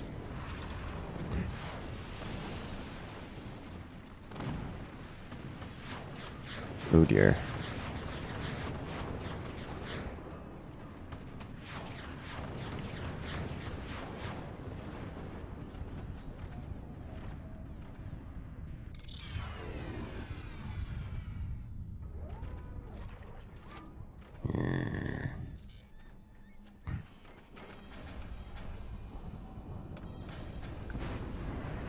Here comes another howitzer. Slamming down the front. Cannon follow-up. And 20 splash around and not actually pen to the core. Yeah. Could have seen that one coming. The buzzsaw every time. Interestingly enough, Pile here in the top base has been vulnerable.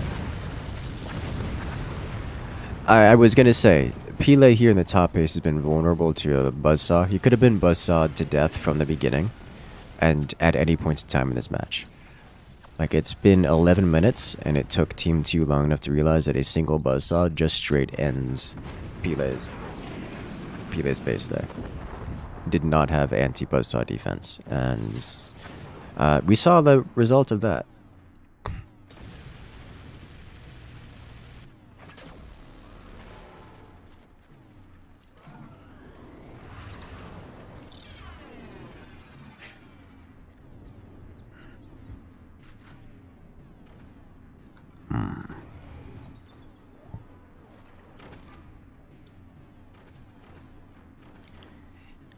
A fun thing that you can do with Spook here, because Spook steals resources literally straight out of the opponent's reserves. What you want to do, or oftentimes what you do, is you wait for your opponent to fire something like laser beams, and then you activate your commander ability mid-fire. And it literally steals the energy out of the opponent's laser beams, cutting their shot short. Like, they'll be... Alright. Lots of cannon fire into the same spot. Solves problems. You see it. You love it. Door snip goes up. Oh, another 1 point. Leading 2-0 over their opponents. In this best of 5.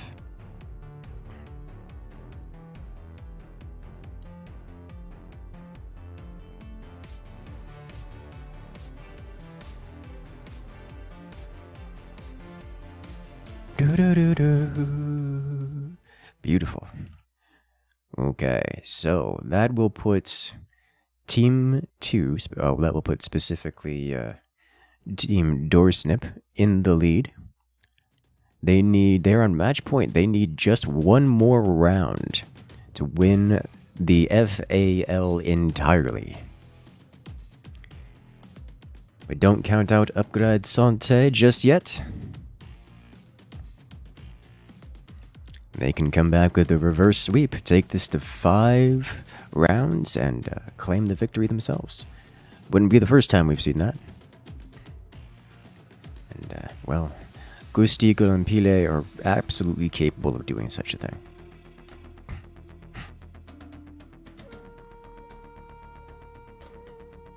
Yet another jinx from Incursus.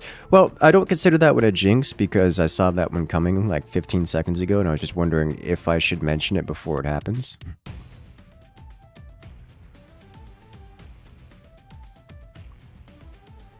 Like, as with many things, Forts is a strategy game, and as with many things in strategy games,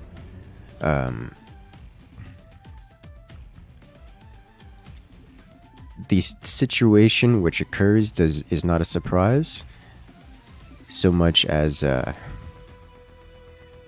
takes... It could be seen coming from a while away. As you have to build up the context, the situation, in order to make it happen. You know, it's like playing chess.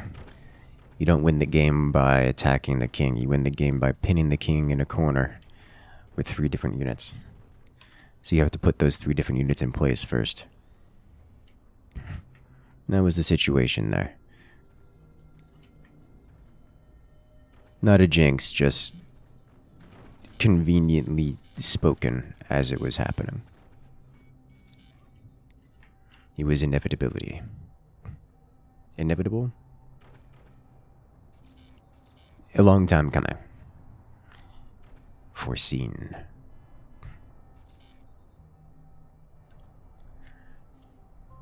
I actually suspect that in that last match, the Spook had a strong play in the removal of Pile there. Because he was vulnerable to Buzzsaw for a long time. But I think Team Doorsnip didn't recognize that until they activated their command ability and then looked deeply at their base and said, oh, wait a minute. We can just Buzzsaw this.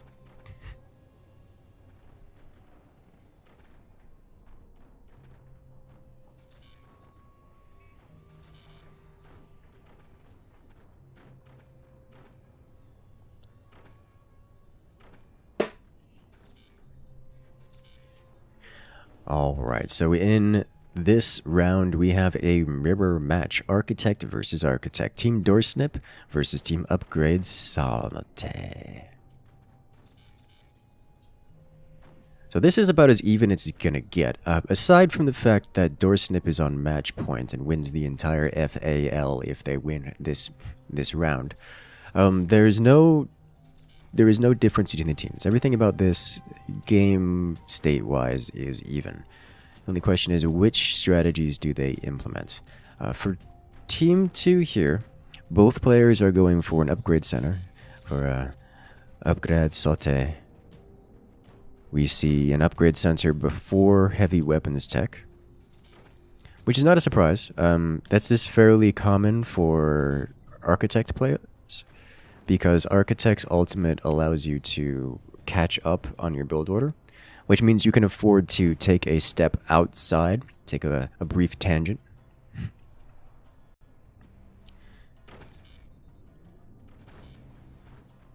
And then still catch up to their opponents in terms of build order speed. So very often we'll see an upgrade center drop down for Architect. Same kind of deal going on here for Team Doorsnip. We've done the exact same thing. And both teams are just upgrading their mines and eco along the way. So this is going to be another 7-minute no rush agreement between the teams, where everyone's deciding to say, hey, we're just going to build up, and you're welcome to stop us.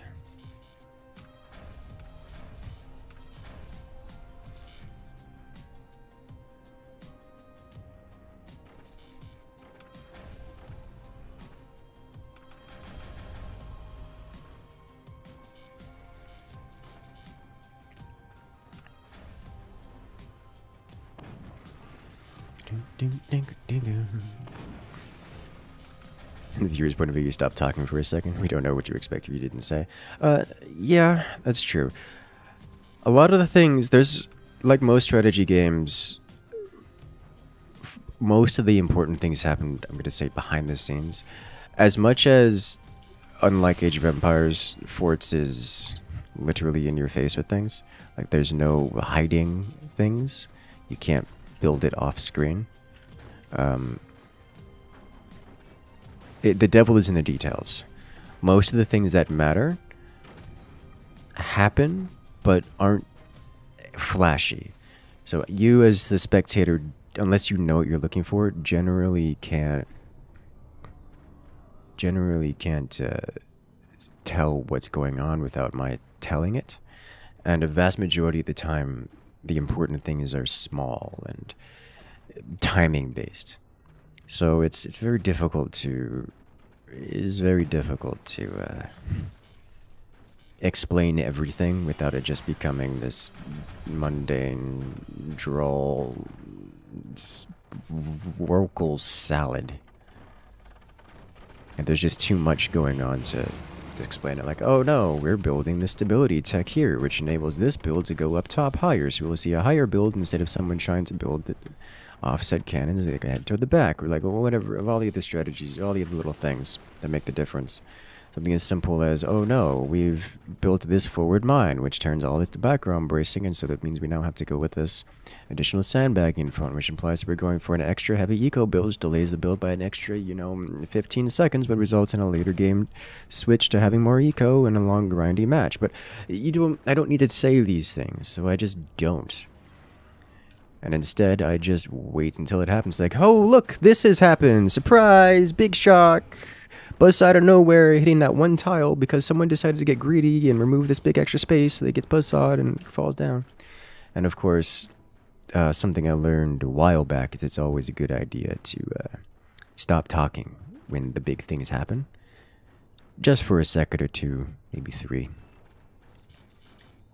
Let the action take precedence. Let the explosions happen. Let people relish in the chaos.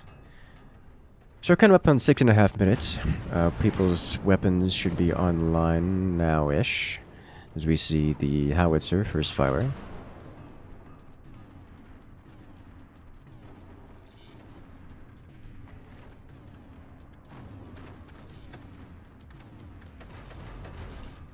That is important. Likely be upgraded to a shotgun here momentarily. The breaching of the unspoken truce will result in a very angry retort from Team 1 as we see double cannon. Double cannon being paused.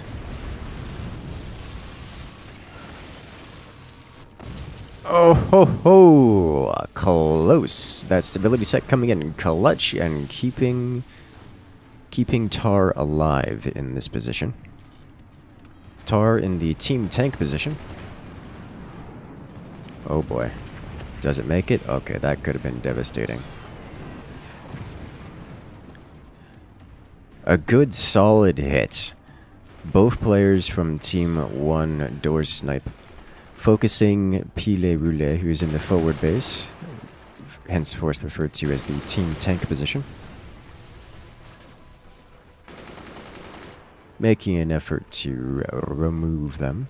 Pile taking some notable damage, losing every one of his turbines.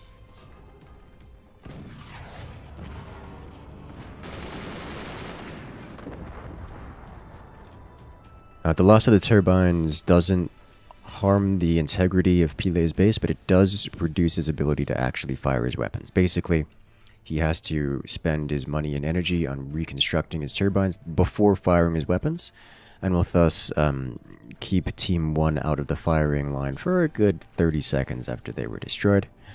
Maybe closer to 45 seconds.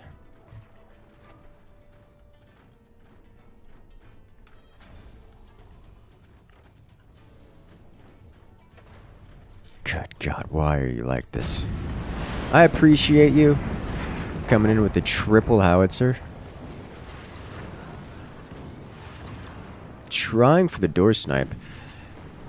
Pile here trying to door snipe Tar's cannons, and I don't blame him. It's just... Tar is not having it, is what's happening. Tar is not having it at all. Will the winner push up the Pro League? That is usually how it works, yes. The winner gets pushed up the Pro League.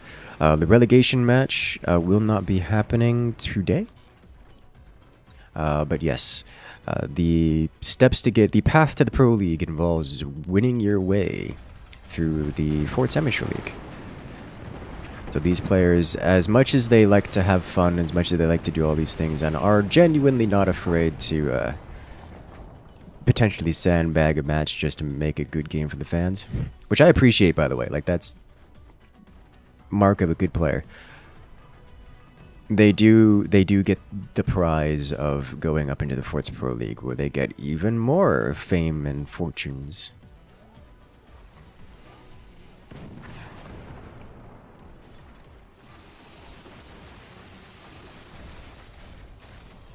quick shout out to Jim, all the way up at 4 howitzers now.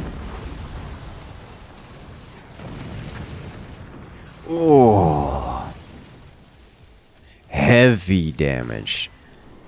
Team Upgrad managing to focus their fire. Pile getting their energy production back online. Oh, they see the neck just exposed and vulnerable, and they're trying to hit it, and it's just not happening. 4 howitzers out of Jim. That's so much howitzer. At some point, it is possible to get enough howitzer that it doesn't really matter how much AA you have, or the enemy team has, that the howitzers just push through anyways. Tar breaks. Like, that was an untenable position in eventuality, but he has finally shattered.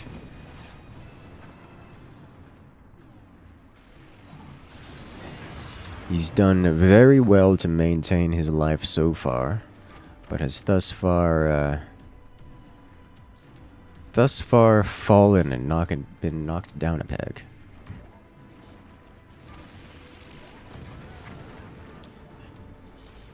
However, Jim still has quad howitzer.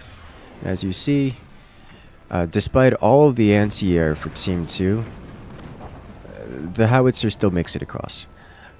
One of the things about AA in this game is it is all bursty. It's all burst fire. You see the machine gunners, they do a burst fire, then they overheat. The flak, they do a burst fire, then they go on a long reload process. And the energy shields, which put up a shield and then go on a long cooldown timer. There is no sustained anti-air, which is the fundamental reason why aircraft and high seas are not used. Because aircrafts are not a burst fire weapon. They are a sustained weapon. They feel like a burst fire weapon right up until you get 20 aircraft, and then you launch 20 aircraft in series. This is the effect that Doorsnip is attempting to repeat. By getting 4 howitzers, you can take down the first 2, maybe 3 howitzer shells, but the 4th one, you don't have any AA left. It's all used its bursts to bring down the first few. And then it hits. And then you just take a howitzer hit. And you know, sometimes that first howitzer shell gets through anyways, because that's how AA works with its RNG nature. And once that happens, you're getting hit by 2 or 3 howitzer shells, and it just gets bad. It just gets real bad. So that's what we're seeing here, and we're seeing howitzer shells land despite the plethora of anti-air flying back and forth. So far, the howitzer shells haven't been enough to break either of the bases, but they have touched the opponent's cores, with Pile down to 93% and Ghost Eagle down to 97%. Jim does not currently have the energy production to constantly fire the howitzers. Oh, there's another hit. Howitzer lands. Pile's base deforming, but not breaking.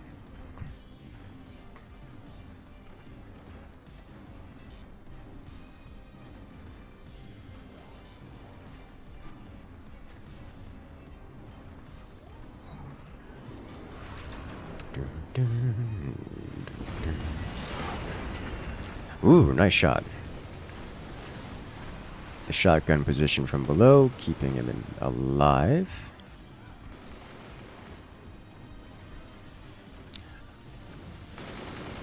The common shotgun position, dangling from below on either side. Useful for keeping howitzers out of the air.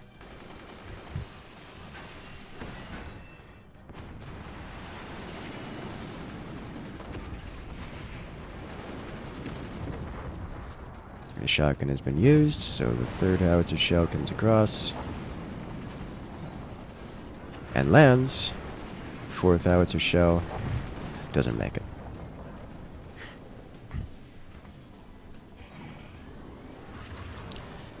Let's see.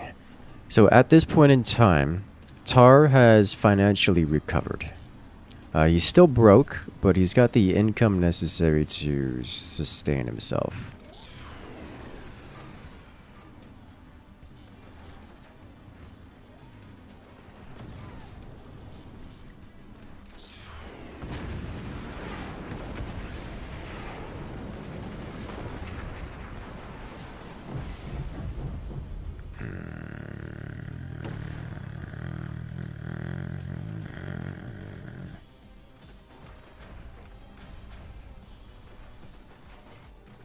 So they already cooled down the planes? Yeah. They just added a balance patch, was it 2 days ago? That adjusted planes explicitly for that reason, because planes are a problem. The devs have been attempting to rebalance high seas to make it reasonably competitive in a way that is enjoyable to the players. That way, things like the Forts Pro League and more competitive matches can actually use high seas without it just being boring.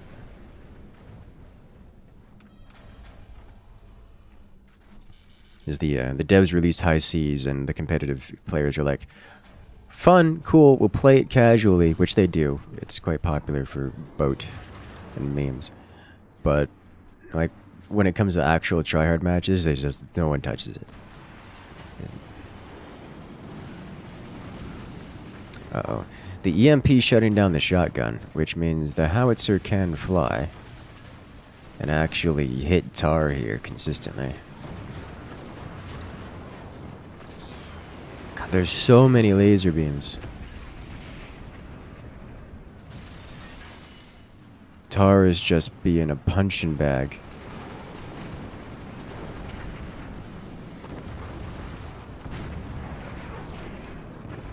I'm actually kind of surprised to see Jim isn't aiming for Pile in the forward base with his howitzers. The shorter distance makes it easier to hit the target, as Tar takes another scratch onto his core, bringing him down to 32% and leaving his core just shy of air-cooled. Oh, 16%, a direct hit from the core, a direct hit from a cannon. Splashing even more damage onto an already injured core. Howitzer crashes into Pile's blade of armor, dealing no damage. Oh! Oh! Architect reconstruct speed OP. He's outbuilding the laser as it cuts into his core. Honestly, if Jim had gone cannons, this match would look very, very different. The amount of howitzers that had been shut down so far is crazy.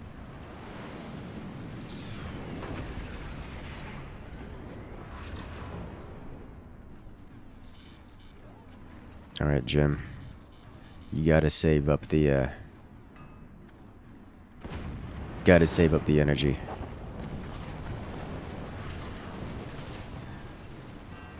You gotta get another... Your teammate's not long for this world. There it is.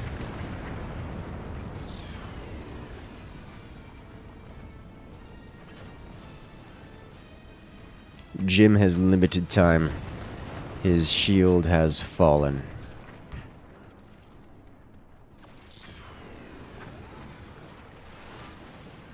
Alright, once he banks up enough energy, he should be able to group fire, well, not group fire, but chain fire the howitzers. And with the chain fire howitzers, get one shot. No, maybe. No. Doesn't quite make it across the field.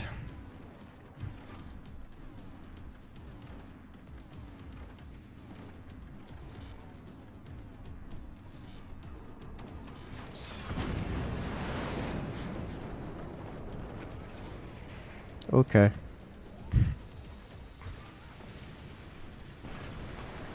Let's see.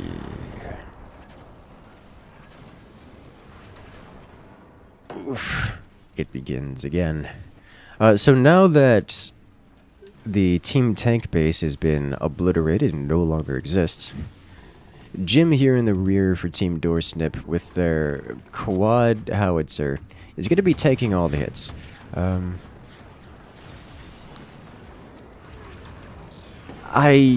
I mean, he's not out of it. He's got quad howitzers. If they land on a target, the target dies. That's just how that works.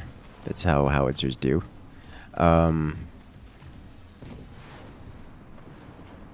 They haven't landed in quite some time. Team 2 has had such a large amount of map control for so long that the damage is... This mad lad is T3ing howitzer. Well, T3 is a strong word for a weapon that already shoots straight upward, but he's giving it a proper artillery trajectory.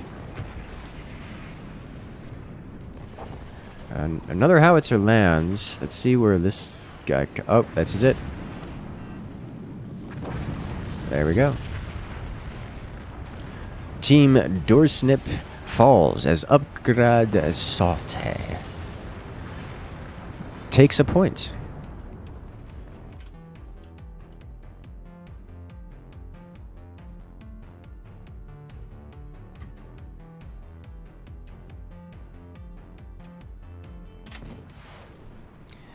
That was a nasty hit.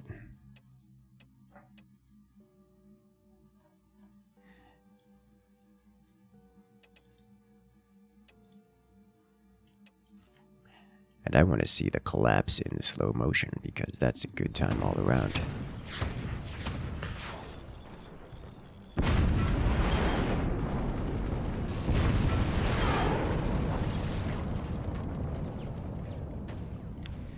This is one of the satisfying moments of howitzers. When howitzers drop,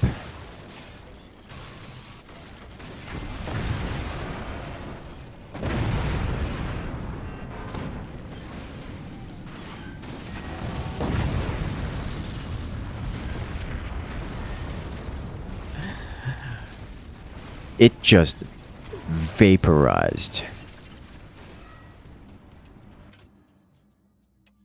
Okay.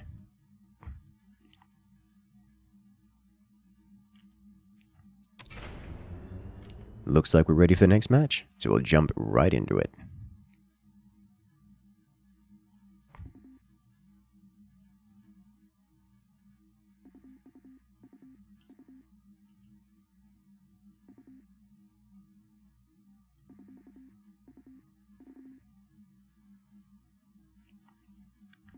And we're off. It's round 4. In this best of 5, where we have here on the left-hand side is Team Upgrade Saute, playing as the Moonshine Commander. We've seen this commander once before already, with its energy shield doors and EMP cannons. Not a bad commander, just a rather uncommonly selected commander. Upgrade Saute, with their 1 point here, needs to win the next 2 matches in order to be victorious in the FAL and take first place. On the other side, on Team 2, it's Team Doorsnip. Team Doorsnip on match point, having already won 2 matches in this best of 5. They just need 1 more victory to claim themselves as champion, the Forts Amateur League. Team Doorsnip currently playing as the Armadillo Commander. Armadillo Commander, known for its armor and defensive capabilities. With cheaper armor and faster opening doors, the Armadillo Commander is very good at taking a hit.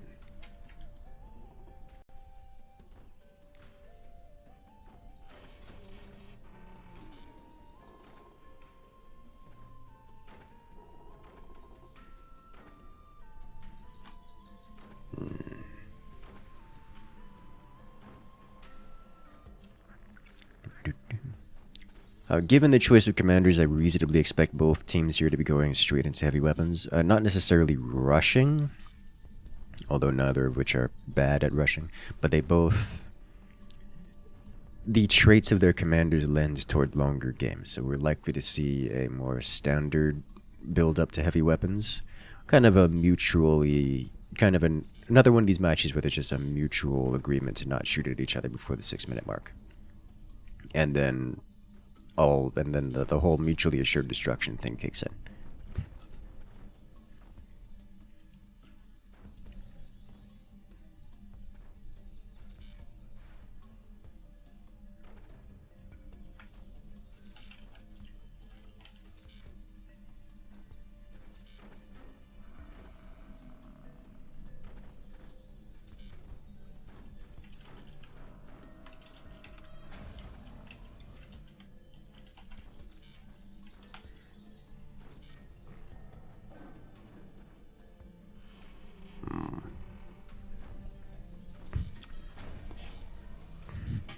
Question from chat.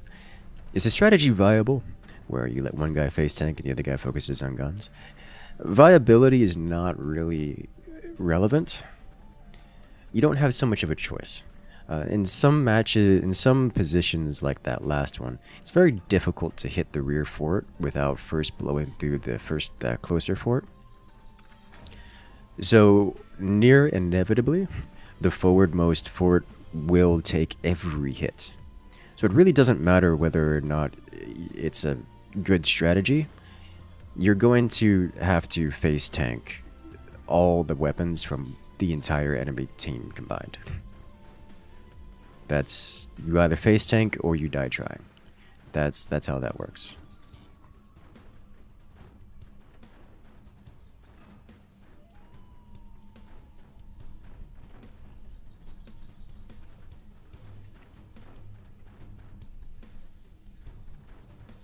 All right.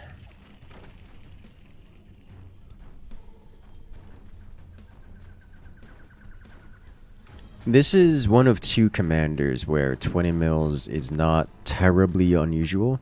I'm still not partial to it because cannons are superior. They are the proper answer to everything. But 20 mils on Moonshine especially are empowered, because they splash the EMP effect absolutely everywhere, which could be devastating under the right circumstances.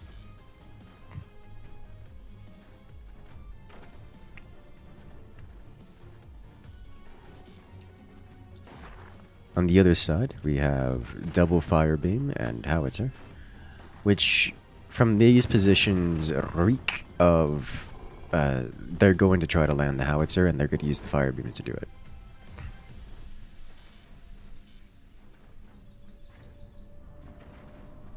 Interesting note, Upgrade Sote got their howitzer out at a roughly fastest time possible for a non-pinch fist build.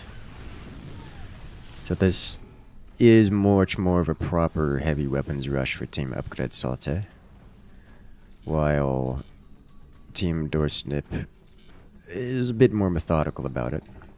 We see the fire beams in play, and maximum upgraded mines for Tar, whereas Upgrade Sote has not gone the upgrade center at all.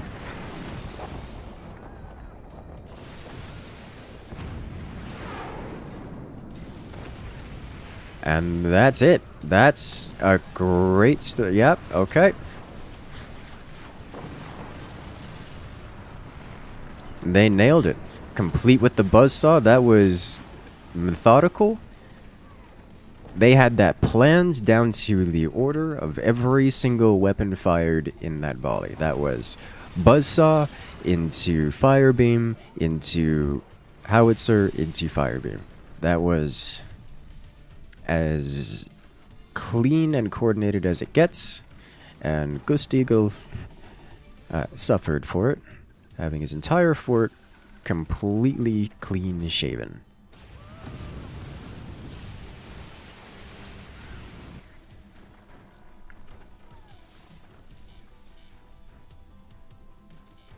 It's a lot of buzzsaws. Jim. That's a war crime worth of buzzsaw. I approve.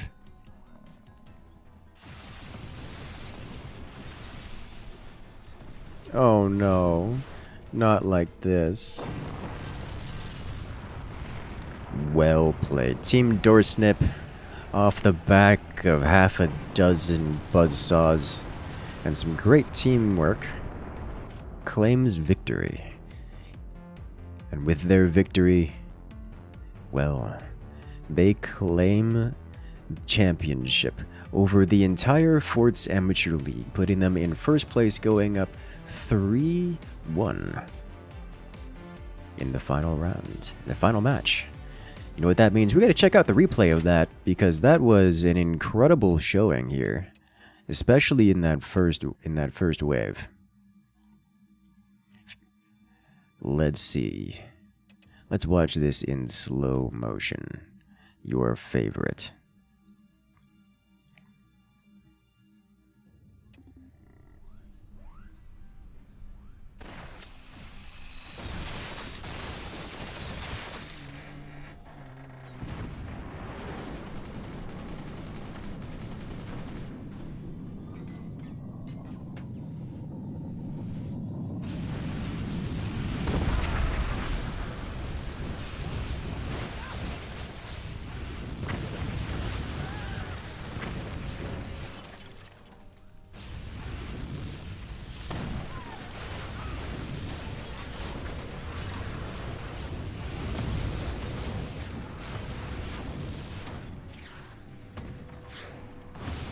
It's beautiful.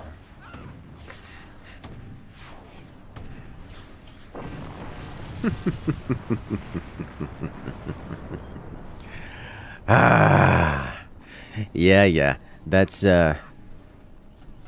how you break a core. Despite all of those defenses, the howitzer trap, like the projectile catcher, everything. It was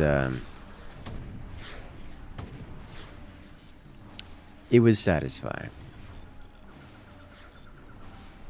And that, ladies and gentlemen, will be wrapping up our Forts Amateur League season here. I want to say big shout outs to all the participants, and congratulations to Tar and Jim for winning the Forts Amateur League this season. Very, very well done. I'll say I called it off the beginning. Before we started this this particular round.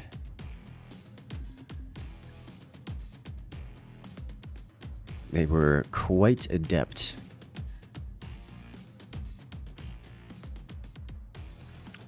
Alright, make sure any clips you guys make sure to share them in the community Discord.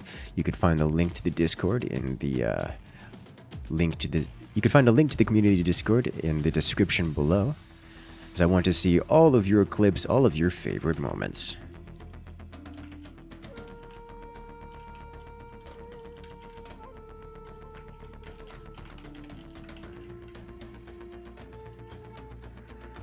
It's gonna be a good time.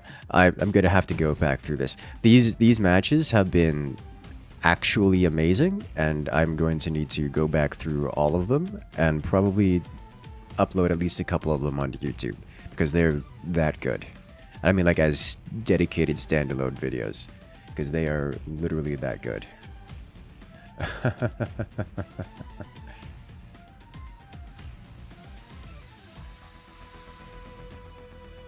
want to say shout out to Cavs coming in with the support. Thanks a lot for the stream. My pleasure. Remember, we also have our regular every Saturday night stream coming up later tonight.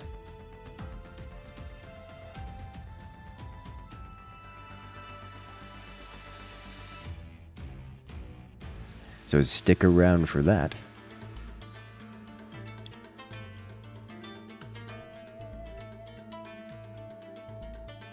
And once again, congratulations to the victors. Thanks a lot for the streaming. My pleasure.